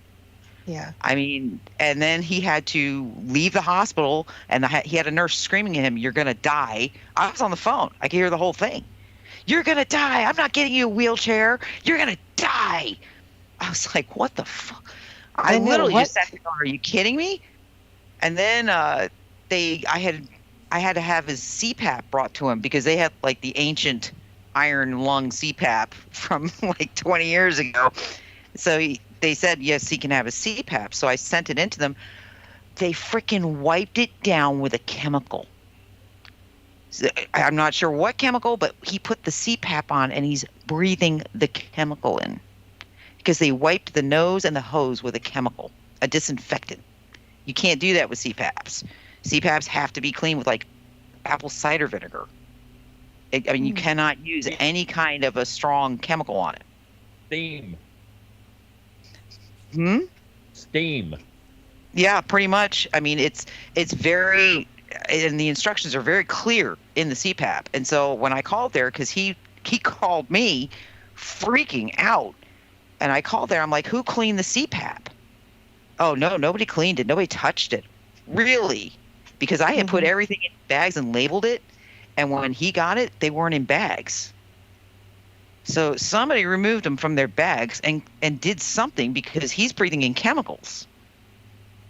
Oh, well, we can't do it. No, sorry. No, that. And then they wouldn't give him his charger for his phone. I mean, it was insane. It was literally, he had the doctor that, his one doctor had released him to go home with oxygen. A nurse overrode the doctor. That's when Raphael pulled the remdesivir. He was done at that point. She overrode the doctor and said, "No, I don't think he can go home yet." Yeah.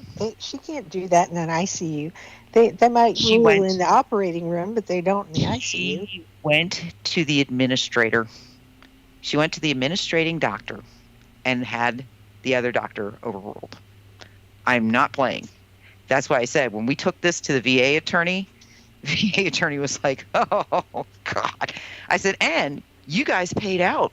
That's the beauty of it all. The VA paid for that bill." Even though Raphael pulled his line and walked out of the hospital against medical advice, which you should have denied the bill right there. It should have been denied. But for some reason, the government paid. Why? Because reimbursement? They got reimbursement for the remdesivir? No. Because it was COVID? Because on the medical records, when you pull the charts, Nancy, it's going to show he was discharged. Correct. Because the hospital, they lied. I guarantee it'll not say a word about him pulling that IV out. And that was a $92,000 medical bill. And that was just the first hospital. The second hospital was over $100,000. I'll be right back. We're under a minute. Heard. I can bring us in if need be. That sounds good. 30 seconds.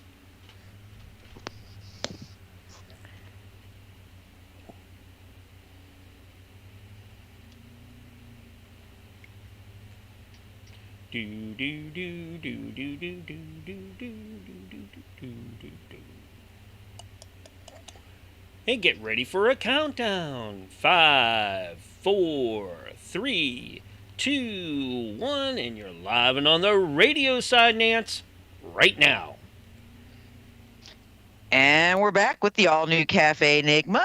Today's date is December the 20th, 2023. We're rocking into the new year pretty soon here, folks. It is 9:59 p.m. Eastern Standard Time. I'd like to welcome everybody back to the show. Dee had to step away from the mic for a moment, so I brought us back in. No problem, no sweat. Here we are. So when we went off the air, we were discussing, the wonders of the current medical system. And I'm just going to make a real quick comment about the Colorado Supreme Court's ruling. This, I believe it was today or yesterday. I think it was late last night, actually, where they have ruled that that the 14th Amendment can be applied to Trump being on the presidential ballot, and they have removed him from the Colorado presidential ballot because of charges of insurrection. which is covered under the 14th Amendment. Well, problem being is that no charges were ever brought. In fact, nobody's been charged with insurrection in the entire event of January 6th. So that's kind of an interesting grasp there. But if you want to go the 14th Amendment route, that's why I said, let them do it. Let them try. Because they have just disqualified Joe Biden, Kamala Harris, Hillary Clinton, Obama from ever running again. The list goes on and on. Pretty much every politician in DC who's not an absolute virgin noob to politics is disqualified from running for president. Why? Because they've all done it over and over and over again. So just that quick note on that. I don't think it'll make it to November. No, it's not. Oh, you mean you don't think we're going to make you don't think the election's going to happen, or you don't think it's going to hold? I don't think it's going to hold. I think it's a show piece. It's all it is, because they can't stop the write-in ballots. It's not just that. It is blatantly not. It's blatantly against the Constitution. There hasn't been one constitutional scholar yet, including the Democrat ones, who've come out and said, yeah, that's a great ruling. They've all said, oh, my God, no. Well, I've heard 3 constitutional scholars say that the 14th Amendment doesn't apply to the president and vice president. It doesn't, because it's saying the officers, and it's not applicable. It's just not. In fact, I said, actually, if you want to go that route, if you really want to go there, Barack Obama, as president of the United States, served at the same time as the chair of the UN Security Council. Well, the UN is considered a governing body. He violated the Constitution by taking the chair, okay, because that's a position of power or rank within the UN. You cannot do that when you are seated president, period. It goes against the 14th Amendment, period. There's no question about it. In fact, Rush Limbaugh brought that up years ago, and I had already said it. And when he said, I was like, I knew I was right about that. Freaking knew it. It's pretty clear. You cannot sit on a governing board when you're the U.S. president. It's now, like, go ahead. It's like watching a ball game where one team's playing by one set of rules, one team's playing by the other team's playing by one set of rules, and the referees or the umpires are calling the game by a third set. But again, Dee, this is too simple. It's causing more and more and more people to realize the inadequacies and the unevenness. And that's, to me, I'm sorry, that is an awakening. People can scoff all they want, but that is an awakening. People are waking up and they're seeing the problem. And it's like even the Democrats are waking up and seeing the problem at this point. In fact, I said to somebody, this is panic. You're seeing desperation. Panic. Yeah, absolutely. They're trying to set a precedent so other states can try to pull Trump off their ballots. Right. Which, yeah. But you have, if you Maine tried it. If you keep reading that, even like Nancy said, even a lot of Democrat voters are going, what? Yeah. And because they realize, first of all, Democrats aren't going to be in charge forever. Neither are Republicans. It goes back and forth and back and forth. What happens when it becomes a Republican thing? Okay. Now you've set the precedents for the Republicans to do it to your guy. Secondly, you know what I think is going to come of this? What? I don't think we're going to have Republicans or Democrats when this is said and done. I think both parties are imploding completely. Honest to God. I'm watching it going, they're both imploding. And you know what? Maybe that's the way this needs to happen. By your own words, they're trying to head us towards a one world government. No, I don't. I think that's what they were thinking they wanted to do, but that's not what's happening. What's happening is now you're pushing people to that independent frame of mind where they're thinking, well, I don't want to be told I have to vote this way. I don't want to be told I have to vote that way. I just want to vote. But what does that do? That destroys their war chests. Because that's the whole reason we have a political system, is so they can build up their war chests.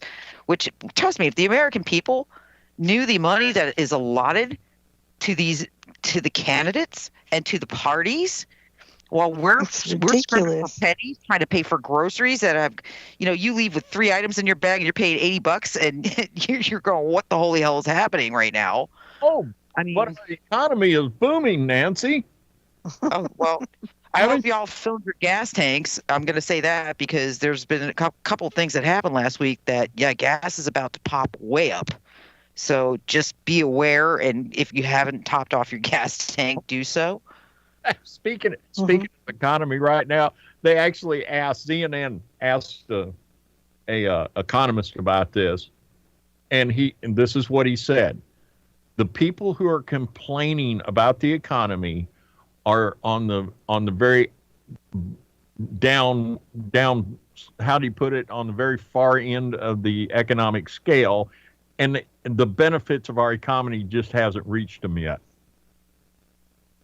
So the entire middle class is somehow on the other end of the economic scale when they pay the bulk of the taxes? I'm just telling you what he brilliant. said. You don't want Keynesian economics, man. That's Keynesian economics for you. That's the Democrats. They love their Keynesian economics, and it makes absolutely zero sense. It has no basis in reality at all. And remember, these are the same people that laughed at trickle-down economics. Yep. Actually, the whole thing is a sham anyway. It's. I've said that Hollywood is like Wall Street is like Las Vegas. It's a sham.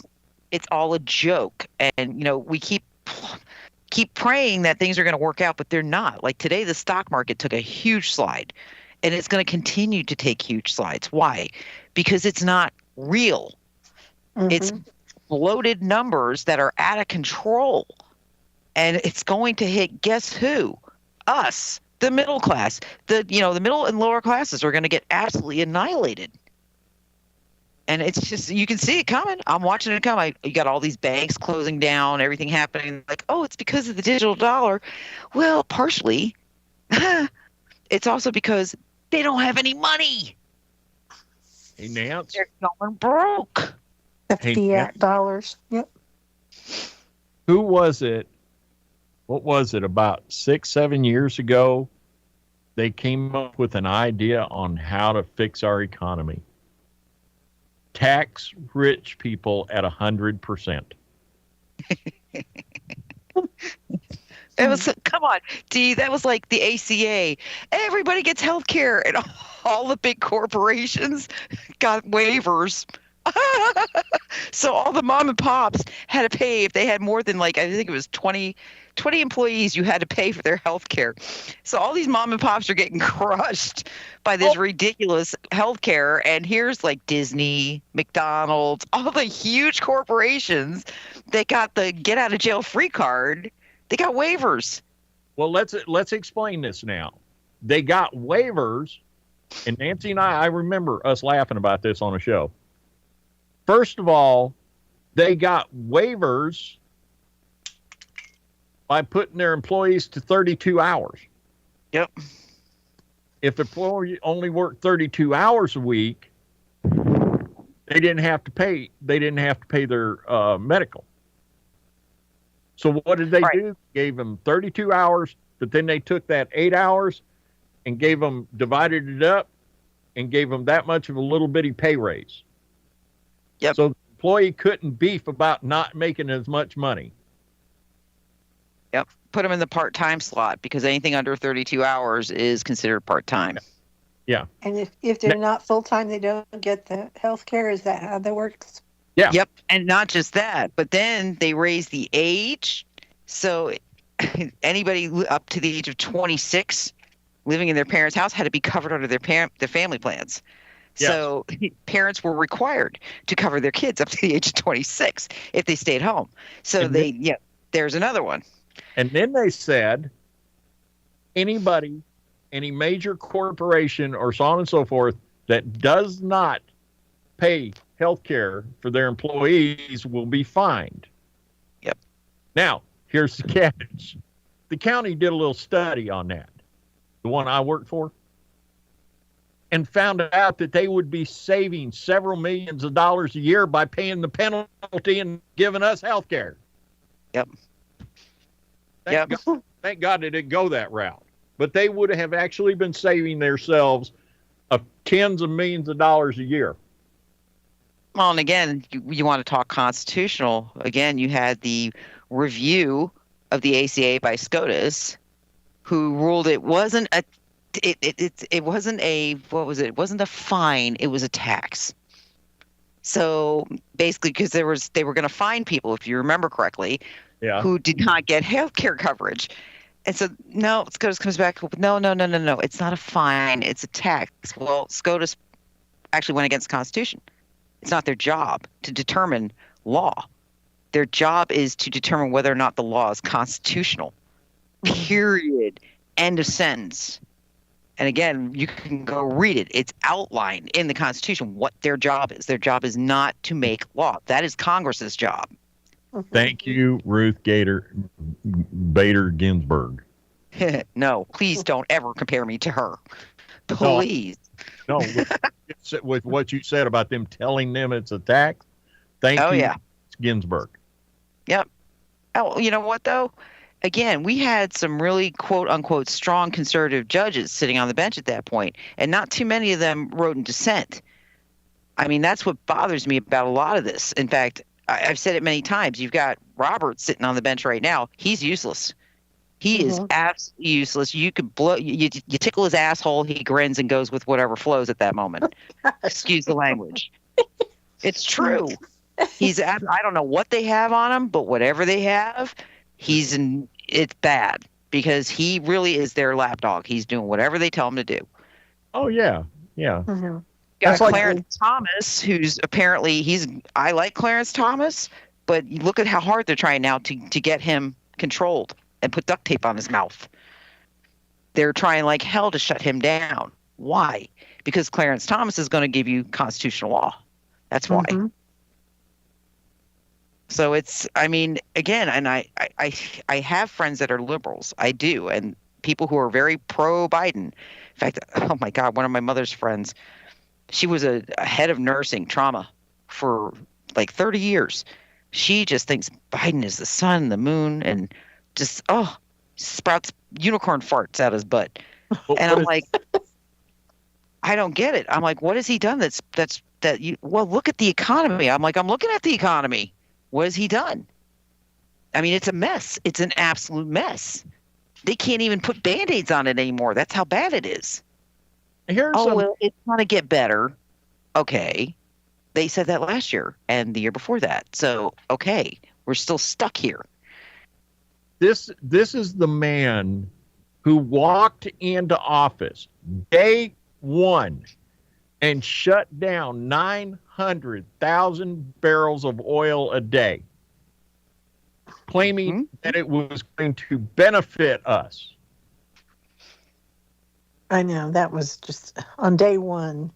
That was just reprehensible. Okay. Well, it's coming back to bite him now, though, isn't it? Because I think he thought he was going to win some kind of kudos with OPEC if he did that. The Arabs hate him. They hate him. Baby. To him, he's a diddle-foddering old man that fondles children. They can't stand him. Baby, okay. Look, Obama came into office, did his world apology tour, and the world went nuts. Not in a good way. Then Trump comes into office, and he puts his foot down, and people around the world, the little troublemakers, are going, oh, we better keep our quiet right now. Let's just lay low and see what this is going to do. Then I thought they capitulated to him. Huh? Didn't they capitulate to him in his 2017 tour? I have a different view. I truly believe, honestly, I think Trump made some very powerful allies, people that we would never dream because we were taught that these were the bad guys.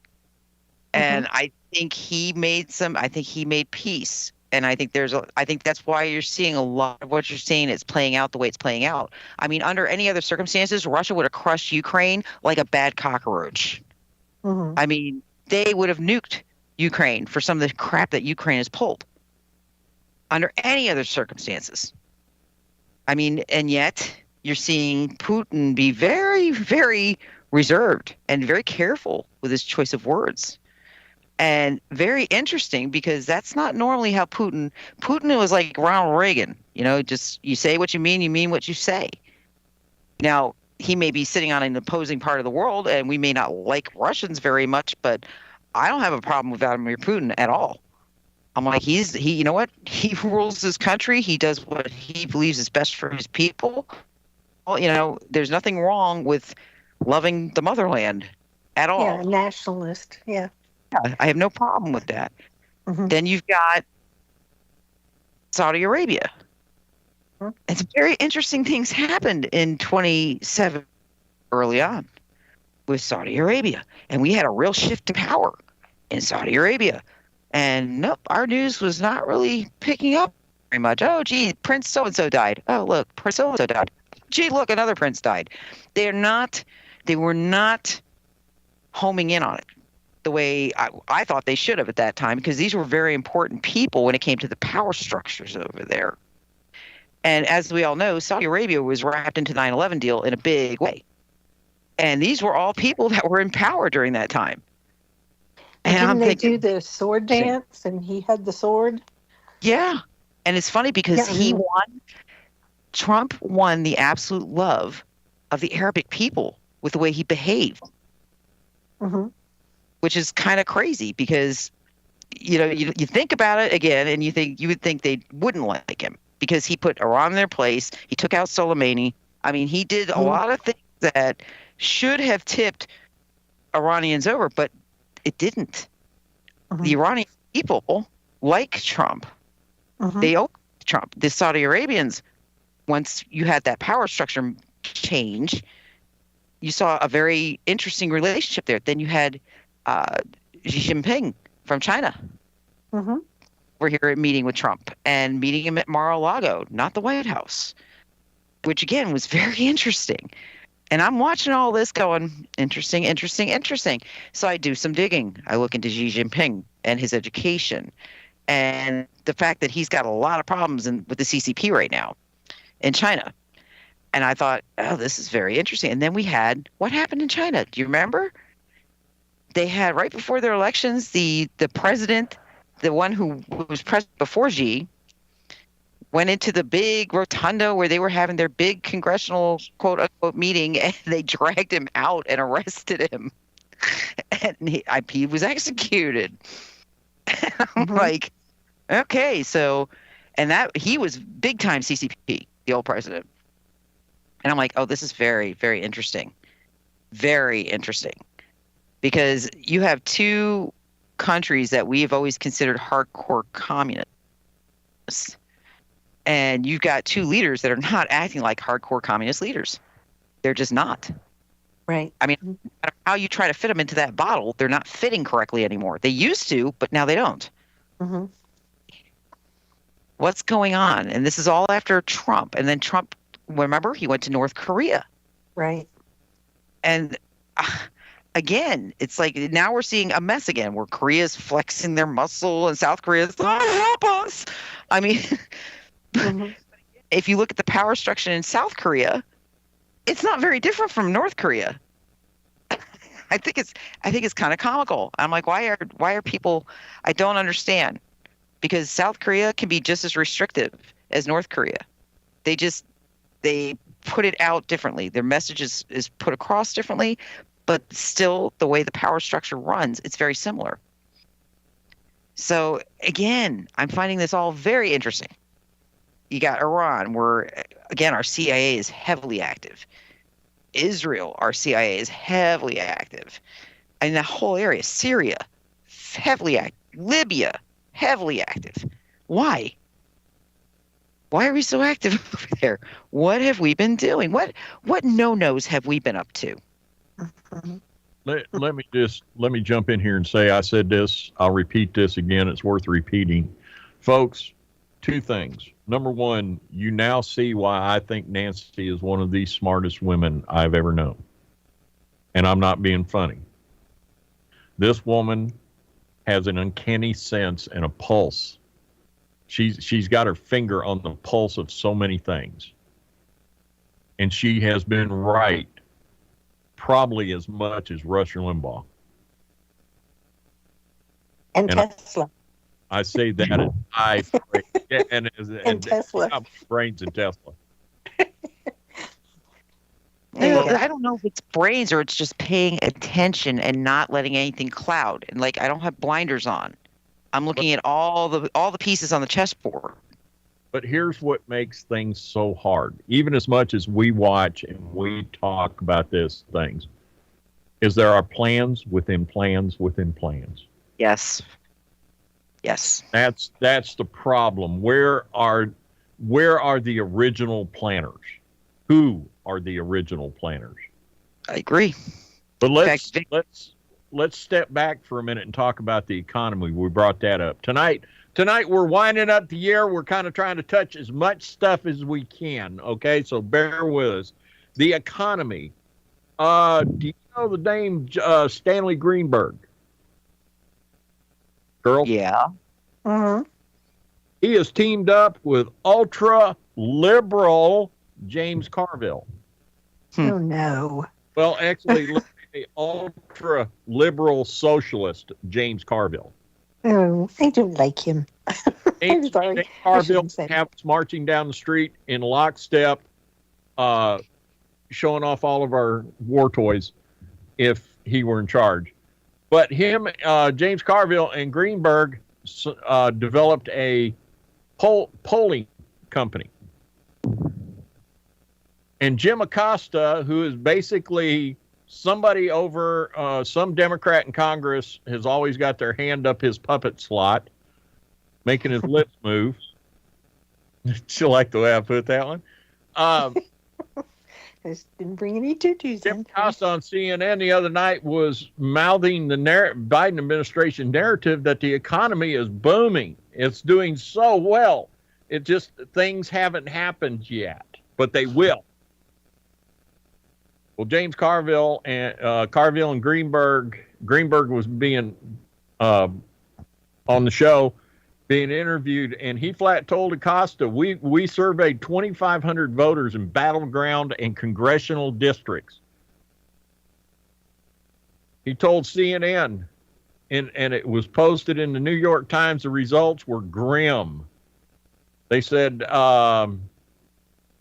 most of the Democratic Party groups that conventionally thought to support Democrats, blacks, Hispanics, Asians, LGBTQ community, millennials, unmarried, and college women, according to Greenberg, gave Donald Trump a higher approval rating on the economy than Biden. Acosta went to try to argue with him, and I was trying to and Greenberg flat told him, he was armed with the facts. He said, it's a bubble. Look, what I have discovered in doing my polling in Europe and the UK and here, what matters is how many months people have been struggling to deal with inflation. Each month they get madder and madder about it as long as their wages are trailing in prices. Acosta tried to just play it off, calling them simply grumpy. You're grumpy if you complain. So he goes on to tell him that basically the people down on the lower end haven't seen the benefits yet. And they're losing ground every month and they're getting angry about it. So when you have ultra liberals, Bill Maher is another one. I mean, Bill Maher for years has pushed the liberal agenda. And even he now is calling them a bunch of morons. Mm-hmm. When you have these people coming out in public and telling you that things aren't good, you need to pay attention. Yep. My goodness. That is Democratic official. Let's hit some headlines. Wait, you gotta wait on the headlines. I gotta take us out to our final break first. Okay. All right, guys. Sorry about that. I just looked down, saw the time, and realized Mark's probably sweating bullets over there. Hang in there, guys. We'll be back in just a few moments with the all-new Cafe Enigma. All right, we're on radio break. Nice save. Hey, ladies, here you go. I'm sorry, Mark, were you going to say something? I said, nice save, Nance. Democratic official fined for voting twice in 2020 election. Claim they never really stated you can't vote in more than one state.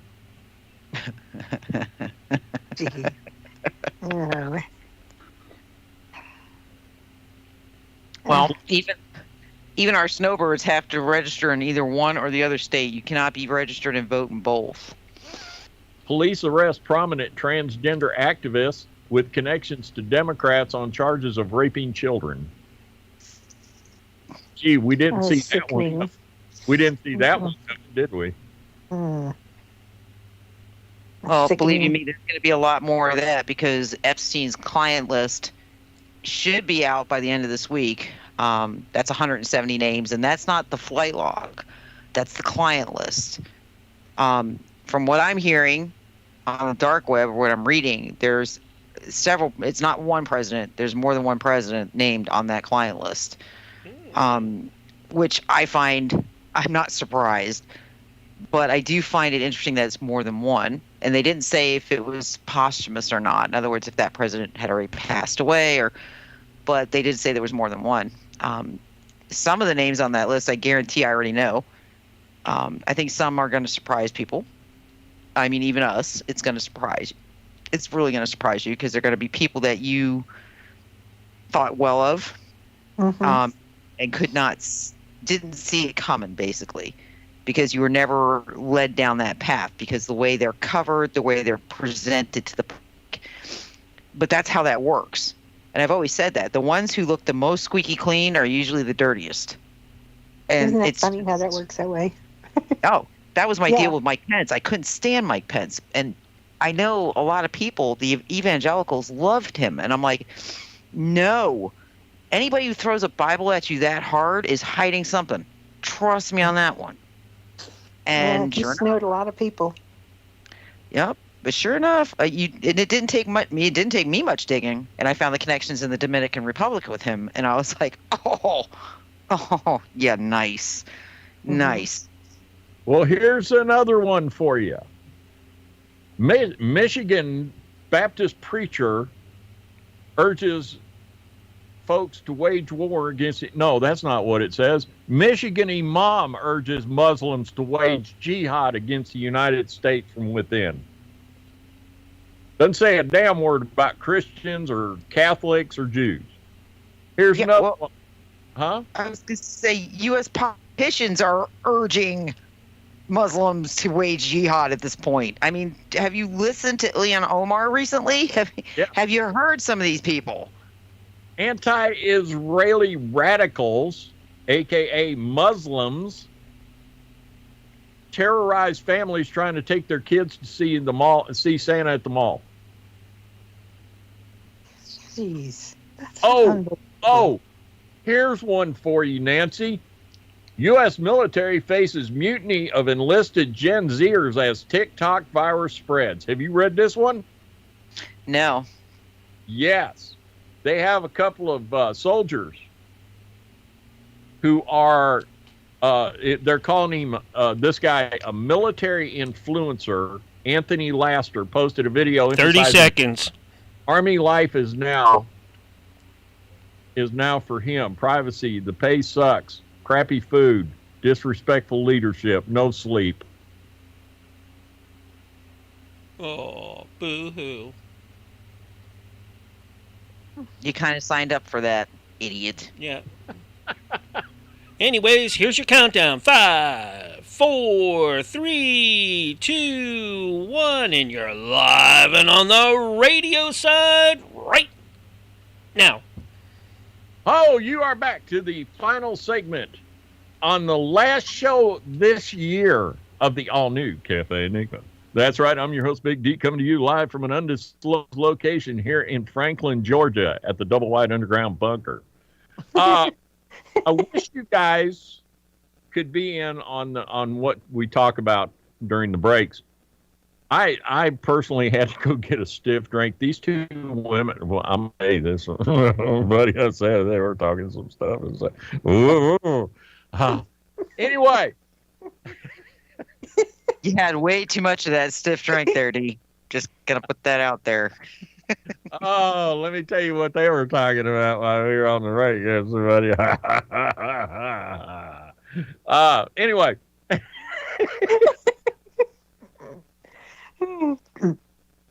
Oh, I love to be a man on a woman's show.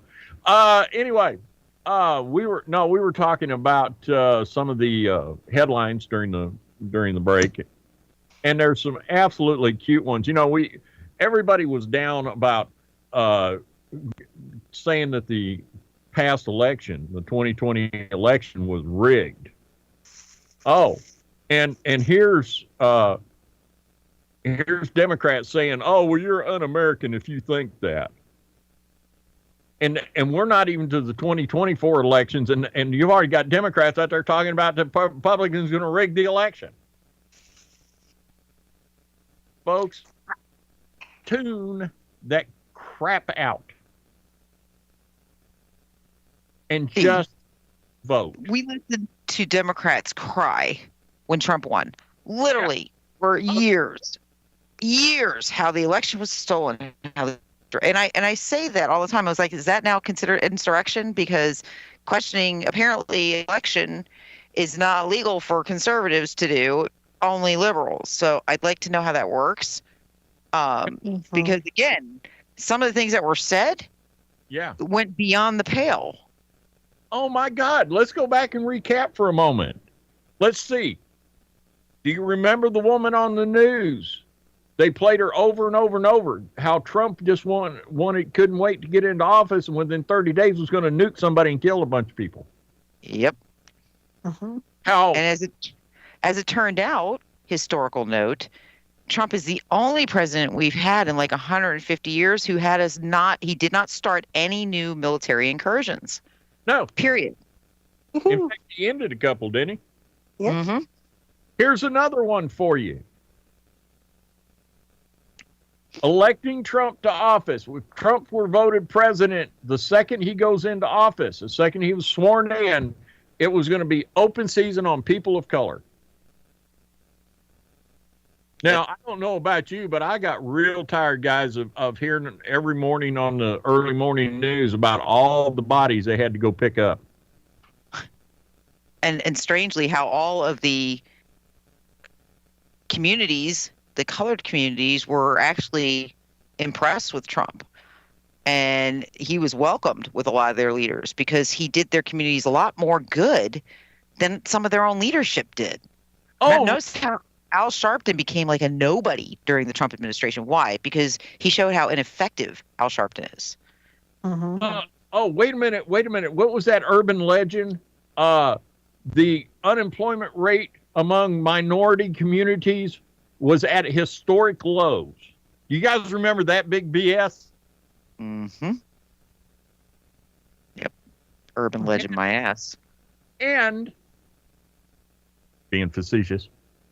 And let's go back and look. Do you know why they were trying so hard to get Trump out of office? Because within a month of being in office, folks, people started seeing how inept our Congress really was. And still is. Still is. But that's why they don't want him back into office, because when he's in office, people are going, well, what's Congress doing? The same thing they've been doing for the past 50 years. Nothing. Again, though, I'm kind of enjoying it, D, because, you know, you have Democrats who are using the fact that there's several Republicans in Congress who are anti-Trump, and oh, look, they don't even like him. Well, how can he be good when his own party? Well, because Trump was indiscriminate. When he went after people, he went after people for what they were doing, not what party they belonged to.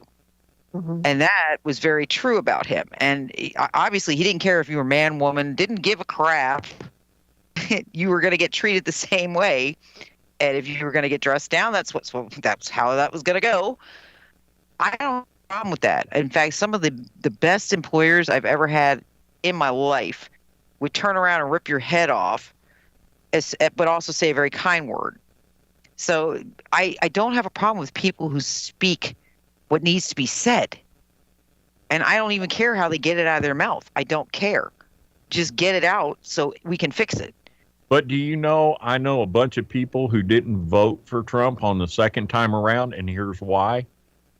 Oh, well, he really needed to get off of Twitter and quit bashing people. I didn't care for that.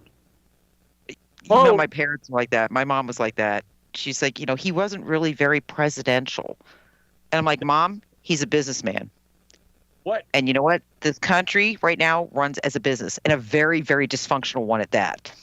Okay. Want to do that? Let's look at Hunter Biden and the way Biden is handling that. Is that presidential? Oh, he's going to pardon his kid. He's going to pardon. Is Kamala Harris, the way she's handling the border, is that presidential? Yeah, but okay, for lack of a better term, she's a whore. An elevated one, but she is. Okay, I don't care. The woman's got the aptitude of a freshman in high school. So I don't know how she ever ended up being a powerful attorney. Oh, actually, I do know how. And the mayor of that city is probably never going to forget her. But, I mean, she slept her way to the top. So I heard something the other day where the Democrats were planning to basically have Joe Biden, win the election, quote unquote, and then basically pull out, resign, and have Kamala step up. And I'm like, because she would be the first female black president. I'm like, well, number one, she's kind of like Obama in that way, where that's not really a fair term because it's really not the truth. Her bloodlines are not, they are not pure. And the fact is that she's an idiot. I mean, she's really an idiot. That or her speechwriter needs to be stabbed in the face a couple of times. I don't know which one it is, but somebody needs to lose their job. And the fact is, again, she slept her way to the top. Literally. That is so demeaning to every female with a brain cell in their head. It's not funny. It's really demeaning. You don't want that as a character for little girls to model themselves after. At all. And that's what, look, when this presidency started, the secretary the press secretary, the original Peppermint Patty. Oh. She couldn't, and she didn't, I can't do this anymore. And she quit. Now we have the York Peppermint Patty. And she will double down. Did y'all what? York Did I peppermint. say something funny? Yeah. Yeah, York peppermint patty. Yeah, that's funny. Go ahead. Go ahead. She will double down on stupidity. And if she don't like, and if anybody questions her now, her thing is, if anybody questions her or calls her out on something, she just shuts down the press conference. Yep. That's all she does. She just okay, this is over with, and walks out. Yep. She doesn't even circle back to it? Nope. Nope. They had a prominent African leader at the White House, and she would not call on an African press corps member. And when I say African, I'm not talking about an American person of color. I'm talking about a natural-born African who was over here and got press credentials. And the whole time that the official from Africa was here, she would not even acknowledge this person. Folks. Yeah, but see, she was chosen more for her. I'm saying this, folks, don't take offense to what I'm saying, but it's true. She was chosen for the fact that she's gay and she's black.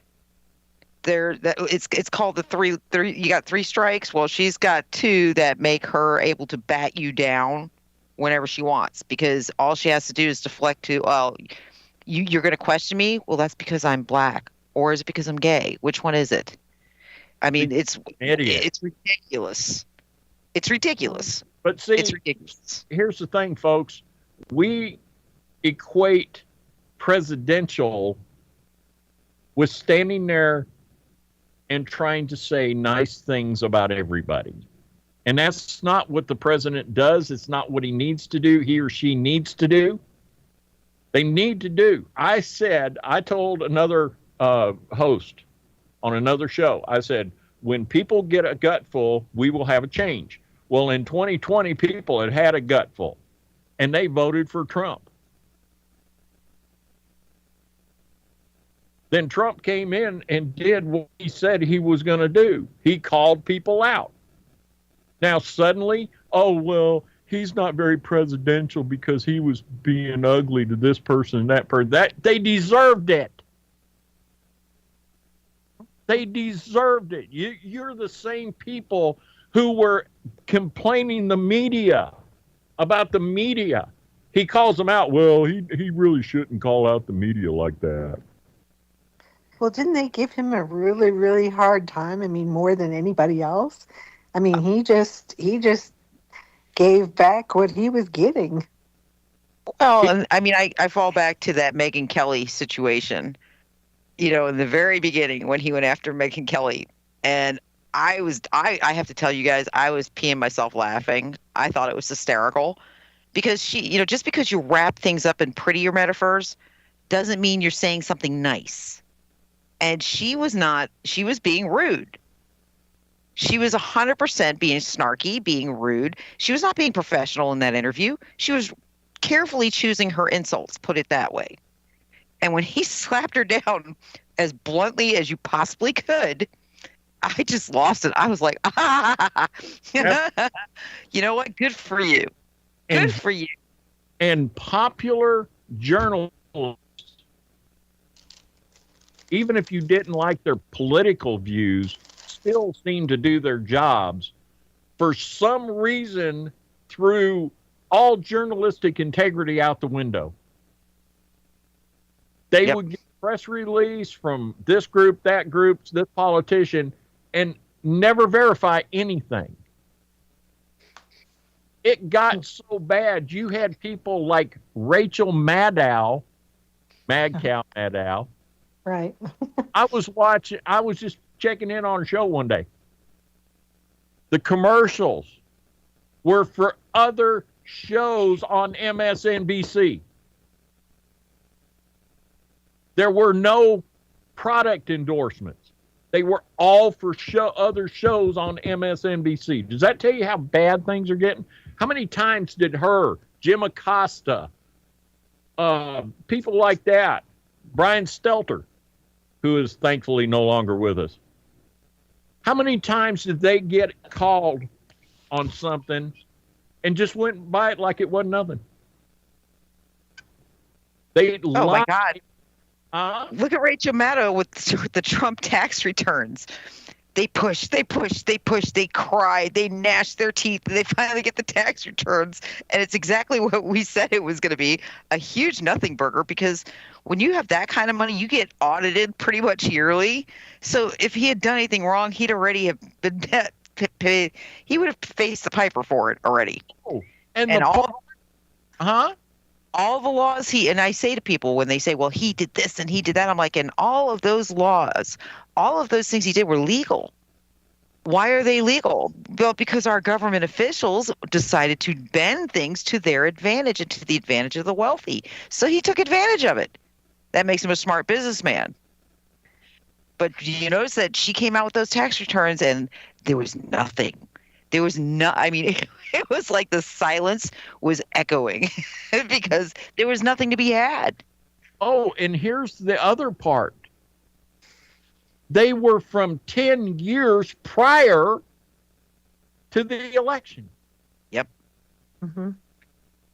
And he wasn't wrong to stick to his guns on that. And I've said that. That was a choice. It was never a requirement that a presidential candidate releases tax returns. Why? Because when the Constitution was written, taxes were an abhorrent thing. Oh my God. If we were colonials, and imagine a colonial traveling through time, stepping into modern day and looking at what the IRS does and how much we're actually taxed. You realize we overthrew the English Empire for a 3% tax. You realize that, Yeah. right? Right. Okay. And here we are paying more than a quarter of our income in taxes. All right. So just think about that, folks. We overthrew England for a lot less.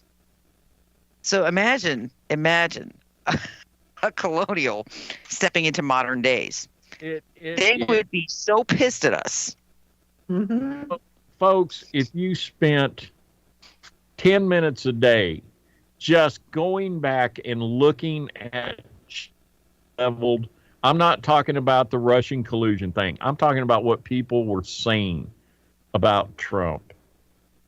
And look at, actually research the numbers. Gas prices really didn't move at all while he was president. Businesses were prospering in this country. Mm-hmm. You could spend $200 in a grocery store and walk out with a buggy full of food. Yep. All right. In fact, gas had, I can remember gas getting well under $2 a gallon under Trump. And I have Kroger gas points, and at one time I filled up my car and my truck for less than $50. Wow. Okay. Under Biden, no way. I know people that own certain cars and trucks that are spending anywhere from $70 to $100 to fill up. Mm. But yet our economy is greater than it's ever been. No. You've got banks closing branches. You've got major retail outlets closing. No. I came up with another one. I have mine like a flippin' elderly elephant. If Trump is elected, gay people will be drugged from their homes in the middle of the night. Who said that? Oh, no. Don't you remember?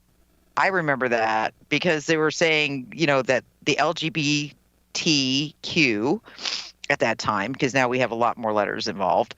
ABC, MRI. Which was hysterical. And I remember saying it to people, what are you talking about?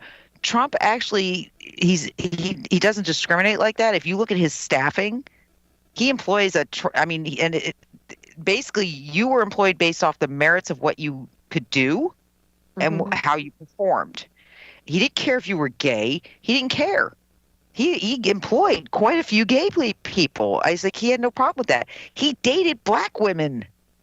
That was the other thing that made me laugh when they were saying, "Oh, he's so he hates black people." He dated black women. What are you talking about? Mm-hmm. He had no problem with it. He loved beautiful women. He still does love. Look at Melania. So he obviously has an eye for the ladies. But he didn't care what color they were. I mean, the way they blew him out of proportion. I still struggle with it. But yet with Biden, folks, now the mantra is, are you going to believe us or your lying eyes? Yeah. That's the mantra now. But how many times does that man have to fall upstairs before people begin to understand that there's a huge problem? I heard he fell down in the Oval Office, and the first question he asked was, who put carpet on the walls? Folks, but at the end of the day, it all comes down to this. I've heard so many people tell me about how bad all these politicians are. but theirs. And they'll keep voting for their politician. Yep, the two-party system, my brother. They'll keep everybody else's politician, representative, is bad, except theirs. When you go to the bathroom in the morning to fix your hair or to put on your makeup or to shave, stop and take a hard look in that mirror. And you're probably, if you are honest with yourself, you're probably going to figure out where the problem in our current political system is. Have you listened? Are you one of those people that have bought into every bandwagon that came down the road? Are you that person who kept, well, I can't really think of anything my politician's done, so I'm going to vote for him again and keep putting them back in office? Because you don't take the time to remember 6 months ago or a year ago. And anybody that tries to bring out this stuff and tell you about it, you call us all kinds of names. But all we're trying to do is trying to tell you. We'll be the first ones to tell you if a Republican screws up. God knows George Bush did in his second term. But I don't know where it comes from, people, that it's this big bedtime story that only Democrats know how to save the world. When the fact is, giving you everything, paying for everything, is not saving the world. And with that, I want to stop because we've only had a few more minutes. And ladies, indulge me for just a second. We're at that time of the year. Christmas in Big D's household is a very precious time. People still laugh because I believe in Santa Claus. Well, I know for adults, I know the truth about Santa. But I believe in the ideals of Santa. We should take this time to remember past loved ones who won't be with us. We need to take this time to appreciate those that are with us. We need to set our politics aside. For those of you who have a belief in God, it's time to celebrate it, whether it's Hanukkah or Christmas. If you don't believe in God, if you don't believe in Jesus, okay, have a wonderful day off.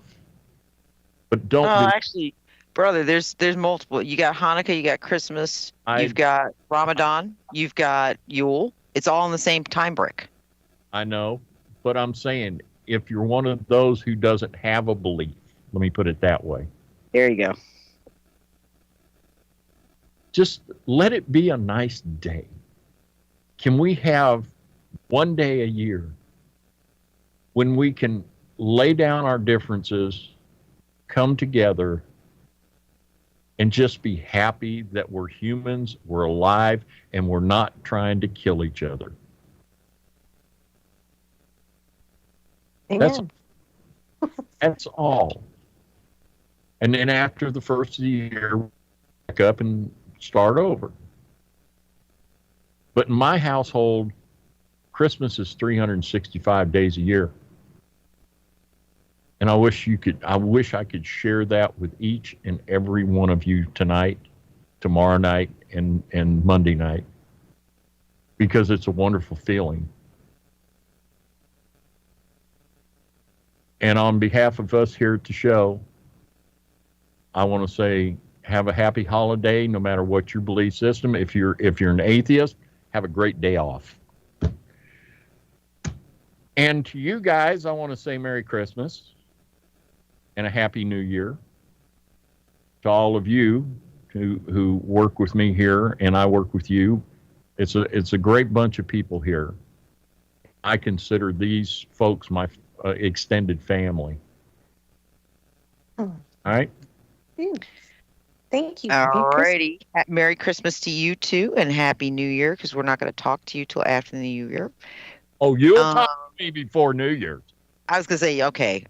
Privately. We'll talk privately, Dee. Now go ahead and get that image out of your head. It's a very Merry Be Christmas. some pecs cracking a lens tomorrow. Oh, Lord, here we go. But, folks, on my own note, I'm going to take the show out here. And Vic, I'm not going to give you a chance to tell everybody where you're at. Just wish everybody Merry Christmas, because I'm limited on time here. Merry Christmas. And a happy Okay. New Year. And for me, I want to wish everybody a very, very happy holiday. I know my own holiday started. It's literally tomorrow and the next day. So I have Yule to celebrate. And then I also do celebrate Christmas. So Merry Christmas, Happy New Year. And with that, we're out of here. We'll see you in 2024.